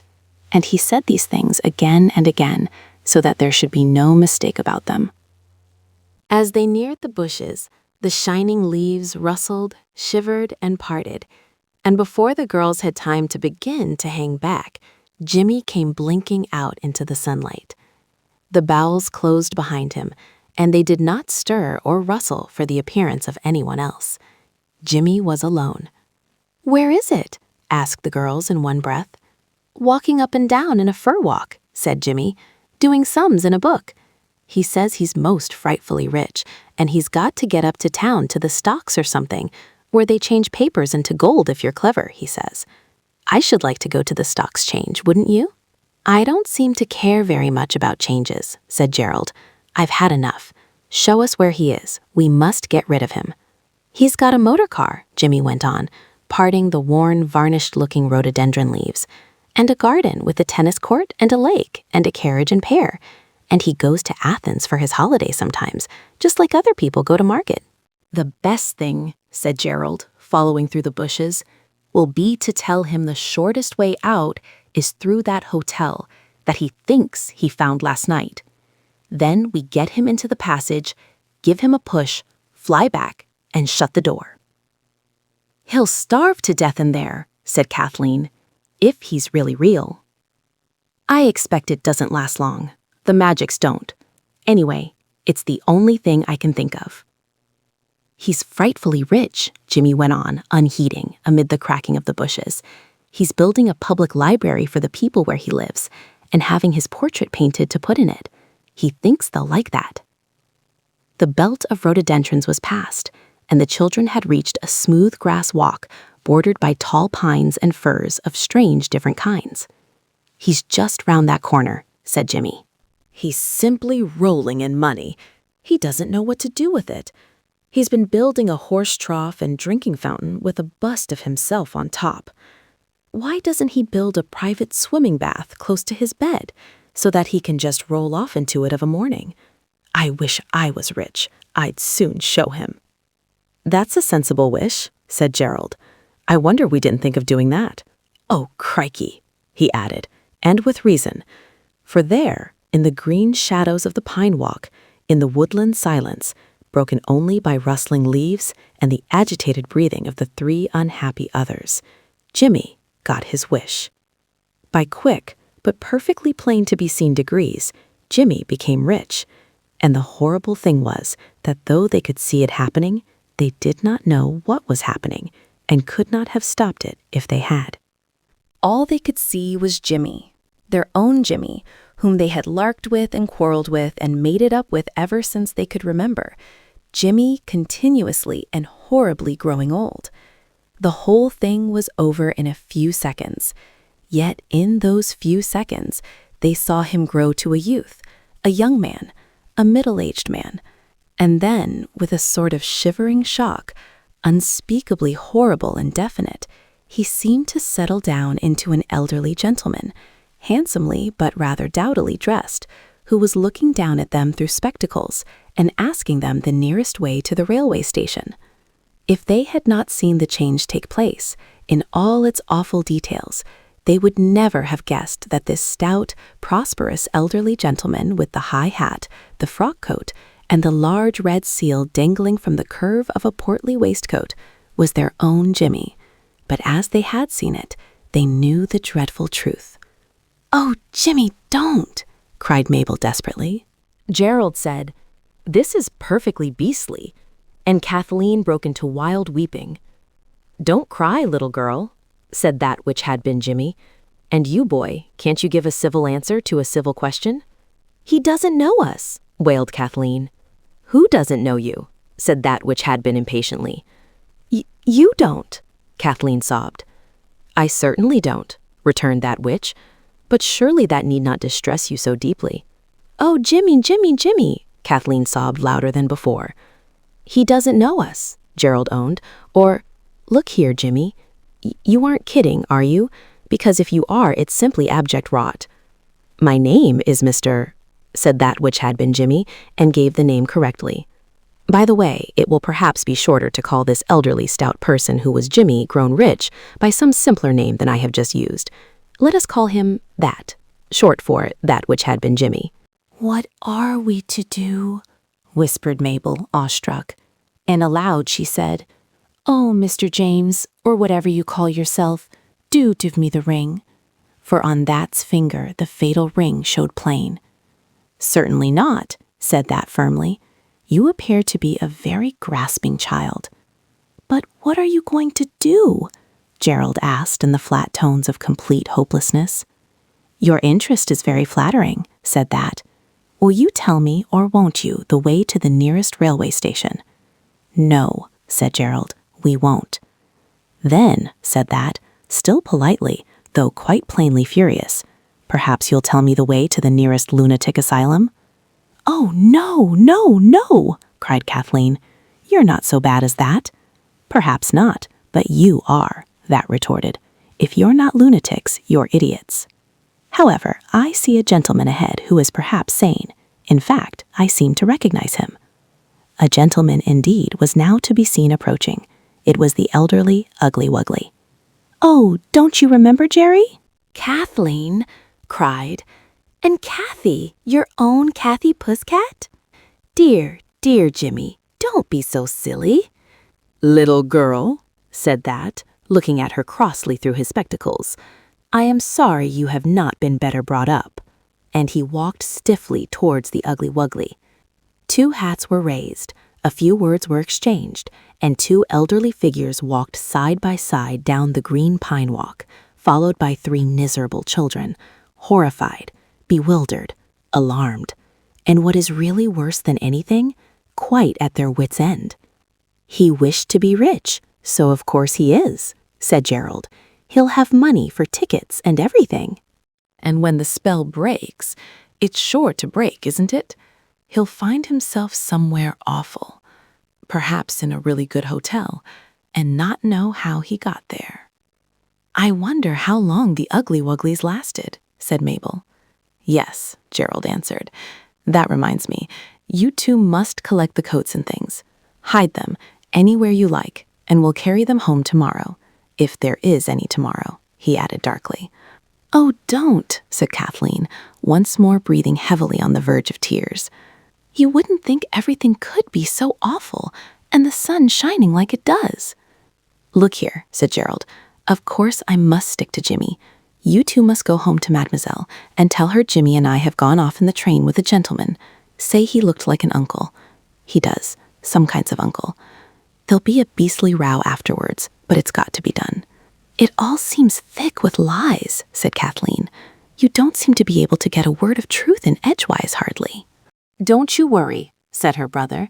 "They aren't lies. They're as true as anything else in this magic rot we've got mixed up in. It's like telling lies in a dream. You can't help it." "Well, all I know is I wish it would stop." "Lot of use you're wishing that is," said Gerald, exasperated. "So long. I've got to go and you've got to stay.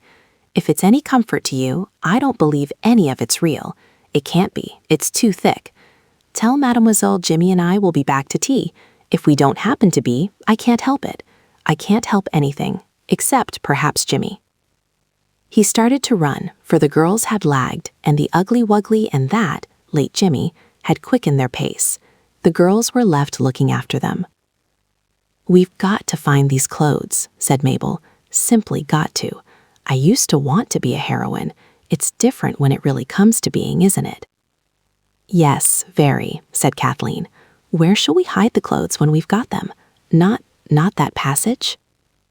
"Never," said Mabel firmly. "We'll hide them inside the great stone dinosaurus. He's hollow." "He comes alive in his stone," said Kathleen. "Not in the sunshine he doesn't," Mabel told her confidently, "and not without the ring." "There won't be any apples and books today," said Kathleen. "No, but we'll do the babiest thing we can do the minute we get home. We'll have a doll's tea party. That'll make us feel as if there wasn't really any magic." "It'll have to be a very strong tea party then," said Kathleen doubtfully. And now we see Gerald, a small but quite determined figure, paddling along in the soft white dust of the sunny road in the wake of two elderly gentlemen. His hand in his trousers pocket buries itself with a feeling of satisfaction in the heavy mixed coinage that is his share of the profits of his conjuring at the fair. His noiseless tennis shoes bear him to the station, where, unobserved, he listens at the ticket office to the voice of that which was James. 1 First London, it says. And Gerald, waiting till that and the Ugly Wuggly have strolled on to the platform, politely conversing of politics and the Kaffir market, takes a third return to London. The train strides in, squeaking and puffing. The watched take their seats in a carriage blue-lined. The watcher springs into a yellow wooden compartment. A whistle sounds, a flag is waved. The train pulls itself together, strains, jerks, and starts. "I don't understand," says Gerald, alone in his third-class carriage, "how railway trains and magic can go on at the same time. And yet they do." Mabel and Kathleen, nervously peering among the rhododendron bushes and the bracken and the fancy fir trees, find 6 several heaps of coats, hats, skirts, gloves, golf clubs, hockey sticks, broom handles. They carry them panting and damp, for the midday sun is pitiless, up the hill to where the stone dinosaurus looms immense among a forest of larches. The dinosaurus has a hole in his stomach. Kathleen shows Mabel how to make a back and climbs up on it into the cold, stony inside of the monster. Mabel hands up the clothes and the sticks. There's lots of room, says Kathleen. Its tail goes down into the ground. It's like a secret passage. Suppose something comes out of it and jumps out at you, says Mabel, and Kathleen hurriedly descends. The explanations to Mademoiselle promise to be difficult, but as Kathleen said afterwards, any little thing is enough to take a grown-up's attention off. A figure passes the window just as they are explaining that it really did look exactly like an uncle that the boys have gone to London with. "Who's that?" says Mademoiselle suddenly, pointing, too, which everyone knows is not manners. It is the bailiff, coming back from the doctor's, with antiseptic plaster on that nasty cut that took so long a bathing this morning. They tell her it is the bailiff at Yalding Towers, and she says, "Sky, ciel," and asks no more awkward questions about the boys. Lunch, very late, is a silent meal. After lunch, Mademoiselle goes out, in a hat with many pink roses, carrying a rose-lined parasol. The girls, in dead silence, organize a doll's tea party with real tea. At the second cup, Kathleen bursts into tears. Mabel, also weeping, embraces her. "I wish," sobs Kathleen. "Oh, I do wish I knew where the boys were. It would be such a comfort." Gerald knew where the boys were, and it was no comfort to him at all. If you come to think of it, he was the only person who could know where they were, because Jimmy didn't know that he was a boy. And indeed, he wasn't really. And the ugly wuggly couldn't be expected to know anything real, such as where boys were. At the moment when the second cup of doll's tea, very strong but not strong enough to drown Karen, was being poured out by the trembling hand of Kathleen, Gerald was lurking, there really is no other word for it, on the staircase of Alderman Barry Buildings, Old Broad Street. On the floor below him was a door bearing the legend, Mr. U.W. Ugly, Stock and Share Broker, and at the Stock Exchange. And on the floor above was another door, on which was the name of Gerald's little brother, now grown suddenly rich and so magic and tragic a way. There were no explaining words under Jimmy's name. Gerald could not guess what walk in life it was to which that, which had been Jimmy, owed its affluence.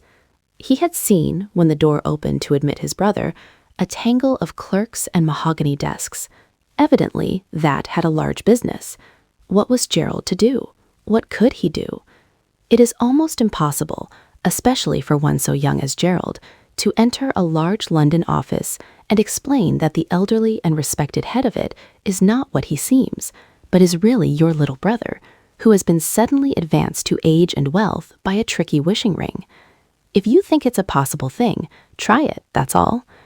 Nor could he knock at the door of Mr. U.W. Ugly, Stock and Share Broker, and at the Stock Exchange, and inform his clerks that their chief was really nothing but old clothes that had accidentally come alive, and by some magic, which he couldn't attempt to explain, become real during a night spent at a really good hotel which had no existence.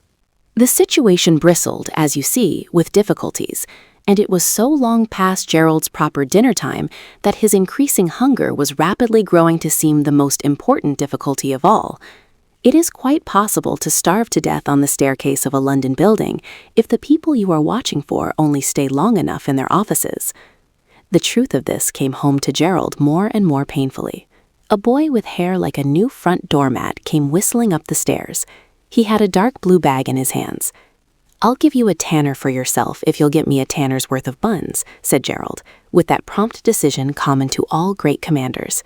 "Show us your tanners," the boy rejoined, with at least equal promptness. Gerald showed them. "All right, hand over." "Payment on delivery," said Gerald, using words from the drapers which he had never thought to use. The boy grinned admiringly. "Knows his way about," he said. "Ain't no flies on him." Not many, Gerald owned with modest pride. Cut along, there's a good chap. I've got to wait here. I'll take care of your bag if you like. Nor yet there ain't no flies on me neither, remarked the boy, shouldering it. I've been up to the confidence trick for years, ever since I was your age. With this parting shot he went, and returned in due course bun-laden. Gerald gave the sixpence and took the buns. When the boy, a minute later, emerged from the door of Mr. U.W. Ugly, Stock and Share Broker, and at the Stock Exchange, Gerald stopped him. "What sort of chap's that?" he asked, pointing the question with a jerk of an explaining thumb. "Awful big pot," said the boy, "up to his eyes in oof, motor and all that." Know anything about the one on the next landing? He's bigger than what this one is. Very old firm. Special cellar in the Bank of England to put his chink in. All in bins like against the wall at the corn chandler's. Jiminy, I wouldn't mind half an hour in there, and the doors open and the police away at a beano. Not much, neither. You'll bust if you eat all them buns. Have one? Gerald responded and held out the bag. They say in our office, said the boy, paying for the bun honorably with unasked information, as these two is all for cutting each other's throats. Oh, only in the way of business. Been at it for years. Gerald wildly wondered what magic and how much had been needed to give history and a past to these two things of yesterday, the rich Jimmy and the ugly Wuggly. If he could get them away, would all memory of them fade? In this boy's mind, for instance, in the minds of all the people who did business with them in the city. Would the mahogany and clerk-furnished offices fade away? Were the clerks real? Was the mahogany? Was he himself real? Was the boy? Can you keep a secret? He asked the other boy.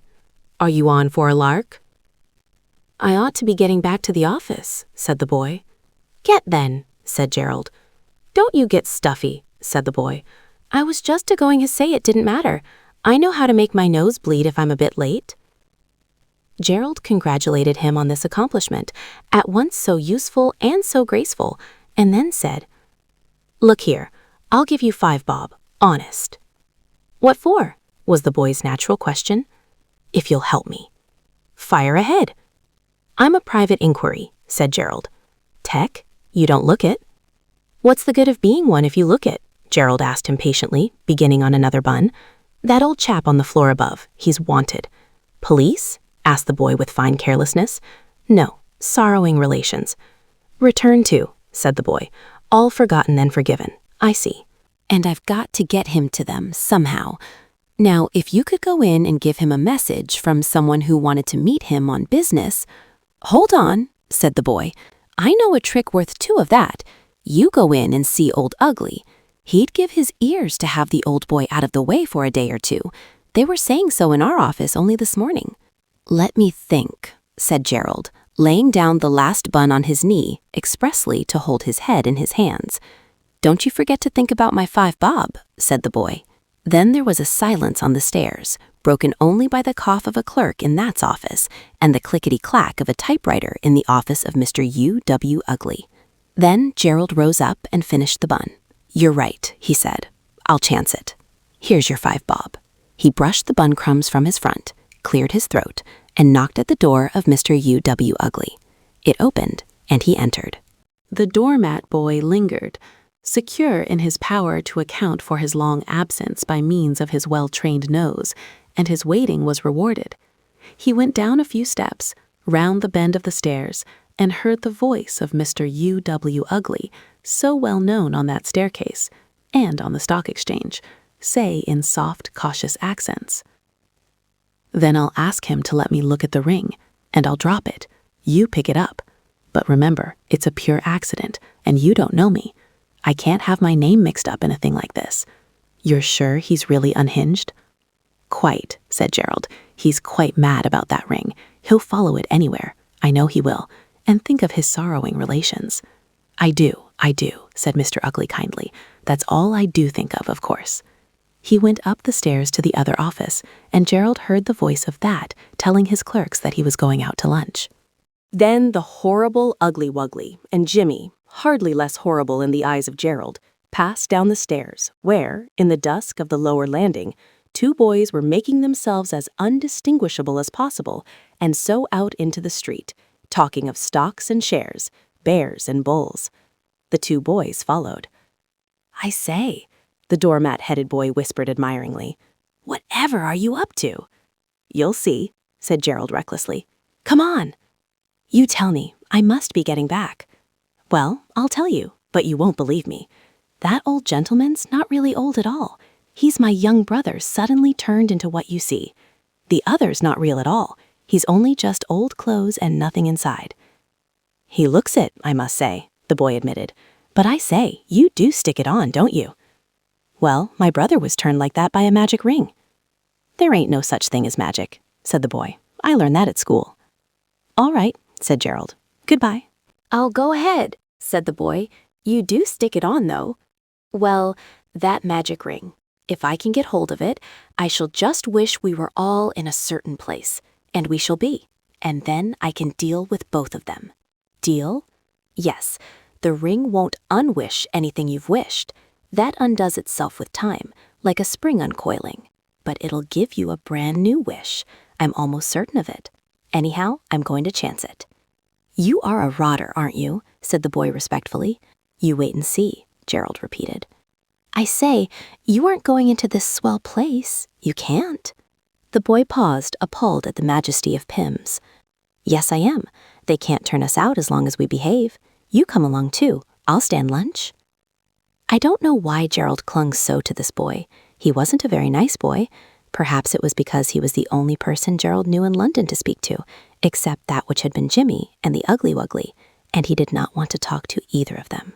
What happened next happened so quickly that, as Gerald said later, it was just like magic. The restaurant was crowded. Busy men were hastily bolting the food hurriedly brought by busy waitresses. There was a clink of forks and plates, the gurgle of beer from bottles, the hum of talk, and the smell of many good things to eat. 2 chops, please, Gerald had just said, playing with a plainly shown handful of money so as to leave no doubt of his honorable intentions. Then at the next table, he heard the words, "Ah, yes, curious old family heirloom." The ring was drawn off the finger of that, and Mr. U.W. Ugly, murmuring something about a unique curio, reached his impossible hand out for it. The doormat-headed boy was watching breathlessly. There's a ring right enough, he owned. And then the ring slipped from the hand of Mr. U.W. Ugly and skidded along the floor. Gerald pounced on it like a greyhound on a hare. He thrust the dull circlet on his finger and cried out aloud in that crowded place. I wish Jimmy and I were inside that door behind the statue of Flora. It was the only safe place he could think of. The lights and sounds and scents of the restaurant died away, as a wax drop dies in fire, a raindrop in water. I don't know, and Gerald never knew, what happened in that restaurant. There was nothing about it in the papers, though Gerald looked anxiously for extraordinary disappearance of well-known city man. What the doormat-headed boy did or thought, I don't know either. No more does Gerald. But he would like to know, whereas I don't care tuppence.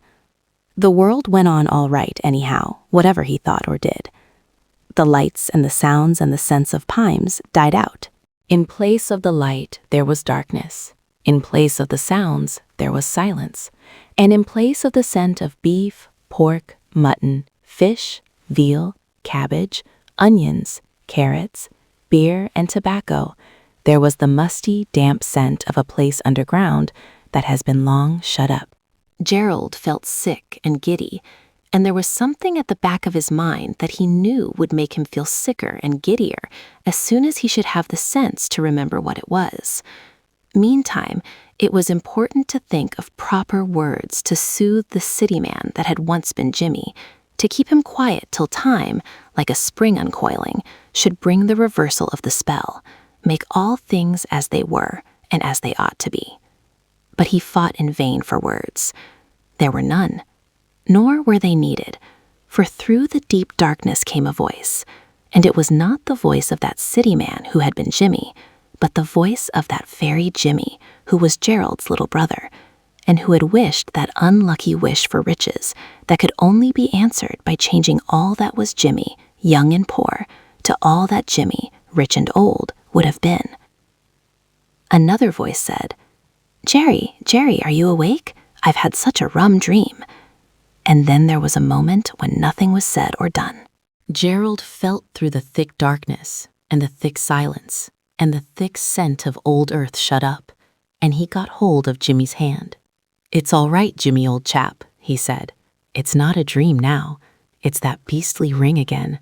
I had to wish us here to get you back it all out of your dream."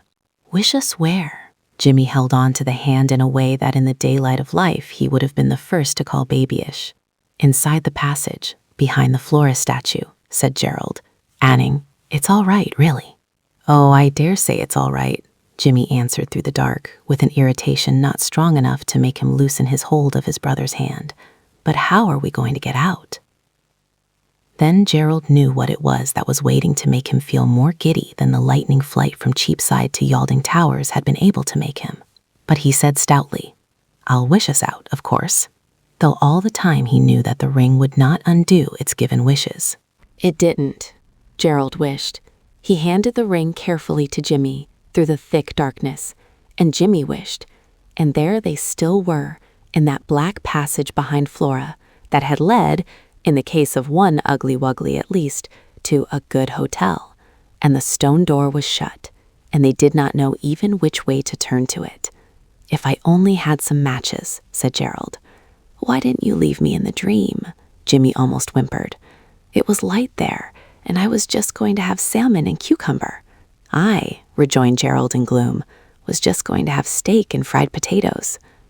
The silence and the darkness and the earthy scent were all they had now. "I always wondered what it would be like," said Jimmy in low, even tones, "to be buried alive. And now I know." "Oh," his voice suddenly rose to a shriek. "It isn't true. It isn't. It's a dream.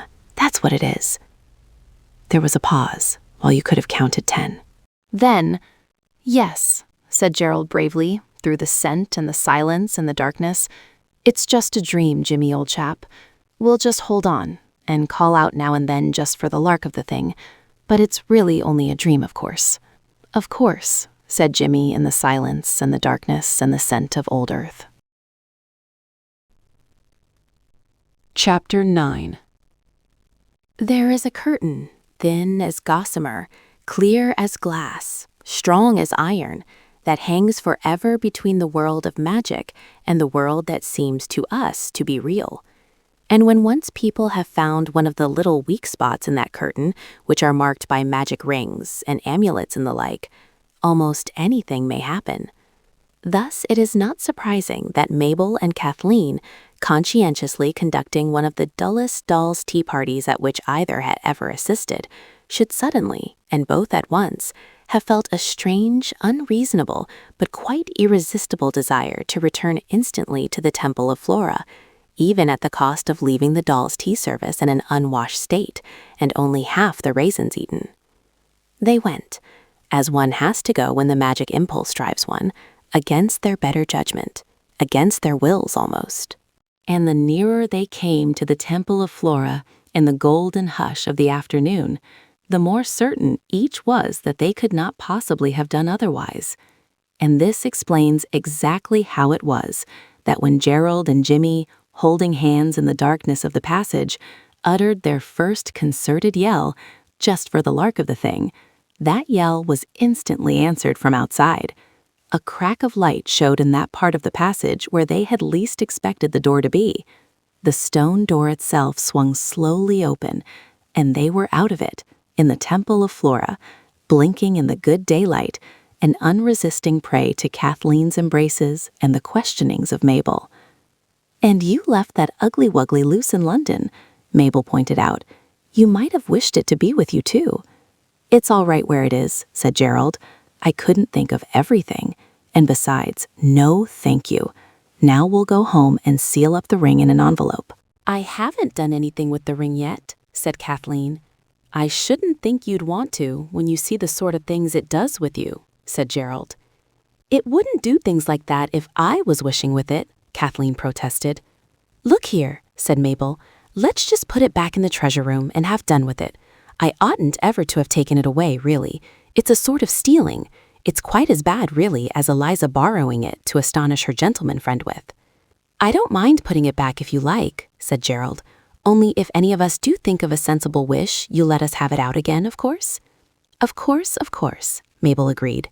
So they trooped up to the castle, and Mabel once more worked the spring that let down the paneling and showed the jewels, and the ring was put back among the odd, dull ornaments that Mabel had once said were magic. "How innocent it looks," said Gerald. "You wouldn't think there was any magic about it. It's just like an old, silly ring. I wonder if what Mabel said about the other things is true. Suppose we try. Don't, said Kathleen. I think magic things are spiteful. They just enjoy getting you into tight places. I'd like to try, said Mabel. Only, well, everything's been rather upsetting, and I've forgotten what I said anything was. So had the others. Perhaps that was why, when Gerald said that a bronze buckle laid on the foot would have the effect of 7-league boots, it didn't. When Jimmy, a little of the city man he had been clinging to him still, said that the steel collar would ensure you're always having money in your pockets, his own remained empty. And when Mabel and Kathleen invented qualities of the most delightful nature for various rings and chains and brooches, nothing at all happened. It's only the ring that's magic, said Mabel at last. And I say, she added in quite a different voice, what? Suppose even the ring isn't. But we know it is. I don't, said Mabel. I believe it's not today at all. I believe it's the other day. We've just dreamed all these things. It's the day I made up that nonsense about the ring. No, it isn't, said Gerald. You were in your princess clothes then. What princess clothes? Said Mabel, opening her dark eyes very wide. Oh, don't be silly, said Gerald wearily. I'm not silly, said Mabel, and I think it's time you went. I'm sure Jimmy wants his tea. Of course I do, said Jimmy, but you had got the princess clothes that day. Come along, let's shut up the shutters and leave the ring in its long home. What ring? Said Mabel. Don't take any notice of her, said Gerald. She's only trying to be funny. No, I'm not, said Mabel, but I'm inspired like a python or a Sibylline lady. What ring? The wishing ring, said Kathleen. The invisibility ring. Don't you see now? Said Mabel, her eyes wider than ever. The ring's what you say it is. That's how it came to make us invisible. I just said it. Oh, we can't leave it here if that's what it is. It isn't stealing, really, when it's as valuable as that, you see. Say what it is. It's a wishing ring, said Jimmy. We've had that before, and you had your silly wish, said Mabel, more and more excited. I say it isn't a wishing ring. I say it's a ring that makes the wearer 4 yards high. She had caught up the ring as she spoke, and even as she spoke, the ring showed high above the children's heads on the finger of an impossible Mabel, who was, indeed, 12 feet high. Now you've done it, said Gerald, and he was right. It was in vain that Mabel asserted that the ring was a wishing ring. It quite clearly wasn't. It was what she had said it was. And you can't tell at all how long the effect will last, said Gerald. Look at the invisibleness. This is difficult to do, but the others understood him. It may last for days, said Kathleen. Oh, Mabel, it was silly of you. That's right, rub it in, said Mabel bitterly. You should have believed me when I said it was what I said it was. Then I shouldn't have had to show you, and I shouldn't be this silly size. What am I to do now, I should like to know? We must conceal you till you get your right size again, that's all, said Gerald practically. Yes, but where? Said Mabel, stamping a foot 24 inches long. In one of the empty rooms. You wouldn't be afraid. Of course not, said Mabel. Oh, I do wish we'd just put the ring back and left it. Well, it wasn't us that didn't, said Jimmy, with more truth than grammar. I shall put it back now, said Mabel, tugging at it. I wouldn't if I were you, said Gerald thoughtfully. You don't want to stay that length, do you? And unless the ring's on your finger when the time's up, I dare say it wouldn't act. The exalted Mabel sullenly touched the spring. The panel slowly slid into place, and all the bright jewels were hidden. Once more, the room was merely 8-sided, paneled, sunlit, and unfurnished. Now, said Mabel, where am I to hide? It's a good thing Auntie gave me leave to stay the night with you. As it is, one of you will have to stay the night with me. I'm not going to be left alone, the silly height I am. Height was the right word. Mabel had said 4 yards high, and she was 4 yards high, but she was hardly any thicker than when her height was 4 feet 7, and the effect was, as Gerald remarked, wonderfully worm-like. Her clothes had, of course, grown with her, and she looked like a little girl reflected in one of those long bent mirrors at Rocherville Gardens that make stout people look so happily slender, and slender people so sadly scraggy. She sat down suddenly on the floor, and it was like a 4-fold foot roll folding itself up. It's no use sitting there, girl, said Gerald. I'm not sitting here. retorted Mabel. "I only got down so as to be able to get through the door. It'll have to be hands and knees through most places for me now, I suppose." "Aren't you hungry?" Jimmy asked suddenly. "I don't know," said Mabel desolately. It's such a long way off." "Well, I'll scout," said Gerald, "if the coast's clear." "Look here," said Mabel, "I think I'd rather be out of doors till it gets dark." "You can't. Someone's certain to see you." "Not if I go through the yew hedge," said Mabel. "There's a yew hedge with a passage along its inside, like the box hedge in The Luck of the Vales." "In what?" "The Luck of the Vales. It's a ripping book. It was that book first set me on to hunt for hidden doors and panels and things. If I crept along that on my front, like a serpent, it comes out amongst the rhododendrons close by the Dinosaurus. We could camp there." "There's tea," said Gerald, who had had no dinner. "That's just what there isn't," said Jimmy, who had had none either. "Oh, you won't desert me," said Mabel. "Look here, I'll write to Auntie. She'll give you the things for a picnic, if she's there and awake. If she isn't, one of the maids will." So she wrote on a leaf of Gerald's invaluable pocketbook. "Dearest Auntie, please may we have some things for a picnic. Gerald will bring them. I would come myself, but I am a little tired. I think I have been growing rather fast. Your loving niece." He dumped it down on the fine grass carpet, groaned, and added, "But it's worth it. Where's our Mabel?" The long, pale face of Mabel peered out from rhododendron leaves very near the ground. "I look just like anybody else like this, don't I?" she asked anxiously. "All the rest of me's miles away, under different bushes." "We've covered up the bits between the bushes with bracken and leaves," said Kathleen, avoiding the question. "Don't wriggle, Mabel, or you'll waggle them off." Jimmy was eagerly unpacking the basket. It was a generous tea. A long loaf, butter in a cabbage leaf, a bottle of milk, a bottle of water, cake, and large, smooth yellow gooseberries in a box that had once held an extra-sized bottle of somebody's matchless something for the hair and mustache. Mabel cautiously advanced her incredible arms from the rhododendron and leaned on one of her spindly elbows. Gerald cut bread and butter, while Kathleen obligingly ran round, at Mabel's request, to see that the green coverings had not dropped from any of the remoter parts of Mabel's person. Then there was a happy, hungry silence, broken only by those brief, impassioned suggestions natural to such an occasion. "More cake, please. Milk ahoy there. Chuck us the goosegogs." Everyone grew calmer, more contented with their lot. A pleasant feeling, half tiredness and half restfulness, crept to the extremities of the party. Even the unfortunate Mabel was conscious of it in her remote feet that lay crossed under the third rhododendron to the north-northwest of the tea party. Gerald did but voice the feelings of the others when he said, not without regret, "Well, I'm a new man, but I couldn't eat so much as another goosegog if you paid me." "I could," said Mabel. "Yes, I know they're all gone, and I've had my share, but I could. It's me being so long, I suppose." A delicious after-food peace filled the summer air. At a little distance, the green lichened gray of the vast stone Dinosaurus showed through the shrubs. He, too, seemed peaceful and happy. Gerald caught his stone eye through a gap in the foliage. His glance seemed somehow sympathetic. "I dare say he liked a good meal in his day," said Gerald, stretching luxuriously. "Who did?" "The dino what's-his-name," said Gerald. "He had a meal today," said Kathleen, and giggled. "Yes, didn't he?" said Mabel, giggling also. "You mustn't laugh lower than your chest," said Kathleen anxiously, "or your green stuff will joggle off." "What do you mean, a meal?" Jimmy asked suspiciously. "What are you snickering about?" "He had a meal, things to put in his inside," said Kathleen, still giggling. "Oh, be funny if you want to," said Jimmy, suddenly cross. "We don't want to know, do we, Jerry?"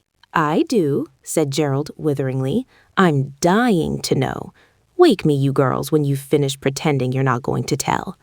He tilted his hat over his eyes and lay back in the attitude of slumber. "Oh, don't be stupid," said Kathleen hastily. "It's only that we fed the Dinosaurus through the hole in his stomach with the clothes the Ugly Wuglies were made of. We can take them home with us then, said Gerald, chewing the white end of a grass stalk. So that's all right. Look here, said Kathleen suddenly. I've got an idea. Let me have the ring a bit. I won't say what the idea is, in case it doesn't come off, and then you'd say I was silly. I'll give it back before we go. Oh, but you aren't going yet, said Mabel, pleading. She pulled off the ring. Of course, she added earnestly, I'm only too glad for you to try any idea, however silly it is. Now Kathleen's idea was quite simple. It was only that perhaps the ring would change its powers if someone else renamed it, someone who was not under the power of its enchantment. So the moment it had passed from the long, pale hand of Mabel to one of her own fat, warm red paws, she jumped up, crying, "Let's go and empty the Dinosaurus now," and started to run swiftly towards that prehistoric monster. She had a good start. She wanted to say aloud, yet so that the others could not hear her, "This is a wishing ring. It gives you any wish you choose." And she did say it, and no one heard her, except the birds and a squirrel or two, and perhaps a stone fawn, whose pretty face seemed to turn a laughing look on her as she raced past its pedestal. The way was uphill. It was sunny, and Kathleen had run her hardest, though her brothers caught her up before she reached the great black shadow of the Dinosaurus. So that when she did reach that shadow, she was very hot indeed, and not in any state to decide calmly on the best wish to ask for. I'll get up and move the things down, because I know exactly where I put them, she said.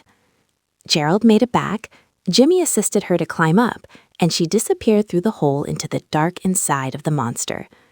In a moment, a shower began to descend from the opening, a shower of empty waistcoats, trousers with wildly waving legs, and coats with sleeves uncontrolled. "Heads below," called Kathleen, and down came walking sticks and golf sticks and hockey sticks and broomsticks, rattling and chattering to each other as they came. "Come on," said Jimmy. "Hold on a bit," said Gerald. "I'm coming up." He caught the edge of the hole above in his hands and jumped. Just as he got his shoulders through the opening and his knees on the edge, he heard Kathleen's boots on the floor of the dinosaurs inside, and Kathleen's voice saying, "Isn't it jolly cool in here? I suppose statues are always cool. I do wish I was a statue." "Oh!" The "oh" was a cry of horror and anguish, and it seemed to be cut off very short by a dreadful stony silence. "What's up?" Gerald asked, but in his heart he knew. He climbed up into the great hollow.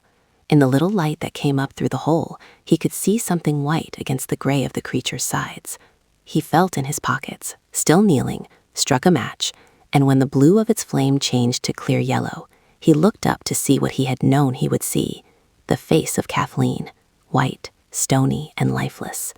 Her hair was white too, and her hands, clothes, shoes, everything was white, with the hard, cold whiteness of marble. Kathleen had her wish. She was a statue. There was a long moment of perfect stillness in the inside of the Dinosaurus. Gerald could not speak. It was too sudden, too terrible. It was worse than anything that had happened yet.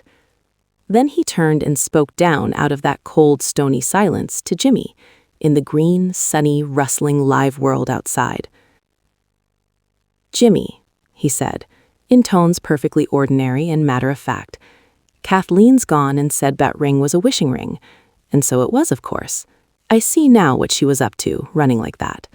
And then the young duffer went and wished she was a statue." "And is she?" asked Jimmy below. "Come up and have a look," said Gerald. And Jimmy came, partly with a pull from Gerald and partly with a jump of his own. "She's a statue right enough," he said, in awestruck tones. "Isn't it awful?" "Not at all," said Gerald firmly. "Come on, let's go and tell Mabel."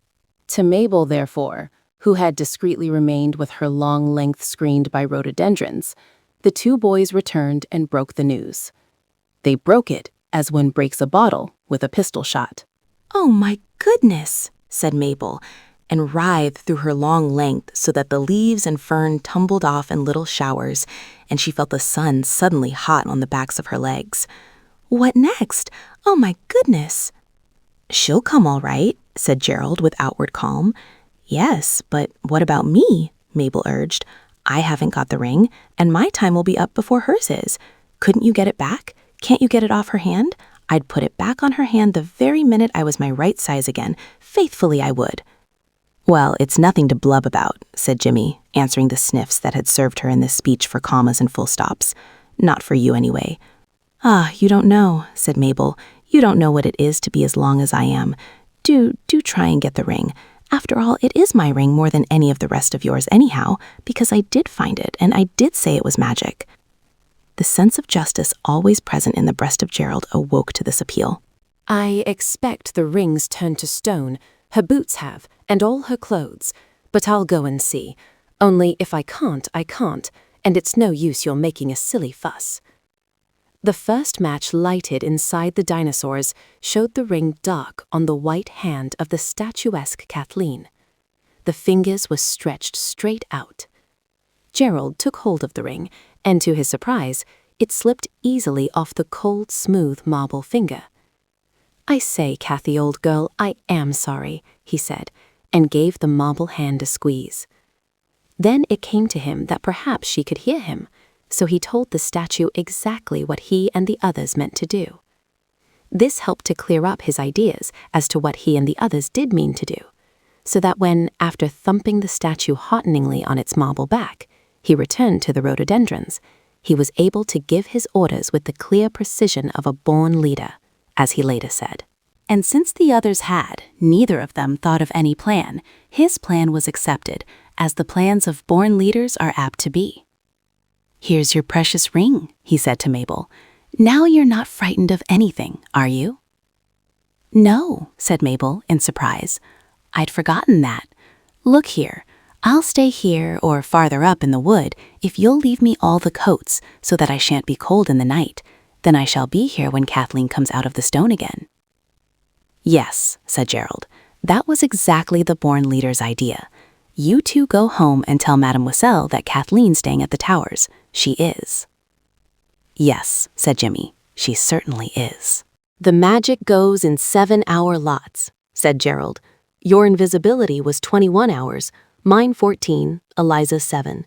When it was a wishing ring, it began with 7, but there's no knowing what number it will be really, so there's no knowing which of you will come right first.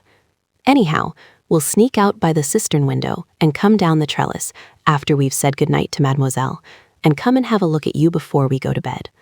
I think you'd better come close up to the Dinosaurus, and we'll leaf you over before we go." Mabel crawled into cover of the taller trees, and there stood up looking as slender as a poplar and as unreal as the wrong answer to a sum in long division. It was to her an easy matter to crouch beneath the Dinosaurus, to put her head up through the opening, and thus to behold the white form of Kathleen. "It's all right, dear," she told the stone image.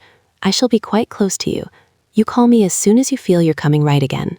The statue remained motionless, as statues usually do, and Mabel withdrew her head, lay down, was covered up, and left. The boys went home. It was the only reasonable thing to do. It would never have done for Mademoiselle to become anxious and set the police on their track. Everyone felt that. The shock of discovering the missing Kathleen, not only in a dinosaurus' stomach, but further, in a stone statue of herself, might well have unhinged the mind of any constable, to say nothing of the mind of Mademoiselle, which, being foreign, would necessarily be a mind more light and easy to upset. While as for Mabel, well, to look at her as she is now, said Gerald, why, it would send anyone off their chump, except us. We're different, said Jimmy. Our chumps have had to jolly well get used to things. It would take a lot to upset us now. Poor old Kathy, all the same, said Gerald. Yes, of course, said Jimmy. The sun had died away behind the black trees, and the moon was rising. Mabel, her preposterous length covered with coats, waistcoats, and trousers laid along it, slept peacefully in the chill of the evening. Inside the Dinosaurus, Kathleen, alive in her marble, slept too. She'd had heard Gerald's words, had seen the lighted matches. She was Kathleen, just the same as ever, only she was Kathleen in a case of marble that would not let her move. It would not have let her cry, even if she wanted to, but she had not wanted to cry. Inside, the marble was not cold or hard. It seemed somehow to be softly lined with warmth and pleasantness and safety. Her back did not ache with stooping. Her limbs were not stiff with the hours that they had stayed moveless. Everything was well, better than well. One had only to wait quietly and quite comfortably, and one would come out of this stone case, and once more be the Kathleen one had always been used to being. So she waited happily and calmly, and presently, waiting changed to not waiting, to not anything, and, close held in the soft inwardness of the marble, she slept as peacefully and calmly as though she had been lying in her own bed. She was awakened by the fact that she was not lying in her own bed, was not indeed lying at all, by the fact that she was standing and that her feet had pins and needles in them. Her arms, too, held out in that odd way, were stiff and tired. She rubbed her eyes, yawned, and remembered. She had been a statue inside the stone dinosaurus. Now I'm alive again, was her instant conclusion, and I'll get out of it. She sat down, put her feet through the hole that showed faintly gray in the stone beast's underside, and as she did so, a long, slow lurch threw her sideways on the stone where she sat. The dinosaurus was moving. "Oh," said Kathleen inside it, "how dreadful. It must be moonlight, and it's come alive, like Gerald said." It was indeed moving. She could see through the hole the changing surface of grass and bracken and moss as it waddled heavily along. She dared not drop through the hole while it moved, for fear it should crush her to death with its gigantic feet. And with that thought came another. Where was Mabel? Somewhere near? Suppose one of the great feet planted itself on some part of Mabel's inconvenient length. Mabel being the size she was now, it would be quite difficult not to step on some part or other of her if she should happen to be in one's way. Quite difficult, however much one tried. And the dinosaurus would not try. Why should it? Kathleen hung in an agony over the round opening. The huge beast swung from side to side. It was going faster. It was no good she dared not jump out. Anyhow, they must be quite away from Mabel by now. Faster and faster went the dinosaurus. The floor of its stomach sloped. They were going downhill. Twigs cracked and broke as it pushed through a belt of evergreen oaks. Gravel crunched, ground beneath its stony feet. Then stone met stone. There was a pause. A splash. They were close to water. The lake, where by moonlight Hermes fluttered, and Janus and the dinosaurus swam together. Kathleen dropped swiftly through the hole onto the flat marble that edged the basin, rushed sideways, and stood panting in the shadow of a statue's pedestal. Not a moment too soon, for even as she crouched, the monster lizard slipped heavily into the water, drowning 1,000 smooth, shining lily pads, and swam away towards the central island. "Be still, little lady, I leap." The voice came from the pedestal, and next moment Phoebus had jumped from the pedestal in his little temple, clearing the steps and landing a couple of yards away. "You are new," said Phoebus over his graceful shoulder. "I should not have forgotten you if once I had seen you." "I am," said Kathleen, quite new, "and I didn't know you could talk." "Why not?" Phoebus laughed. "You can talk." "But I'm alive. Am not I?" he asked. "Oh yes, I suppose so," said Kathleen, distracted but not afraid. "Only I thought you had to have the ring on before one could even see you move."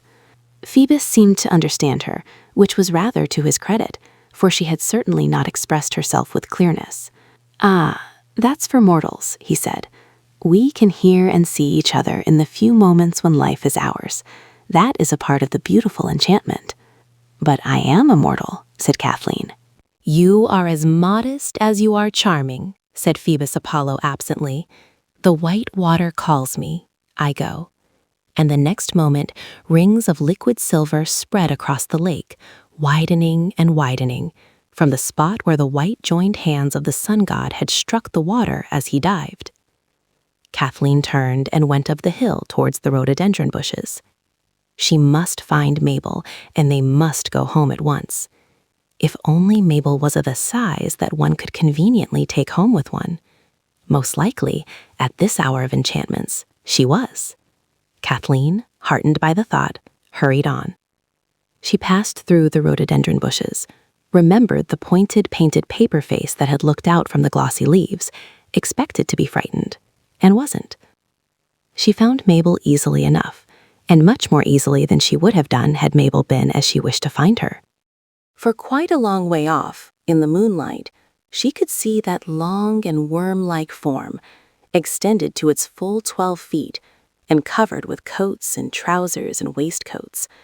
Mabel looked like a drain pipe that has been covered in sacks in frosty weather. Kathleen touched her long cheek gently, and she woke. "What's up?" she said sleepily. "It's only me," Kathleen explained. "How cold your hands are," said Mabel. "Wake up," said Kathleen, "and let's talk." "Can't we go home now? I'm awfully tired, and it's so long since tea time." "You're too long to go home yet," said Kathleen sadly. And then Mabel remembered. She lay with closed eyes. Then suddenly she stirred and cried out, "Oh, Kathy, I feel so funny, like one of those horn snakes when you make it go short to get it into its box. I am, yes, I know I am." She was, and Kathleen, watching her, agreed that it was exactly like the shortening of a horn spiral snake between the closing hands of a child. Mabel's distant feet drew near. Mabel's long, lean arms grew shorter. Mabel's face was no longer half a yard long. "You're coming right, you are. Oh, I am so glad," cried Kathleen. "I know I am," said Mabel, and as she said it, she became once more Mabel, not only in herself, which of course she had been all the time, but in her outward appearance. "You are all right. Oh, hooray, hooray! I am so glad," said Kathleen kindly. "And now we'll go home at once, dear." "Go home?" said Mabel, slowly sitting up and staring at Kathleen with her big dark eyes. "Go home? Like that?" "Like what?" Kathleen asked impatiently. "Why, you," was Mabel's odd reply. "I'm all right," said Kathleen. "Come on." "Do you mean to say you don't know?" said Mabel. "Look at yourself, your hands, your dress, everything." Kathleen looked at her hands. They were of marble whiteness. Her dress, too, her shoes, her stockings, even the ends of her hair. She was white as new-fallen snow. "What is it?" she asked, beginning to tremble. "What am I all this horrid color for? Don't you see? Oh, Kathy, don't you see? You've not come right. You're a statue still." "I'm not. I'm alive. I'm talking to you." "I know you are, darling," said Mabel, soothing her as one soothes a fractious child. "That's because it's moonlight." "But you can see I'm alive." "Of course I can. I've got the ring." "But I'm all right. I know I am." "Don't you see," said Mabel gently, taking her white marble hand. "You're not all right. It's moonlight, and you're a statue, and you've just come alive with all the other statues. And when the moon goes down, you'll just be a statue again. That's the difficulty, dear, about our going home again. You're just a statue still, only you've come alive with the other marble things." "Where's the dinosaurus?" "In his bath," said Kathleen, "and so are all the other stone beasts." "Well," said Mabel, trying to look on the bright side of things, "then we've got one thing at any rate to be thankful for." Chapter 10. "If," said Kathleen, sitting disconsolate in her marble, "if I am really a statue come alive, I wonder you're not afraid of me." "I've got the ring," said Mabel with decision. "Cheer up, dear. You will soon be better. Try not to think about it." She spoke as you speak to a child that has cut its finger or fallen down on the garden path and rises up with grazed knees to which gravel sticks intimately. "I know," Kathleen absently answered. "And I've been thinking," said Mabel brightly, "we might find out a lot about this magic place if the other statues aren't too proud to talk to us." "They aren't," Kathleen assured her. "At least, Phoebus wasn't. He was most awfully polite and nice." "Where is he?" Mabel asked. "In the lake." "He was," said Kathleen. "Then let's go down there," said Mabel. "Oh, Kathy, it is jolly being your own proper thickness again."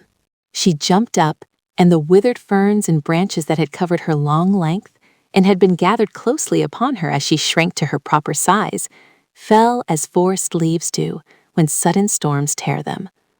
But the white Kathleen did not move. The two sat on the gray moonlit grass, with the quiet of the night all about them. The great park was still as a painted picture. Only the splash of the fountains and the far-off whistle of the Western Express broke the silence, which at the same time they deepened. "What cheer, little sister?" said a voice behind them, a golden voice. They turned quick, startled heads, as birds surprised might turn. There in the moonlight stood Phoebus, dripping still from the lake, and smiling at them, very gentle, very friendly. "Oh, it's you," said Kathleen. "None other," said Phoebus cheerfully. "Who is your friend, the Earth Child?" "This is Mabel," said Kathleen. Mabel got up and bowed, hesitated, and held out a hand. "I am your slave, little lady," said Phoebus, enclosing it in marble fingers. "But I fail to understand how you can see us, and why you do not fear." Mabel held up the hand that wore the ring. "Quite sufficient explanation," said Phoebus. "But since you have that, why retain your mottled earthy appearance? Become a statue and swim with us in the lake." "I can't swim," said Mabel evasively. "Nor yet me," said Kathleen. "You can," said Phoebus. "All statues that come to life are proficient in all athletic exercises. And you, child of the dark eyes and hair like night, wish yourself a statue and join our revels." "I'd rather not, if you will excuse me," said Mabel cautiously. "You see, this ring, you wish for things, and you never know how long they're going to last. It would be jolly and all that to be a statue now, but in the morning, I should wish I hadn't." "Earth folk often do, they say," mused Phoebus. "But child, you seem ignorant of the powers of your ring. Wish exactly, and the ring will exactly perform. If you give no limit of time, strange enchantments woven by Erithmos, the outcast god of numbers, will creep in and spoil the spell. Say thus, 'I wish that till the dawn I may be a statue of living marble, even as my child friend, and that after that time I may be as before, Mabel of the dark eyes and night-colored hair.'" "Oh, yes, do. It would be so jolly," cried Kathleen. "Do, Mabel. And if we're both statues, shall we be afraid of the Dinosaurus?" "In the world of living marble, fear is not," said Phoebus. "Are we not brothers, we and the Dinosaurus, brethren alike wrought of stone and life? And could I swim if I did? Swim and float and dive, and with the ladies of Olympus spread the nightly feast, eat of the food of the gods, drink their cup, listen to the song that is undying, and catch the laughter of immortal lips." "A feast," said Kathleen. "Oh, Mabel, do. You would if you were as hungry as I am." "But it won't be real food," urged Mabel. "It will be real to you as to us," said Phoebus. "There is no other realness even in your many-colored world." Still Mabel hesitated. Then she looked at Kathleen's legs and suddenly said, "Very well, I will. But first I'll take off my shoes and stockings. Marble boots look simply awful, especially the laces, and a marble stocking that's coming down, and mine do." She had pulled off shoes and stockings and pinafore. "Mabel has the sense of beauty," said Phoebus approvingly. "Speak the spell, child, and I will lead you to the ladies of Olympus." Mabel, trembling a little, spoke it, and there were two little live statues in the moonlit glade. Tall Phoebus took a hand of each. "Come, run," he cried, and they ran. "Oh, it is jolly," Mabel panted. "Look at my white feet in the grass. I thought it would feel stiff to be a statue, but it doesn't." "There is no stiffness about the immortals," laughed the sun god, "for tonight you are one of us." And with that they ran down the slope to the lake. "Jump," he cried, and they jumped, and the water splashed up round three white gleaming shapes. "Oh, I can swim," breathed Kathleen. "So can I," said Mabel. "Of course you can," said Phoebus. "Now 3 times round the lake, and then make for the island." Side by side the 3 swam, Phoebus swimming gently to keep pace with the children. Their marble clothes did not seem to interfere at all with their swimming, as your clothes would if you suddenly jumped into the basin of the Trafalgar Square fountains and tried to swim there. And they swam most beautifully, with that perfect ease and absence of effort or tiredness, which you must have noticed about your own swimming, in dreams. And it was the most lovely place to swim in. The water lilies, whose long, snaky stalks are so inconvenient to ordinary swimmers, did not in the least interfere with the movements of marble arms and legs. The moon was high in the clear sky dome. The weeping willows, cypresses, temples, terraces, banks of trees and shrubs, and the wonderful old house, all added to the romantic charm of the scene. "This is the nicest thing the ring has brought us yet," said Mabel, through a languid but perfect side stroke. "I thought you'd enjoy it," said Phoebus kindly. "Now once more round, and then the island." They landed on the island amid a fringe of rushes, yarrow, willow herb, loosestrife, and a few late scented, powdery, creamy heads of meadowsweet. The island was bigger than it looked from the bank, and it seemed covered with trees and shrubs.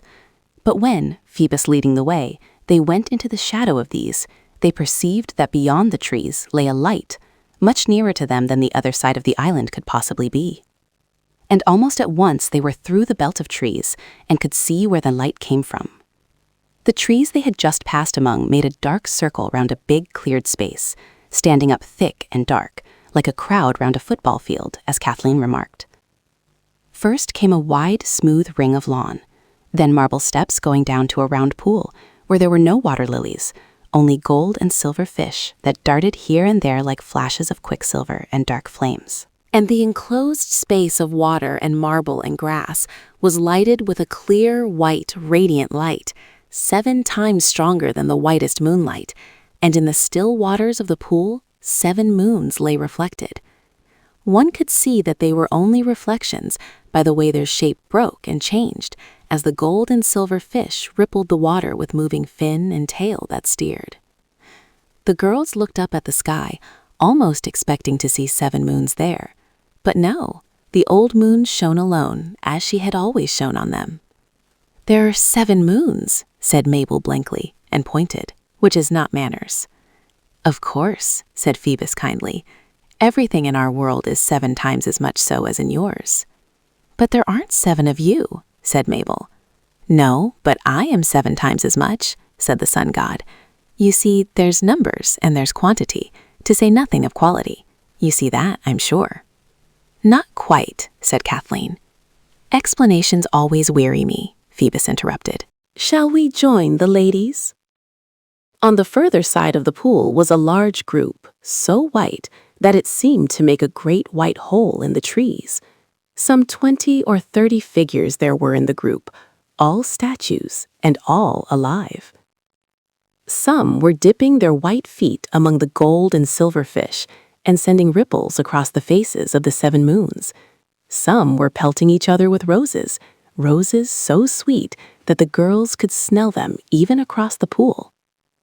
Others were holding hands and dancing in a ring, and 2 were sitting on the steps playing cat's cradle, which is a very ancient game indeed, with a thread of white marble. As the newcomers advanced, a shout of greeting and gay laughter went up. "Late again, Phoebus," someone called out, and another, "Did one of your horses cast a shoe?" And yet another called out something about laurels. "I bring 2 guests," said Phoebus, and instantly the statues crowded round, stroking the girls' hair, patting their cheeks, and calling them the prettiest love names. "Are the wreaths ready, Hebe?" The tallest and most splendid of the ladies called out. "Make 2 more." And almost directly Hebe came down the steps, her round arms hung thick with rose wreaths. There was one for each marble head. Everyone now looked 7 times more beautiful than before, which, in the case of the gods and goddesses, is saying a good deal. The children remembered how at the raspberry vinegar feast, Mademoiselle had said that gods and goddesses always wore wreaths for meals. Hebe herself arranged the roses on the girls' heads, and Aphrodite Urania, the dearest lady in the world, with a voice like mother's at those moments when you love her most, took them by the hands and said, "Come, we must get the feast ready. Eros, Psyche, Hebe, Ganymede, all you young people can arrange the fruit." "I don't see any fruit," said Kathleen, as 4 slender forms disengaged themselves from the white crowd and came toward them. "You will, though," said Eros, a really nice boy, as the girls instantly agreed.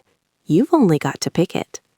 Like this, said Psyche, lifting her marble arms to a willow branch. She reached out her hand to the children. It held a ripe pomegranate. I see, said Mabel.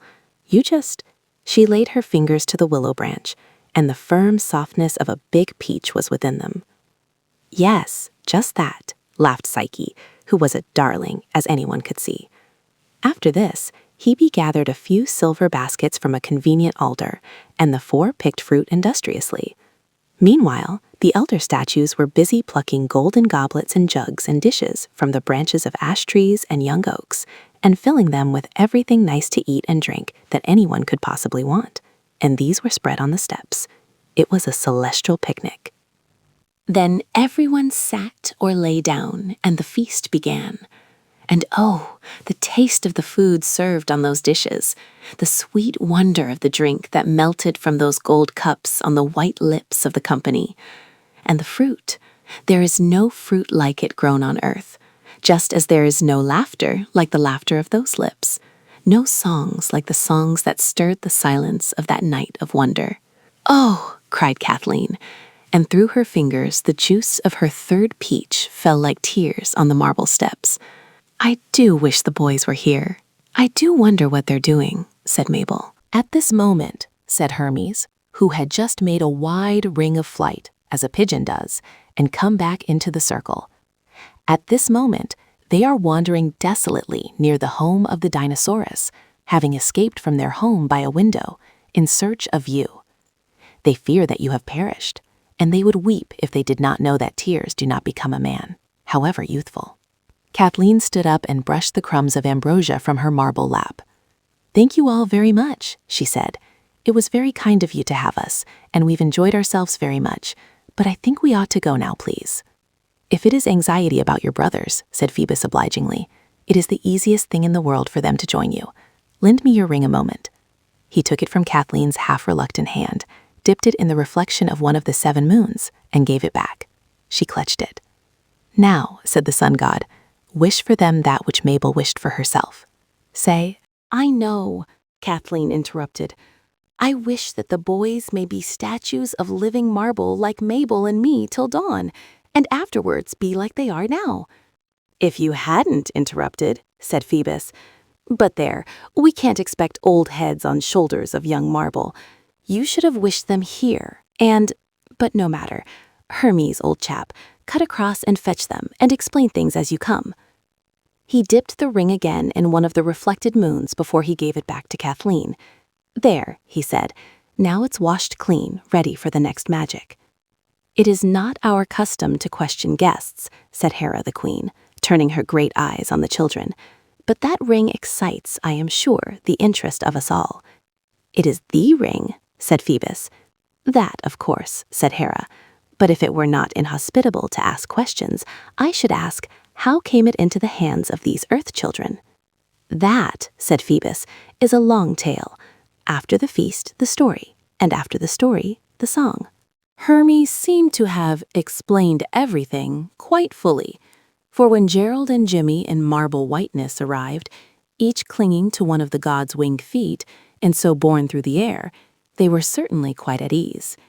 They made their best bows to the goddesses and took their places as unembarrassed as though they had had Olympian suppers every night of their lives. Hebe had woven wreaths of roses ready for them, and as Kathleen watched them eating and drinking, perfectly at home in their marble, she was very glad that amid the welling springs of immortal peach juice, she had not forgotten her brothers. And now, said Hera, when the boys had been supplied with everything they could possibly desire, and more than they could eat, now for the story. Yes, said Mabel intensely, and Kathleen said, oh yes, now for the story. How splendid. The story, said Phoebus unexpectedly, will be told by our guests. Oh no, said Kathleen, shrinking. The lads, maybe, are bolder, said Zeus the king, taking off his rose wreath, which was a little tight, and rubbing his compressed ears. I really can't, said Gerald. Besides, I don't know any stories. Nor yet me, said Jimmy. It's the story of how we got the ring that they want, said Mabel in a hurry. I'll tell it if you like. Once upon a time, there was a little girl called Mabel, she added yet more hastily, and went on with the tale. All the tale of the Enchanted Castle, or almost all, that you have read in these pages. The marble Olympians listened enchanted, almost as enchanted as the castle itself, and the soft moonlit moments fell past like pearls dropping into a deep pool. And so, Mabel ended abruptly. Kathleen wished for the boys, and the Lord Hermes fetched them, and here we all are. A burst of interested comment and question blossomed out round the end of the story, suddenly broken off short by Mabel. But, said she, brushing it aside as it grew thinner, now we want you to tell us. To tell you? How you come to be alive, and how you know about the ring, and everything you do know. Everything I know? Phoebus laughed. It was to him that she had spoken, and not his lips only, but all the white lips curled in laughter. The span of your life, my earth child, would not contain the words I should speak to tell you all I know. Well, about the ring anyhow, and how you come alive, said Gerald. You see, it's very puzzling to us. Tell them, Phoebus, said the dearest lady in the world. Don't tease the children. So Phoebus, leaning back against a heap of leopard skins that Dionysus had lavishly plucked from a spruce fir, told. All statues, he said, can come alive when the moon shines, if they so choose. But statues that are placed in ugly cities do not choose. Why should they weary themselves with the contemplation of the hideous? Quite so, said Gerald politely, to fill the pause. In your beautiful temples, the sun god went on, the images of your priests and of your warriors, who lie cross-legged on their tombs, come alive, and walk in their marble about their temples, and through the woods and fields. But only on one night in all the year can any see them. You have beheld us because you held the ring, and are of one brotherhood with us in your marble, but on that one night all may behold us. And when is that? Gerald asked, again polite in a pause. At the festival of the harvest, said Phoebus. On that night, as the moon rises, it strikes one beam of perfect light onto the altar in certain temples. One of these temples is in Hellas, buried under the fall of a mountain which Zeus, being angry, hurled down upon it. One is in this land. It is in this great garden. Then, said Gerald, much interested, if we were to come up to that temple on that night, we could see you, even without being statues or having the ring? Even so, said Phoebus. More, any question asked by a mortal, we are on that night bound to answer. And the night is when? Ah, said Phoebus, and laughed. Wouldn't you like to know? Then the great marble king of the gods yawned, stroked his long beard, and said, Enough of stories, Phoebus. Tune your lyre. But the ring, said Mabel in a whisper, as the sun god tuned the white strings of a sort of marble harp that lay at his feet. About how you know all about the ring. Presently, the sun god whispered back. Zeus must be obeyed, but ask me again before dawn, and I will tell you all I know of it. Mabel drew back and leaned against the comfortable knees of one Demeter. Kathleen and Psyche sat holding hands. Gerald and Jimmy lay at full length, chins on elbows, gazing at the sun god. And even as he held the lyre, before ever his fingers began to sweep the strings, the spirit of music hung in the air, enchanting, enslaving, silencing all thought but the thought of itself, all desire but the desire to listen to it.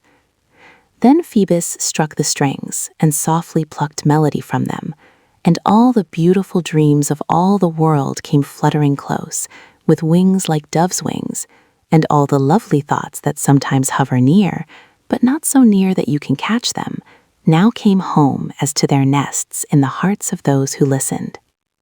And those who listened forgot time and space, and how to be sad, and how to be naughty, and it seemed that the whole world lay like a magic apple in the hand of each listener, and that the whole world was good and beautiful.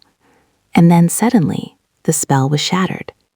Phoebus struck a broken chord, followed by an instant of silence. Then he sprang up, crying, the dawn, to your pedestals, O gods!"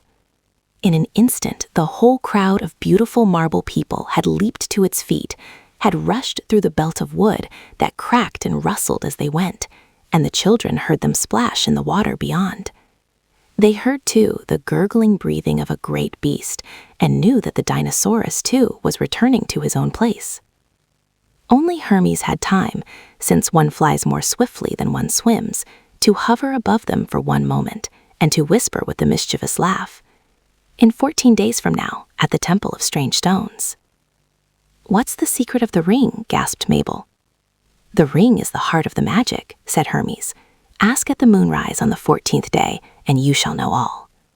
With that, he waved the snowy caduceus and rose in the air, supported by his winged feet. And as he went, the 7 reflected moons died out, and a chill wind began to blow. A gray light grew and grew. The birds stirred and twittered, and the marbles slipped away from the children like a skin that shrivels in fire, and they were statues no more, but flesh and blood children as they used to be, standing knee-deep in brambles and long, coarse grass. There was no smooth lawn, no marble steps, no 7-mooned fish pond. The dew lay thick on the grass and the brambles, and it was very cold. We ought to have gone with them, said Mabel with chattering teeth. We can't swim now we're not marble, and I suppose this is the island? It was, and they couldn't swim. They knew it. One always knows those sort of things somehow, without trying. For instance, you know perfectly that you can't fly. There are some things that there is no mistake about. The dawn grew brighter, and the outlook more black every moment. There isn't a boat, I suppose? Jimmy asked. No, said Mabel, not on this side of the lake. There's one in the boathouse, of course, if you could swim there. You know I can't, said Jimmy. Can't anyone think of anything? Gerald asked, shivering. When they find we've disappeared, they'll drag all the water for miles round, said Jimmy hopefully, in case we've fallen in and sunk to the bottom. When they come to drag this, we can yell and be rescued. Yes, dear, that will be nice, was Gerald's bitter comment. Don't be so disagreeable, said Mabel, with a tone so strangely cheerful that the rest stared at her in amazement. The ring, she said. Of course we've only got to wish ourselves home with it. Phoebus washed it in the moon, ready for the next wish. You didn't tell us about that, said Gerald in accents of perfect good temper. Never mind, where is the ring? You had it, Mabel reminded Kathleen. I know I had, said that child in stricken tones, but I gave it to Psyche to look at, and she's got it on her finger. Everyone tried not to be angry with Kathleen. All partly succeeded. If we ever get off this beastly island, said Gerald, I suppose you can find Psyche's statue and get it off again? No, I can't, Mabel moaned. I don't know where the statue is. I've never seen it. It may be in Hellas, wherever that is, or anywhere for anything I know. No one had anything kind to say, and it is pleasant to record that nobody said anything. And now it was gray daylight, and the sky to the north was flushing in pale pink and lavender. The boys stood moodily, hands in pockets. Mabel and Kathleen seemed to find it impossible not to cling together, and all about their legs the long grass was icy with dew. A faint sniff and a caught breath broke the silence. Now look here, said Gerald briskly. I won't have it. Do you hear? Sniveling's no good at all. No, I'm not a pig. It's for your own good. Let's make a tour of the island. Perhaps there's a boat hidden somewhere among the overhanging boughs. How could there be? Mabel asked. Someone might have left it there, I suppose, said Gerald. But how would they have got off the island? In another boat, of course, said Gerald. Come on. Downheartedly, and quite sure that there wasn't and couldn't be any boat, the 4 children started to explore the island. How often each one of them had dreamed of islands, how often wished to be stranded on one. Well, now they were. Reality is sometimes quite different from dreams, and not half so nice. It was worst of all for Mabel, whose shoes and stockings were far away on the mainland. The coarse grass and brambles were very cruel to bare legs and feet. They stumbled through the wood to the edge of the water, but it was impossible to keep close to the edge of the island. The branches grew too thickly. There was a narrow, grassy path that wound in and out among the trees, and this they followed, dejected and mournful. Every moment made it less possible for them to hope to get back to the schoolhouse unnoticed, and if they were missed, and beds found in their present unslept-in state, well, there would be a row of some sort, and, as Gerald said, farewell to liberty. Of course we can get off all right, said Gerald. Just all shout when we see a gardener or a keeper on the mainland. But if we do, concealment is at an end, and all is absolutely up. Yes, said everyone gloomily. Come, buck up, said Gerald, the spirit of the born general beginning to reawaken in him. We shall get out of this scrape all right, as we've got out of others. You know we shall. See, the sun's coming out. You feel all right and jolly now, don't you? Yes, oh yes, said everyone, in tones of unmixed misery. The sun was now risen, and through a deep cleft in the hills it sent a strong shaft of light straight at the island. The yellow light, almost level, struck through the stems of the trees and dazzled the children's eyes.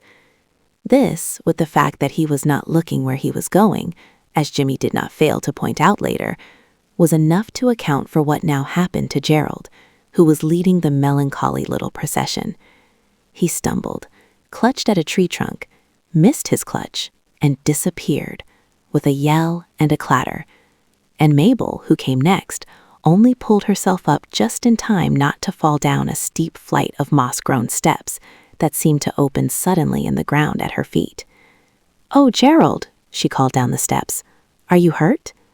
"No," said Gerald, out of sight and crossly, for he was hurt, rather severely.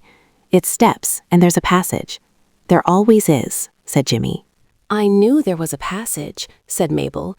It goes under the water and comes out at the Temple of Flora. Even the gardeners know that, but they won't go down for fear of snakes. Then we can get out that way. I do think you might have said so, Gerald's voice came up to say. I didn't think of it, said Mabel. At least, and I suppose it goes past the place where the Ugly Wuggly found its good hotel? I'm not going, said Kathleen positively. Not in the dark, I'm not, so I tell you. Very well, baby, said Gerald sternly, and his head appeared from below very suddenly through interlacing brambles.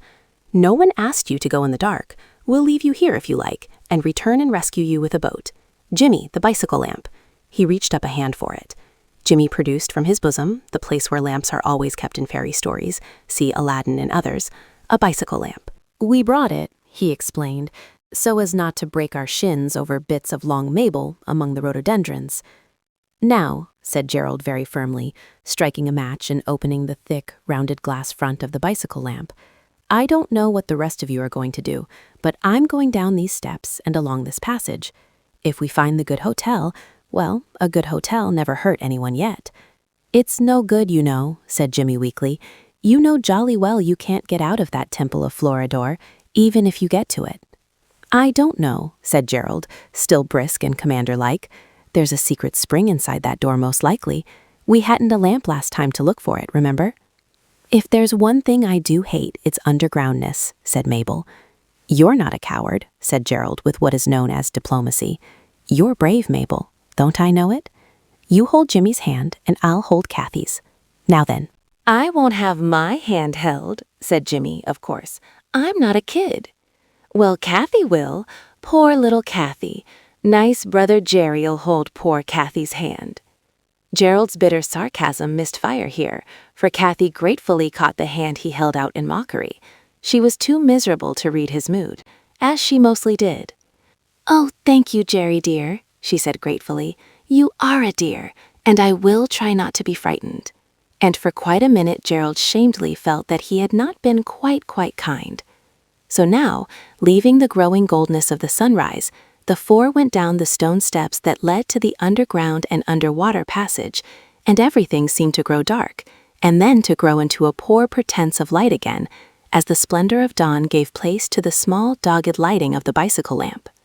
The steps did indeed lead to a passage, the beginnings of it choked with the drifted dead leaves of many old autumns. But presently the passage took a turn. There were more steps, down, and then the passage was empty and straight, lined above and below and on each side with slabs of marble, very clear and clean. Gerald held Kathy's hand with more of kindness and less of exasperation than he had supposed possible, and Kathy, on her part, was surprised to find it possible to be so much less frightened than she expected. The flame of the bullseye threw ahead a soft circle of misty light. The children followed it silently. Till, silently and suddenly, The light of the bullseye behaved as the flame of a candle does when you take it out into the sunlight to light a bonfire or explode a train of gunpowder or whatnot. Because now, with feelings mixed indeed, of wonder and interest and awe, but no fear, the children found themselves in a great hall, whose arched roof was held up by 2 rows of round pillars, and whose every corner was filled with a soft, searching, lovely light, filling every cranny as water fills the rocky secrecies of hidden sea caves. "How beautiful!" Kathleen whispered, breathing hard into the tickled ear of her brother, and Mabel caught the hand of Jimmy and whispered, "I must hold your hand. I must hold on to something silly, or I shan't believe it's real." For this hall in which the children found themselves was the most beautiful place in the world. I won't describe it, because it does not look the same to any 2 people, and you wouldn't understand me if I tried to tell you how it looked to any one of these 4, but to each it seemed the most perfect thing possible. I will only say that all around it were great arches. Kathleen saw them as Moorish, Mabel as Tudor, Gerald as Norman, and Jimmy as churchwarden Gothic. If you don't know what these are, ask your uncle who collects brasses and he will explain, or perhaps Mr. Miller will draw the different kinds of arches for you. And through these arches one could see many things, oh, but many things. Through one appeared an olive garden, and in it 2 lovers who held each other's hands under an Italian moon. Through another, a wild sea, and a ship to whom the wild racing sea was slave. A third showed a king on his throne, his courtiers obsequious about him. And yet a fourth showed a really good hotel, with the respectable Ugly Wuggly sunning himself on the front doorsteps. There was a mother bending over a wooden cradle. There was an artist gazing entranced on the picture his wet brush seemed to have that moment completed. A general dying on a field where victory had planted the standard he loved. And these things were not pictures, but the truest truths, alive and, as anyone could see, immortal. Many other pictures there were that these arches framed, and all showed some moment when life had sprung to fire and flower, the best that the soul of man could ask or man's destiny grant. And the really good hotel had its place here too, because there are some souls that ask no higher thing of life than a really good hotel. "Oh, I am glad we came. I am, Kathleen murmured, and held fast to her brother's hand.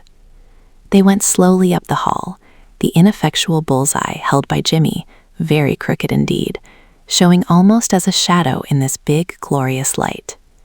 And then, when the hall's end was almost reached, the children saw where the light came from. It glowed and spread itself from one place, and in that place stood the one statue that Mabel did not know where to find, the statue of Psyche.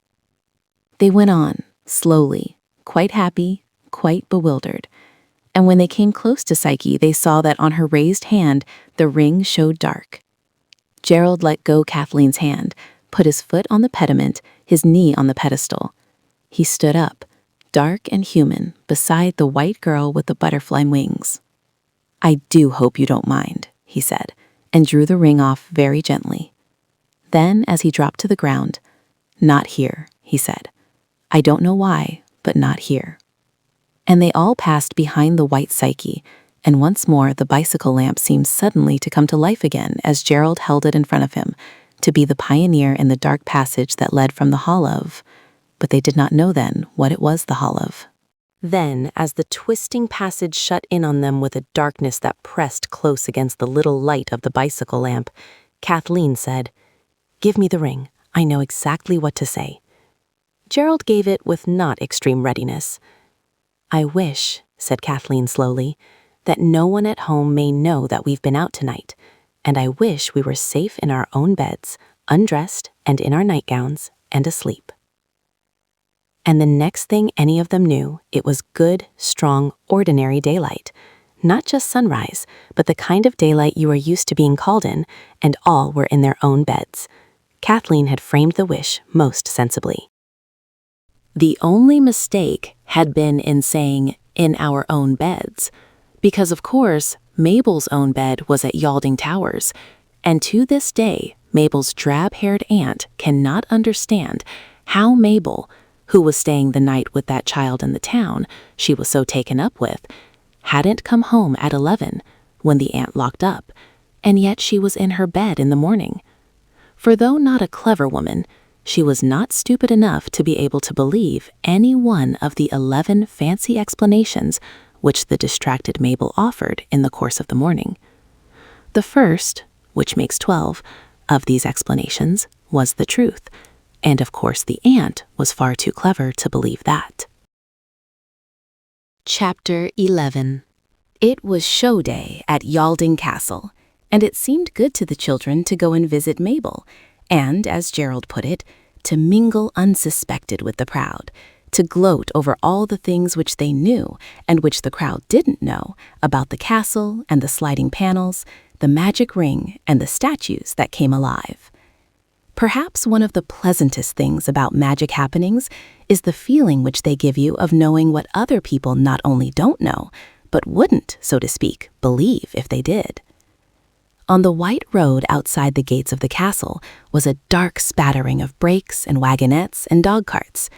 3 or 4 waiting motor cars puffed fatly where they stood, and bicycles sprawled in heaps along the grassy hollow by the red brick wall. And the people who had been brought to the castle by the brakes and wagonettes and dog carts and bicycles and motors, as well as those who had walked there on their own unaided feet, were scattered about the grounds, or being shown over those parts of the castle which were, on this one day of the week, thrown open to visitors. There were more visitors than usual today, because it had somehow been whispered about that Lord Yalding was down, and that the Hullen covers were to be taken off the state furniture, so that a rich American who wished to rent the castle to live in might see the place in all its glory. It certainly did look very splendid. The embroidered satin, gilded leather, and tapestry of the chairs, which had been hidden by brown holland, gave to the rooms a pleasant air of being lived in. There were flowering plants and pots of roses here and there on tables or window ledges. Mabel's aunt prided herself on her tasteful touch in the home and had studied the arrangement of flowers in a series of articles in Home Drivel called How to Make Home High Class on 9d a week. The great crystal chandeliers, released from the bags that had ordinary times shrouded them, gleamed with gray and purple splendor. The brown linen sheets had been taken off the state beds, and the red ropes that usually kept the low crowd in its proper place had been rolled up and hidden away. "It's exactly as if we were calling on the family," said the grocer's daughter from Salisbury to her friend who was in the millinery. "If the Yankee doesn't take it, what do you say to you and me setting up here when we get spliced?" the draper's assistant asked his sweetheart. And she said, "Oh, Reggie, how can you? You are too funny." All the afternoon, the crowd in its smart holiday clothes, pink blouses and light-colored suits, flowery hats and scarves beyond description, passed through and through the dark hall, the magnificent drawing rooms, and boudoirs, and picture galleries. The chattering crowd was awed into something like quiet by the calm, stately bedchambers, where men had been born and died, where royal guests had lain in long-ago summer nights, with big bow pots of elderflowers set on the hearth to ward off fever and evil spells. The terrace, where in old days dames and roughs had sniffed the sweet briar and southern wood of the borders below, and ladies, bright with rouge and powder and brocade, had walked in the swing of their hooped skirts. The terrace now echoed to the sound of brown boots and the tap-tap of high-heeled shoes at 2 and 11:3, and high laughter and chattering voices that said nothing that the children wanted to hear. These spoiled for them the quiet of the Enchanted Castle and outraged the peace of the Garden of Enchantments. "It isn't such a lark after all," Gerald admitted, as from the window of the stone summer house at the end of the terrace, they watched the loud colors and heard the loud laughter. "I do hate to see all these people in our garden." "I said that to that nice bailiff man this morning," said Mabel, setting herself on the stone floor, "and he said it wasn't much to let them come once a week. He said Lord Yalding ought to let them come when they liked. Said he would if he lived there. That's all he knows, said Jimmy. Did he say anything else? Lots, said Mabel. I do like him. I told him... You didn't? Yes, I told him lots about our adventures. The humble bailiff is a beautiful listener. We shall be locked up for beautiful lunatics if you let your jaw get the better of you, my Mabel child. Not us, said Mabel. I told it. You know the way. Every word true, and yet so that nobody believes any of it. When I'd quite done, he said I'd got a real literary talent, and I promised to put his name on the beginning of the first book I write when I grow up. You don't know his name, said Kathleen. Let's do something with the ring. Imposs, said Gerald. I forgot to tell you, but I met Mademoiselle when I went back for my garters, and she's coming to meet us and walk back with us. What did you say? I said Gerald deliberately, that it was very kind of her, and so it was. Us not wanting her doesn't make it not kind her coming. It may be kind, but it's sickening too, said Mabel, because now I suppose we shall have to stick here and wait for her, and I promised we'd meet the bailiff's man. He's going to bring things in a basket and have a picnic tea with us. Where? Beyond the Dinosaurus. He said he'd tell me all about the antediddly something animals. It means before Noah's Ark. There are lots besides the Dinosaurus, in return for me telling him my agreeable fictions. Yes, he called them that. When? As soon as the gates shut. That's 5. We might take Mademoiselle along, suggested Gerald. She'd be too proud to have tea with a bailiff, I expect. You never know how grown-ups will take the simplest things. It was Kathleen who said this. Well, I'll tell you what, said Gerald, lazily turning on the stone bench. You all go along and meet your bailiff. A picnic's a picnic, and I'll wait for Mademoiselle. Mabel remarked joyously that this was jolly decent of Gerald, to which he modestly replied, Oh, rot. Jimmy added that Gerald rather liked sucking up to people. Little boys don't understand diplomacy, said Gerald calmly. Sucking up is simply silly, but it's better to be good than pretty. And, how do you know? Jimmy asked. And, his brother went on, you never know when a grown-up may come in useful. Besides, they like it. You must give them some little pleasures. Think how awful it must be to be old. My hat. I hope I shan't be an old maid, said Kathleen. I don't mean to be, said Mabel briskly. I'd rather marry a traveling tinker. It would be rather nice, Kathleen mused, to marry the gypsy king and go about in a caravan telling fortunes and hung round with baskets and brooms.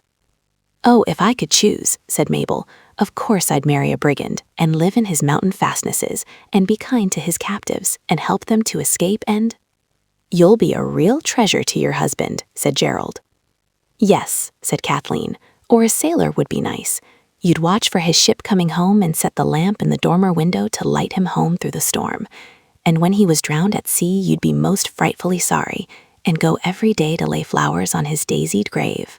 Yes, Mabel hastened to say, or a soldier, and then you'd go to the wars with short petticoats and a cocked hat and a barrel round your neck like a Saint Bernard dog. There's a picture of a soldier's wife on a song Auntie's got. It's called the Vivandière. When I marry, Kathleen quickly said. When I marry, said Gerald, I'll marry a dumb girl, or else get the ring to make her so that she can't speak unless she's spoken to. Let's have a squint. He applied his eye to the stone lattice. They're moving off, he said. Those pink and purple hats are nodding off in the distant prospect. And the funny little man with the beard like a goat is going a different way from everyone else. The gardeners will have to head him off. I don't see Mademoiselle, though. The rest of you had better bunk. It doesn't do to run any risks with picnics. The deserted hero of our tale, alone and unsupported, urged on his brave followers to pursue the commissariat wagons, he himself remaining at the post of danger and difficulty, because he was born to stand on burning decks whence all but he had fled, and to lead forlorn hopes when despaired of by the human race. I think I'll marry a dumb husband, said Mabel, And there shan't be any heroes in my books when I write them, only a heroine. Come on, Kathy." Coming out of that cool, shadowy summer house into the sunshine was like stepping into an oven, and the stone of the terrace was burning to the children's feet. "I know now what a cat on hot bricks feels like," said Jimmy. The antediluvian animals are set in a beech wood on a slope at least half a mile across the park from the castle. The grandfather of the present Lord Yalding had them set there in the middle of last century, in the great days of the late Prince Consort, the exhibition of 1851, Sir Joseph Paxton, and the Crystal Palace. Their stone flanks, their wide, ungainly wings, their lozenged, crocodile-like backs show gray through the trees a long way off. Most people think that noon is the hottest time of the day. They are wrong. A cloudless sky gets hotter and hotter all the afternoon and reaches its very hottest at 5. I am sure you must all have noticed this when you are going out to tea anywhere in your best clothes, especially if your clothes are starched and you happen to have a rather long and shadeless walk. Kathleen, Mabel, and Jimmy got hotter and hotter and went more and more slowly. They had almost reached that stage of resentment and discomfort when one wishes one hadn't come, before they saw, below the edge of the beechwood, the white waved handkerchief of the bailiff.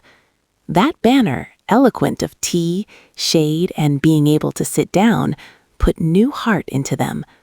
They mended their pace, and a final desperate run landed them among the drifted coppery leaves and bare gray and green roots of the beechwood. "Oh, glory," said Jimmy, throwing himself down. "How do you do?" The bailiff looked very nice, the girls thought. He was not wearing his velveteens, but a gray flannel suit that an earl need not have scorned, and his straw hat would have done no discredit to a duke, and a prince could not have worn a prettier green tie. He welcomed the children warmly, and there were 2 baskets dumped heavy and promising among the beech leaves. He was a man of tact. The hot, instructive tour of the stone antediluvians, which had loomed with ever-lessening charm before the children, was not even mentioned. "You must be desert dry," he said, "and you'll be hungry too when you've done being thirsty. I put on the kettle as soon as I discerned the form of my fair romancer in the extreme offing." The kettle introduced itself with puffings and bubblings from the hollow between 2 gray roots, where it sat on a spirit lamp. "Take off your shoes and stockings, won't you?" said the bailiff in matter-of-course tones, just as old ladies ask each other to take off their bonnets. "There's a little baby canal just over the ridge." The joys of dipping one's feet in cool running water after a hot walk have yet to be described. I could write pages about them. There was a mill stream when I was young, with little fishes in it, and dropped leaves that spun round, and willows and alders that leaned over it and kept it cool. But this is not the story of my life. When they came back, unrested, damp, pink feet, tea was made and poured out. Delicious tea, with as much milk as ever you wanted, out of a beer bottle with a screw top, and cakes, and gingerbread, and plums, and a big melon with a lump of ice in its heart. A tea for the gods. This thought must have come to Jimmy, for he said suddenly, removing his face from inside a wide bitten crescent of melon rind, "Your feast's as good as the feast of the immortals, almost." "Explain your recondite illusion," said the gray-flanneled host, and Jimmy, understanding him to say, "What do you mean?"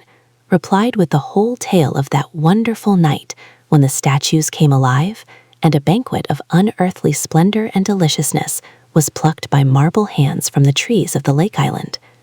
When he had done, the bailiff said, "Did you get all this out of a book?"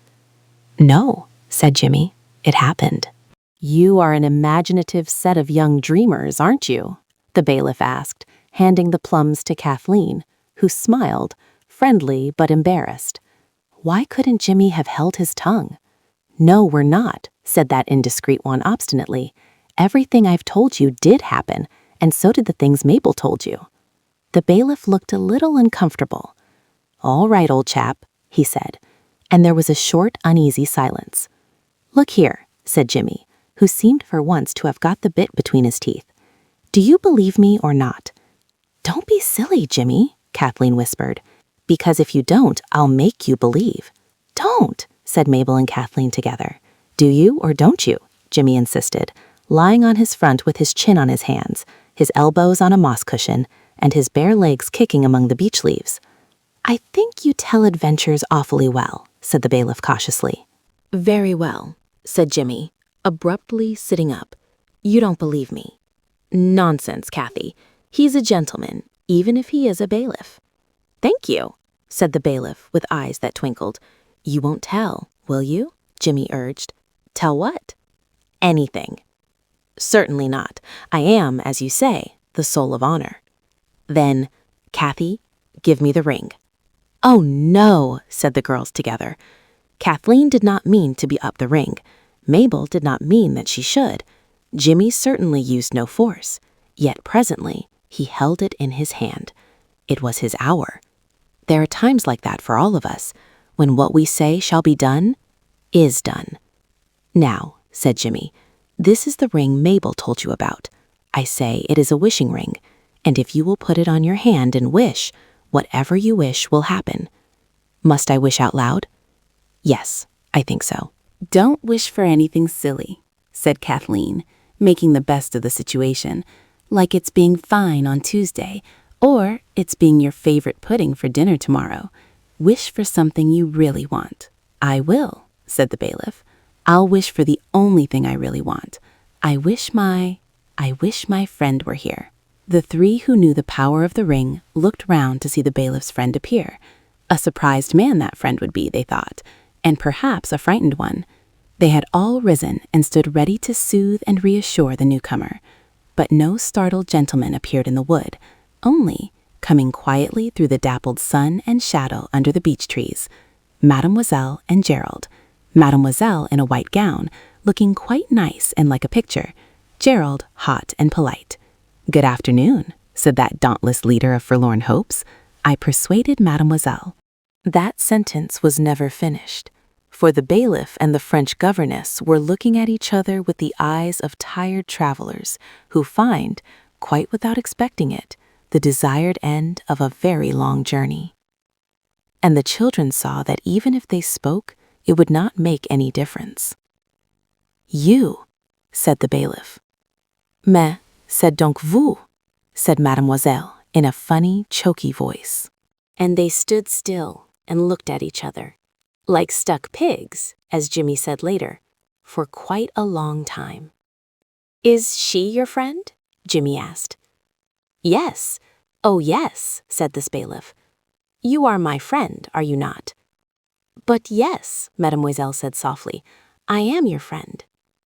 "There, you see," said Jimmy, "the ring does do what I said." "We won't quarrel about that," said the bailiff. "You can say it's the ring. For me, it's a coincidence, the happiest, the dearest." "Then you?" said the French governess. "Of course," said the bailiff. "Jimmy, give your brother some tea. Mademoiselle, come and walk in the woods. There are 1,000 things to say." "Eat then, my Gerald," said Mademoiselle, now grown young and astonishingly like a fairy princess. "I return all at the hour, and we re-enter together. It is that we must speak each other. It is long time that we have not seen us, me and Lord Yalding." "So he was Lord Yalding all the time," said Jimmy, breaking a stupefied silence as the white gown and the gray flannels disappeared among the beech trunks. "Landscape painter sort of dodge. Silly, I call it. And fancy her being a friend of his, and his wishing she was here. Different from us, eh? Good old ring." "His friend," said Mabel with strong scorn. "Don't you see she's his lover? Don't you see she's the lady that was bricked up in the convent because he was so poor and he couldn't find her? And now the ring's made them live happy ever after. I am glad, aren't you, Kathy?" "Rather," said Kathleen. "It's as good as marrying a sailor or a bandit." "It's the ring did it," said Jimmy. "If the American takes the house, he'll pay lots of rent, and they can live on that." "I wonder if they'll be married tomorrow," said Mabel. "Wouldn't it be fun if we were bridesmaids?" said Kathy. "May I trouble you for the melon?" said Gerald. "Thanks. Why didn't we know he was Lord Yalding, apes and moles that we were?" I've known since last night, said Mabel calmly, only I promised not to tell. I can keep a secret, can't I? Too jolly well, said Kathleen, a little aggrieved. He was disguised as a bailiff, said Jimmy.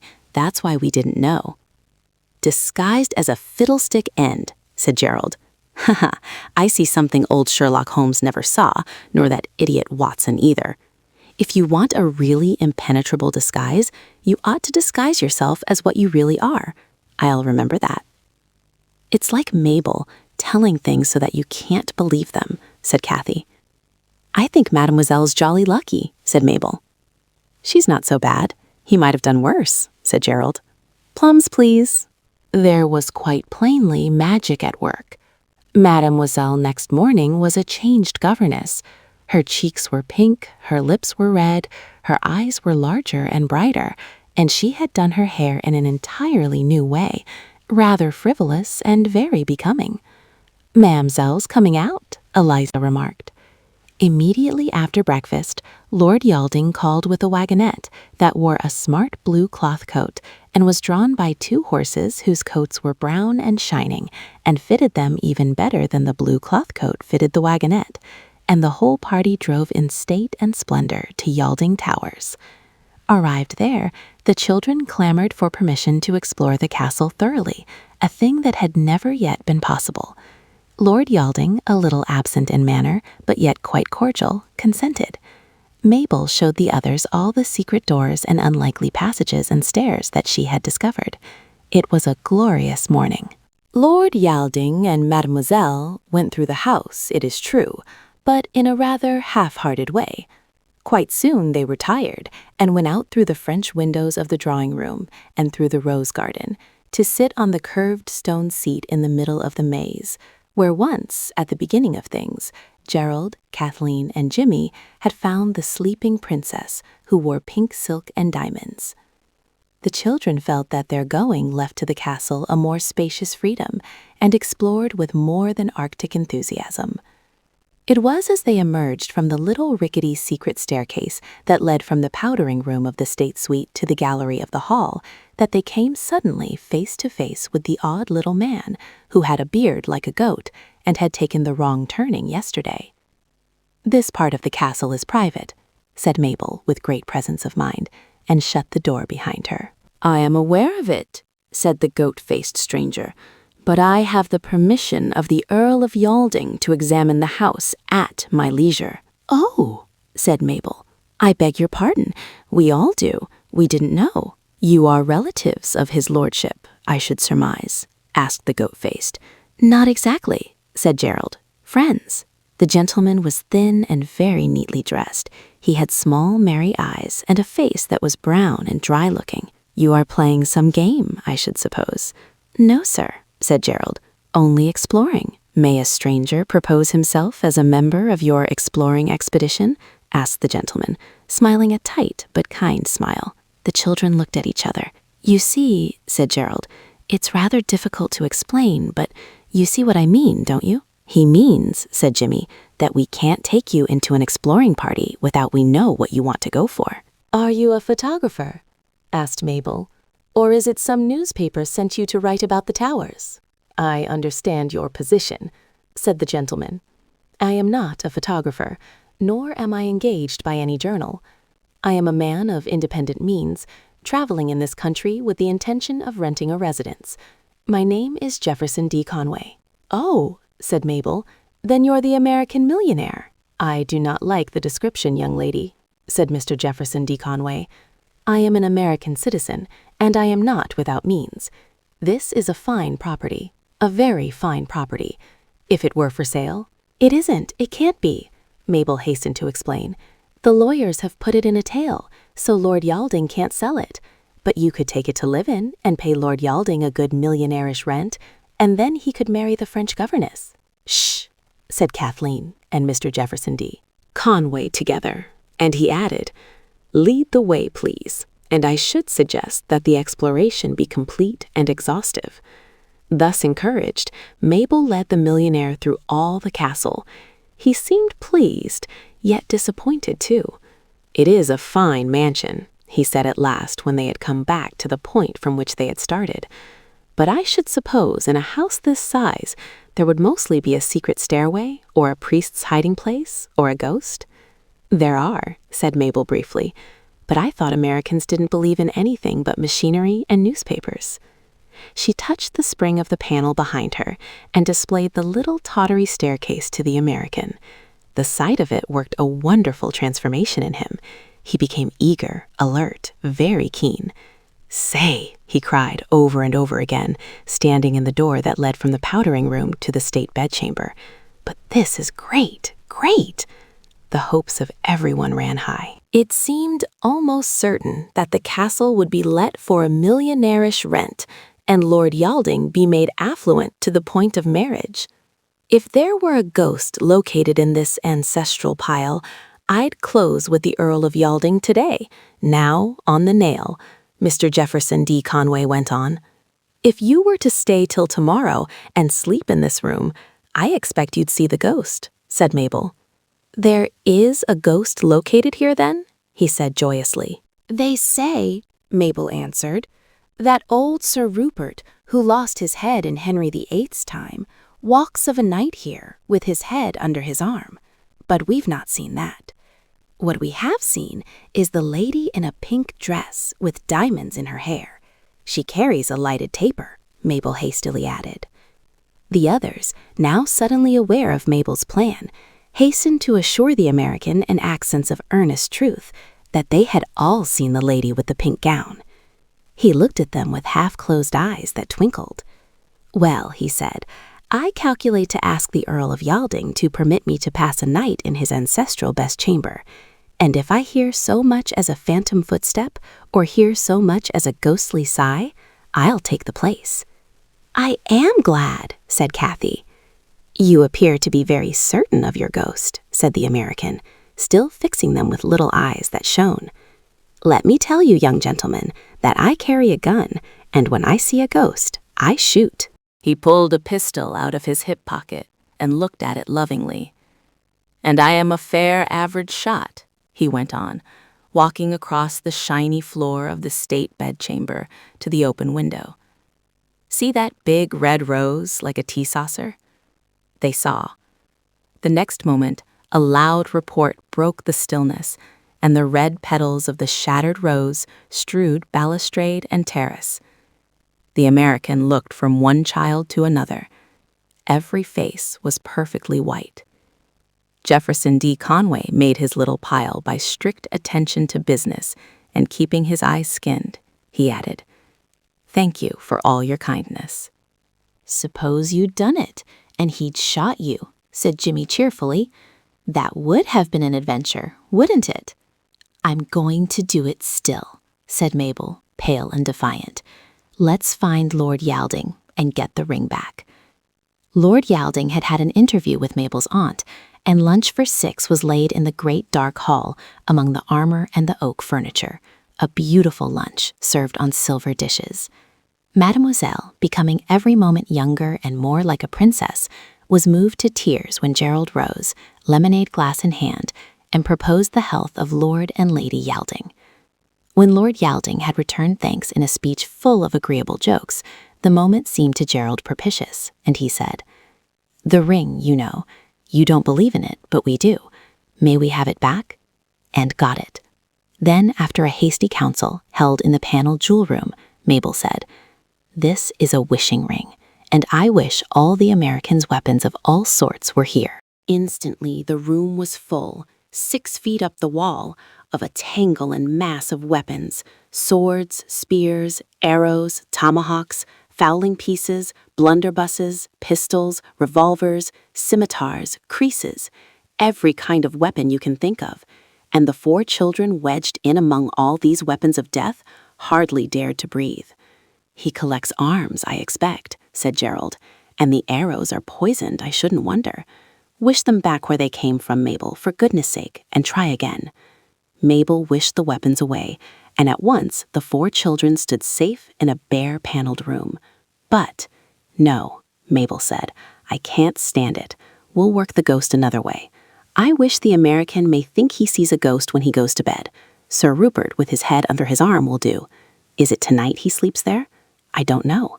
I wish he may see Sir Rupert every night. That'll make it all serene. It's rather dull, said Gerald. We shan't know whether he's seen Sir Rupert or not. We shall know in the morning, when he takes the house. This being settled, Mabel's aunt was found to be desirous of Mabel's company, so the others went home. It was when they were at supper that Lord Yalding suddenly appeared and said, Mr. Jefferson Conway wants you boys to spend the night with him in the state chamber. I've had beds put up. You don't mind, do you? He seems to think you've got some idea of playing ghost tricks on him.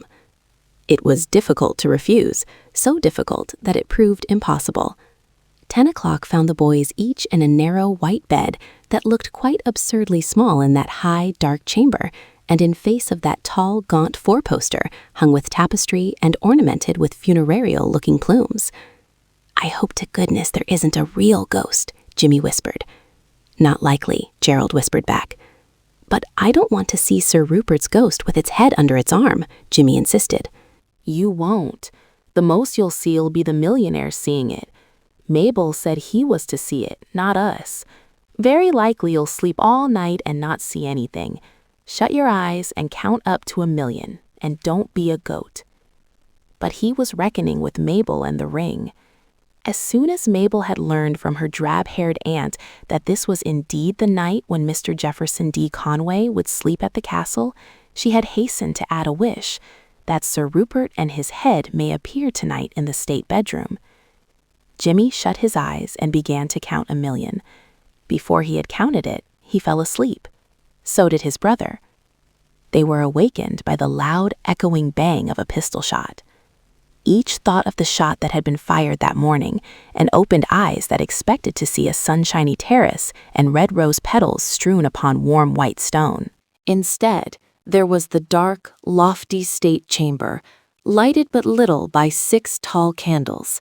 There was the American in shirt and trousers, a smoking pistol in his hand. And there, advancing from the door of the powdering room, a figure in doublet and hose, a ruff round its neck, and no head. The head, sure enough, was there, but it was under the right arm, held close in the slashed velvet sleeve of the doublet. The face looking from under the arm wore a pleasant smile. Both boys, I am sorry to say, screamed. The American fired again. The bullet passed through Sir Rupert, who advanced without appearing to notice it. Then suddenly, the lights went out. The next thing the boys knew, it was morning. A gray daylight shone blankly through the tall windows, and wild rain was beating upon the glass, and the American was gone. "Where are we?" said Jimmy, sitting up with tangled hair and looking round him. Oh, I remember. Ugh, it was horrid. I'm about fed up with that ring, so I don't mind telling you. Nonsense, said Gerald. I enjoyed it. I wasn't a bit frightened. Were you? No, said Jimmy. Of course I wasn't. We've done the trick, said Gerald later, when they learned that the American had breakfasted early with Lord Yalding and taken the first train to London. He's gone to get rid of his other house and take this one. The old ring's beginning to do really useful things. Perhaps you'll believe in the ring now, said Jimmy to Lord Yalding, whom he met later on in the picture gallery. It's all our doing that Mr. Jefferson saw the ghost. He told us he'd take the house if he saw a ghost, so of course we took care he did see one. Oh, you did you? Said Lord Yalding in rather an odd voice. I'm very much obliged, I'm sure. Don't mention it, said Jimmy kindly. I thought you'd be pleased in him too. Perhaps you'll be interested to learn, said Lord Yalding, putting his hands in his pockets and staring down at Jimmy, that Mr. Jefferson D. Conway was so pleased with your ghost that he got me out of bed at 6 o'clock this morning to talk about it. Oh, ripping, said Jimmy. What did he say? He said, as far as I can remember, said Lord Yalding, still in the same strange voice. He said, My lord, your ancestral pile is A1. It is, in fact, the limit. Its luxury is palatial, its grounds are nothing short of Edenesque. No expense has been spared, I should surmise. Your ancestors were whole hoggers. They have done the thing as it should be done, every detail attended to. I like your tapestry, and I like your oak, and I like your secret stairs. But I think your ancestors should have left well enough alone and stopped at that. So I said they had, as far as I knew, and he shook his head and said, No, sir. Your ancestors take the air of a night with their heads under their arms. A ghost that sighed or glided or rustled I could have stood, and thanked you for it, and considered it in the rent. But a ghost that bullets go through while it stands grinning with a bare neck and its head loosed under its own arm, and little boys screaming and fainting in their beds? No. What I say is, if this is a British hereditary high-toned family ghost, excuse me, and he went off by the early train. I say, the stricken Jimmy remarked, I am sorry, and I don't think we did faint, really I don't, but we thought it would be just what you wanted, and perhaps someone else will take the house. I don't know anyone else rich enough, said Lord Yalding. Mr. Conway came the day before he said he would, or you'd never have got hold of him, and I don't know how you did it, and I don't want to know. It was a rather silly trick. There was a gloomy pause. The rain beat against the long windows. I say, Jimmy looked up at Lord Yalding with the light of a new idea in his round face. I say, if you're hard up, why don't you sell your jewels? I haven't any jewels, you meddlesome young duffer, said Lord Yalding quite crossly, and taking his hands out of his pockets, he began to walk away. I mean the ones in the paneled room with the stars in the ceiling, Jimmy insisted, following him. There aren't any, said Lord Yalding shortly, and if this is some more ring nonsense, I advise you to be careful, young man. I have had about as much as I care for. It's not ring nonsense, said Jimmy. There are shelves and shelves of beautiful family jewels. You can sell them and— Oh no, cried Mademoiselle, appearing like an oleograph of a duchess in the door of the picture gallery. Don't sell the family jewels. There aren't any, my lady, said Lord Yalding, going towards her. I thought you were never coming. Oh, aren't there? Said Mabel, who had followed Mademoiselle. You just come and see. Let us see what they will to show us, cried Mademoiselle, for Lord Yalding did not move. It should at least be amusing. It is, said Jimmy. So they went, Mabel and Jimmy leading, while Mademoiselle and Lord Yalding followed, hand in hand. It's much safer to walk hand in hand, said Lord Yalding. With these children at large, one never knows what may happen next. Chapter 12. It would be interesting, no doubt, to describe the feelings of Lord Yalding as he followed Mabel and Jimmy through his ancestral halls, but I have no means of knowing at all what he felt. Yet one must suppose that he felt something, bewilderment perhaps, mixed with a faint wonder, and a desire to pinch himself to see if he were dreaming. Or he may have pondered the rival questions. Am I mad? Are they mad? Without being at all able to decide which he ought to try to answer, let alone deciding what, in either case, the answer ought to be. You see, the children did seem to believe in the odd stories they told, and the wish had come true, and the ghost had appeared. He must have thought, but all this is vain. I don't really know what he thought any more than you do, nor can I give you any clue to the thoughts and feelings of Mademoiselle. I only know that she was very happy, but anyone would have known that if they had seen her face. Perhaps this is as good a moment as any to explain that when her guardian had put her in a convent, so that she should not sacrifice her fortune by marrying a poor lord, her guardian had secured that fortune, to himself, by going off with it to South America. Then, having no money left, Mademoiselle had to work for it. So she went out as governess, and took the situation she did take because it was near Lord Yalding's home. She wanted to see him, even though she thought he had forsaken her and did not love her any more. And now she had seen him. I dare say she thought about some of these things as she went along through his house, her hand held in his, but of course I can't be sure. Jimmy's thoughts, of course, I can read like any old book. He thought, now he'll have to believe me. That Lord Yalding should believe him had become, quite unreasonably, the most important thing in the world to Jimmy.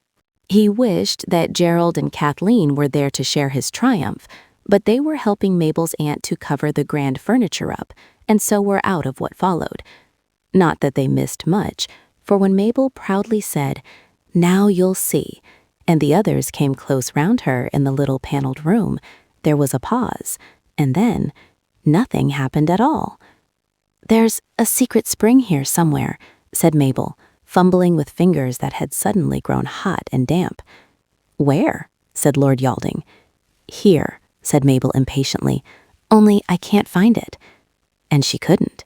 She found the spring of the secret panel under the window all right, but that seemed to everyone dull compared with the jewels that everyone had pictured, and two at least had seen. But the spring that made the oak paneling slide away and displayed jewels plainly to any eye, worth a king's ransom, this could not be found. More, it was simply not there. There could be no doubt of that.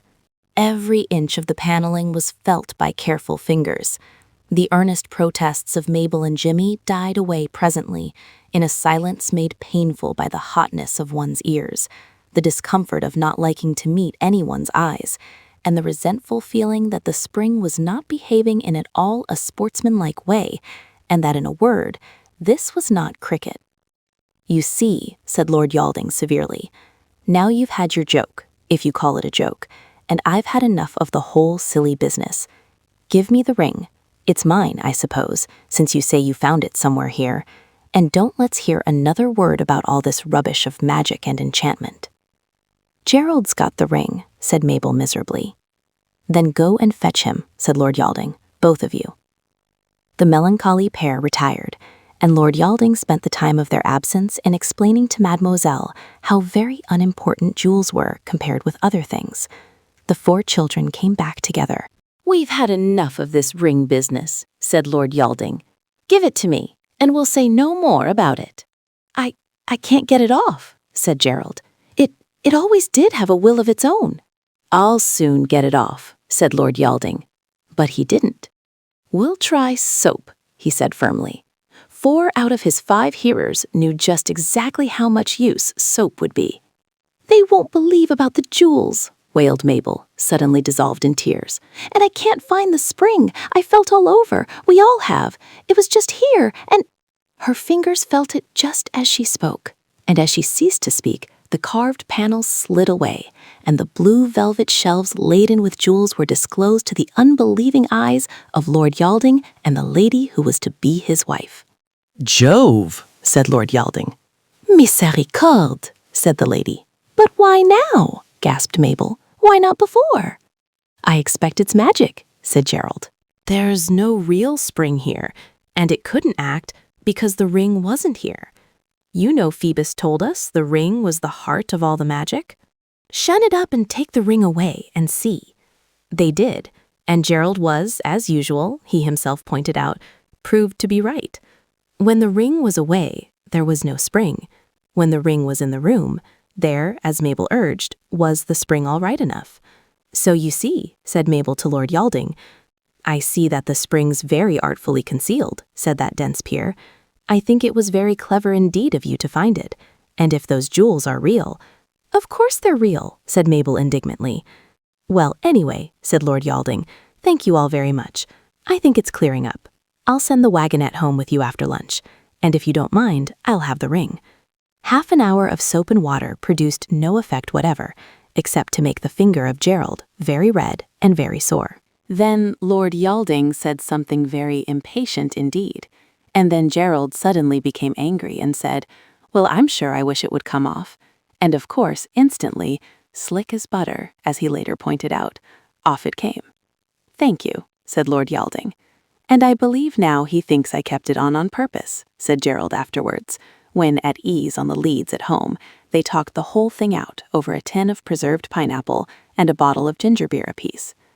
There's no pleasing some people. He wasn't in such a fiery hurry to order that wagonette after he found that Mademoiselle meant to go when we did, but I liked him better when he was a humble bailiff. Take him for all in all, he does not look as if we should like him again. "He doesn't know what's the matter with him," said Kathleen, leaning back against the tiled roof. "It's really the magic. It's like sickening with measles. Don't you remember how cross Mabel was at first about the invisibleness?" rather, said Jimmy. "It's partly that," said Gerald, trying to be fair, "and partly it's the being in love. It always makes people like idiots. A chap at school told me.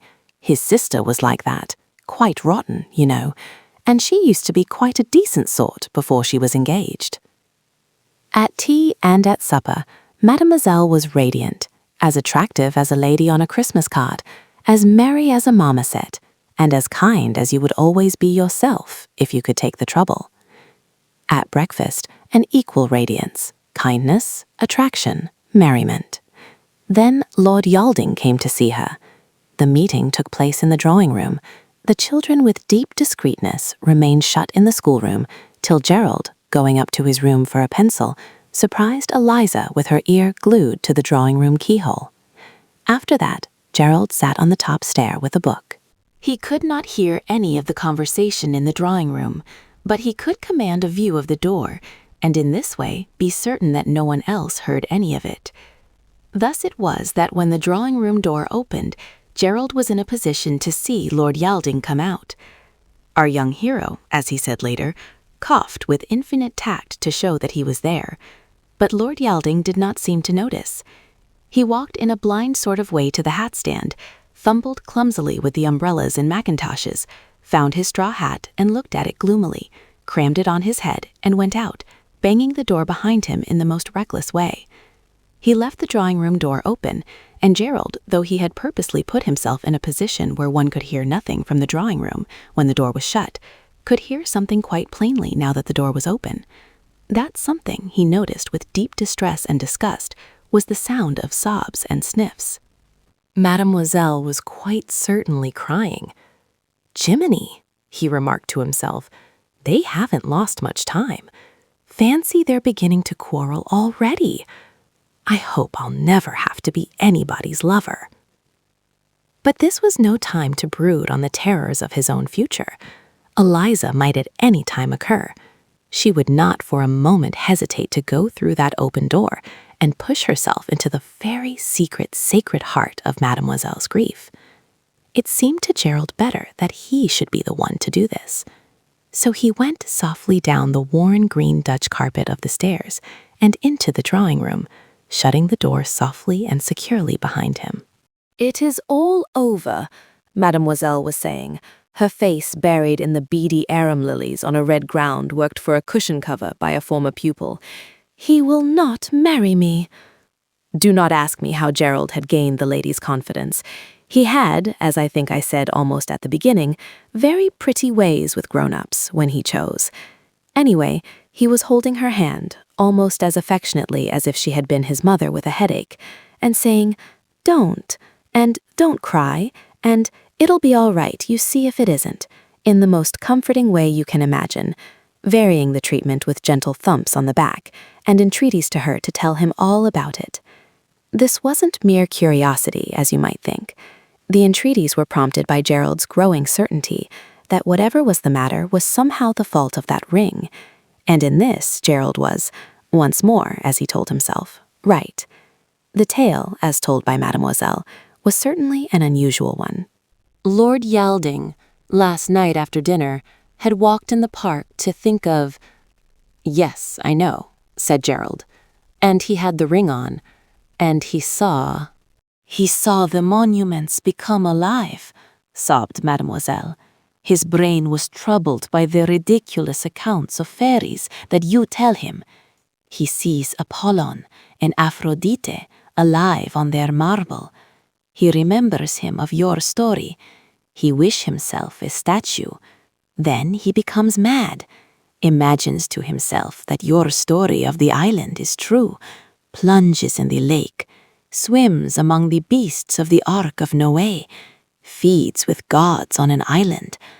At dawn the madness become less. He think the pantheon vanish. But him, no.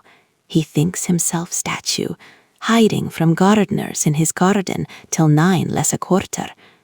Then he thinks to wish himself no more a statue, and perceives that he is flesh and blood. A bad dream, but he has lost the head with the tales you tell.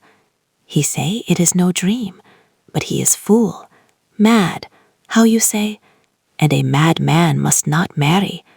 There is no hope. I am at despair, and the life is vain." "There is," said Gerald earnestly. I assure you, there is hope, and life's as right as rain, really, and there's nothing to despair about. He's not mad, and it's not a dream. It's magic. It really and truly is. The magic exists not, Mademoiselle moaned. It is that he is mad. It is the joy to re-see me after so many days. Oh, la la la la la. Did he talk to the gods? Gerald asked gently. It is there the most mad of all his ideas. He say that Mercure give him rendezvous at some temple tomorrow when the moon raise herself. Right, cried Gerald. Right-o! Dear, nice, kind, pretty Mademoiselle Rapunzel, don't be a silly little duffer. He lost himself for a moment among the consoling endearments he was accustomed to offer to Kathleen in moments of grief and emotion, but hastily added, do not be a lady who weeps causelessly.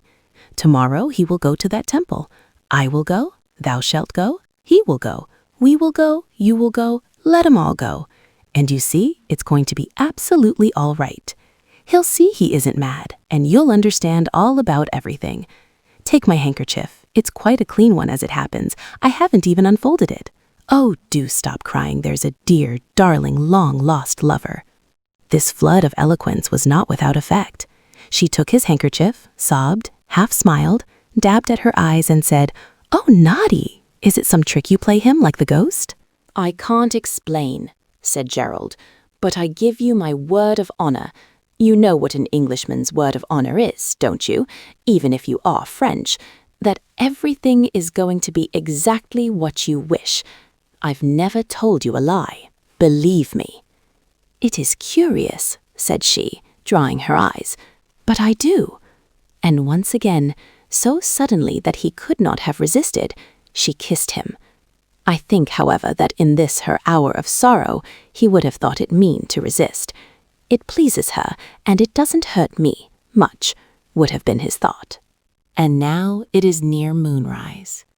The French governess, half doubting, half hoping, but wholly longing to be near Lord Yalding, even if he be as mad as a March hare, and the 4 children, they have collected Mabel by an urgent letter card posted the day before, are going over the dewy grass. The moon has not yet risen, but her light is in the sky, mixed with the pink and purple of the sunset.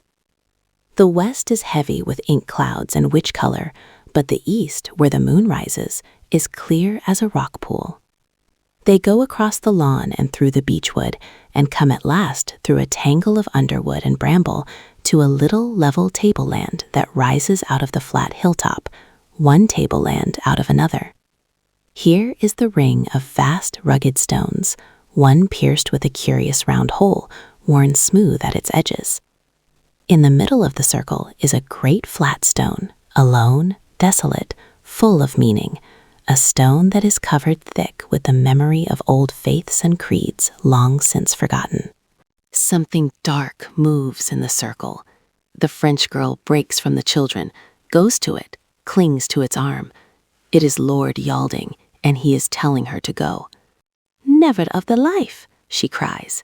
If you are mad, I am mad too, for I believe the tale these children tell, and I am here to be with thee and see with thee whatever the rising moon shall show us. The children, holding hands by the flat stone, more moved by the magic in the girl's voice than by any magic of enchanted rings, listen, trying not to listen. Are you not afraid? Lord Yalding is saying. Afraid? With you? She laughs. He put his arm round her. The children hear her sigh. Are you afraid? He says, my darling. Gerald goes across the wide turf ring expressly to say, you can't be afraid if you are wearing the ring, and I'm sorry, but we can hear every word you say. She laughs again. It makes nothing, she says.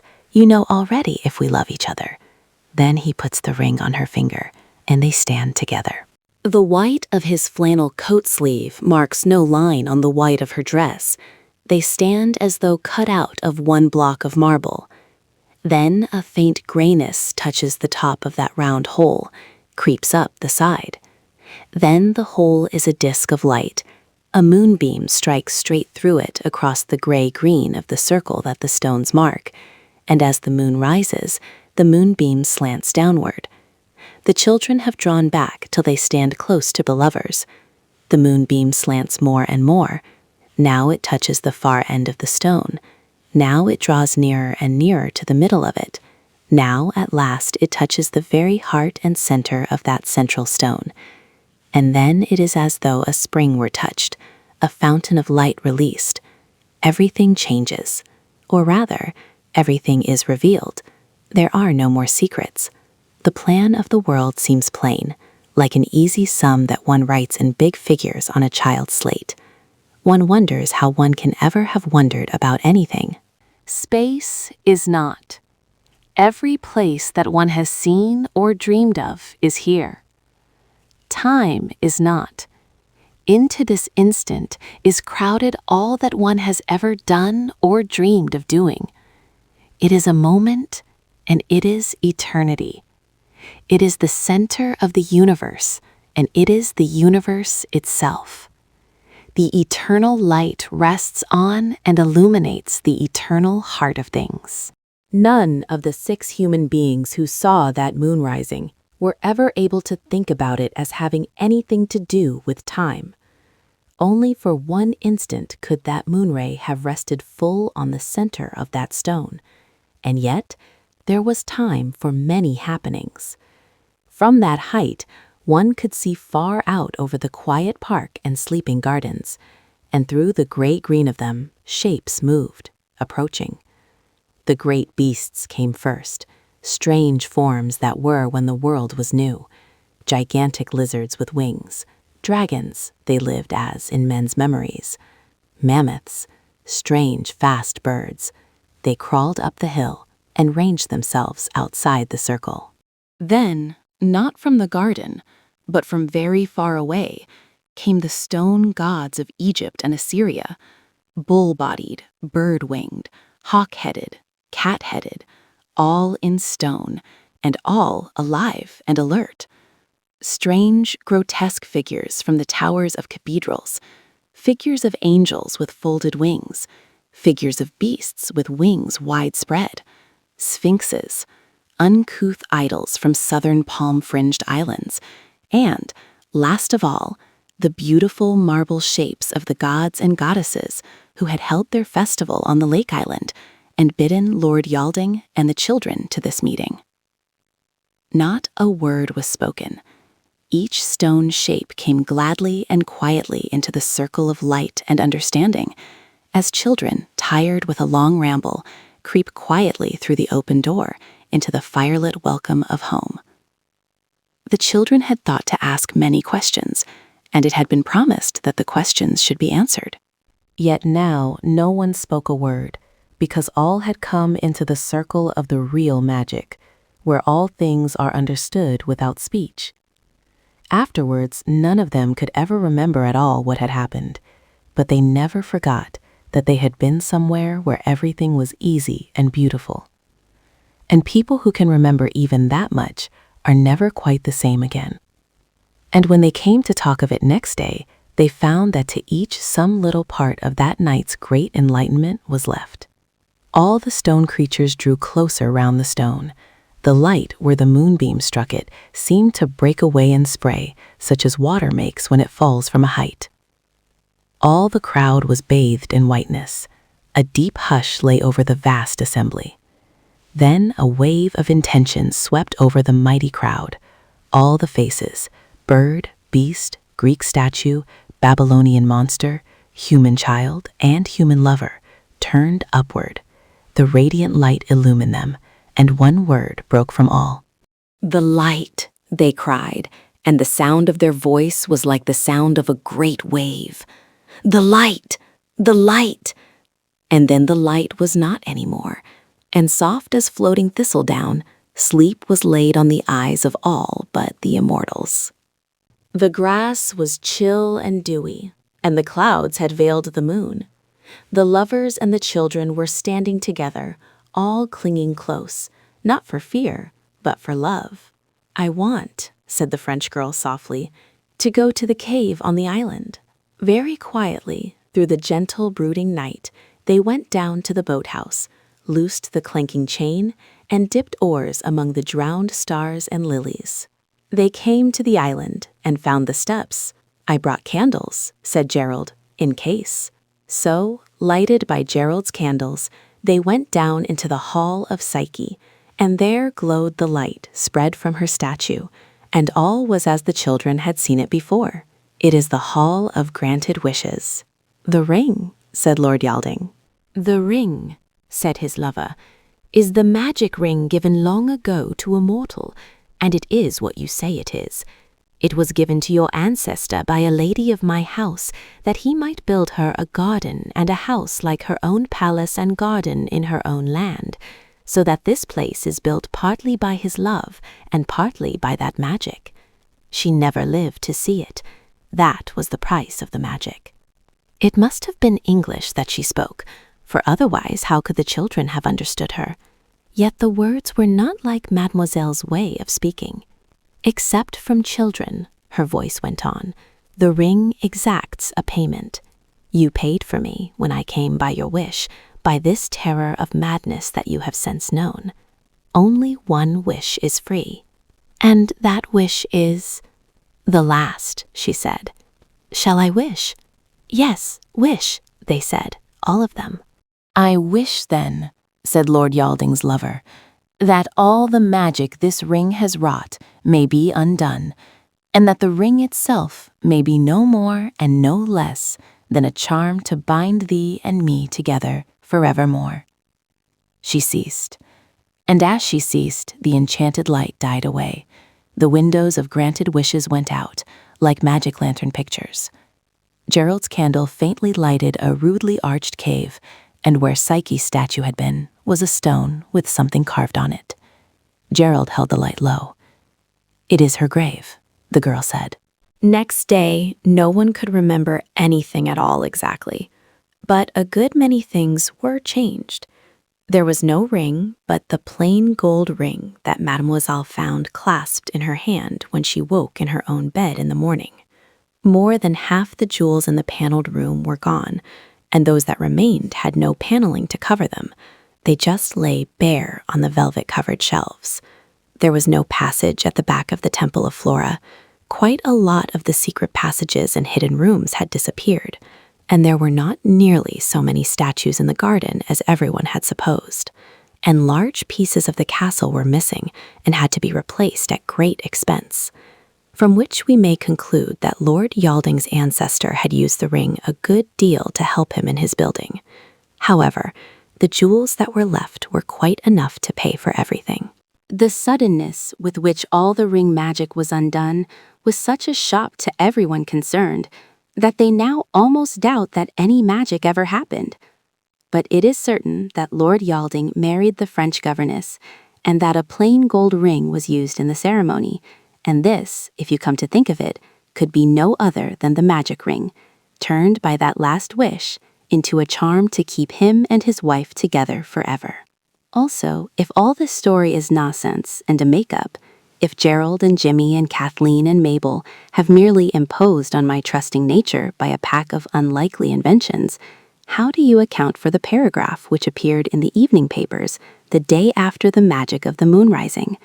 "Mysterious disappearance of a well-known city man," it said, and then went on to say how a gentleman, well known and much respected in financial circles, had vanished, leaving no trace. Mr. U.W. Ugly, the papers continued, had remained late, working at his office as was his occasional habit. The office door was found locked, and on its being broken open, the clothes of the unfortunate gentleman were found in a heap on the floor, together with an umbrella, a walking stick, a golf club, and, curiously enough, a feather brush, such as housemaids use for dusting. Of his body, however, there was no trace. The police are stated to have a clue. If they have kept it to themselves. But I do not think they can have a clue, because of course that respected gentleman was the Ugly Wuggly who became real when, in search of a really good hotel, he got into the Hall of Granted Wishes.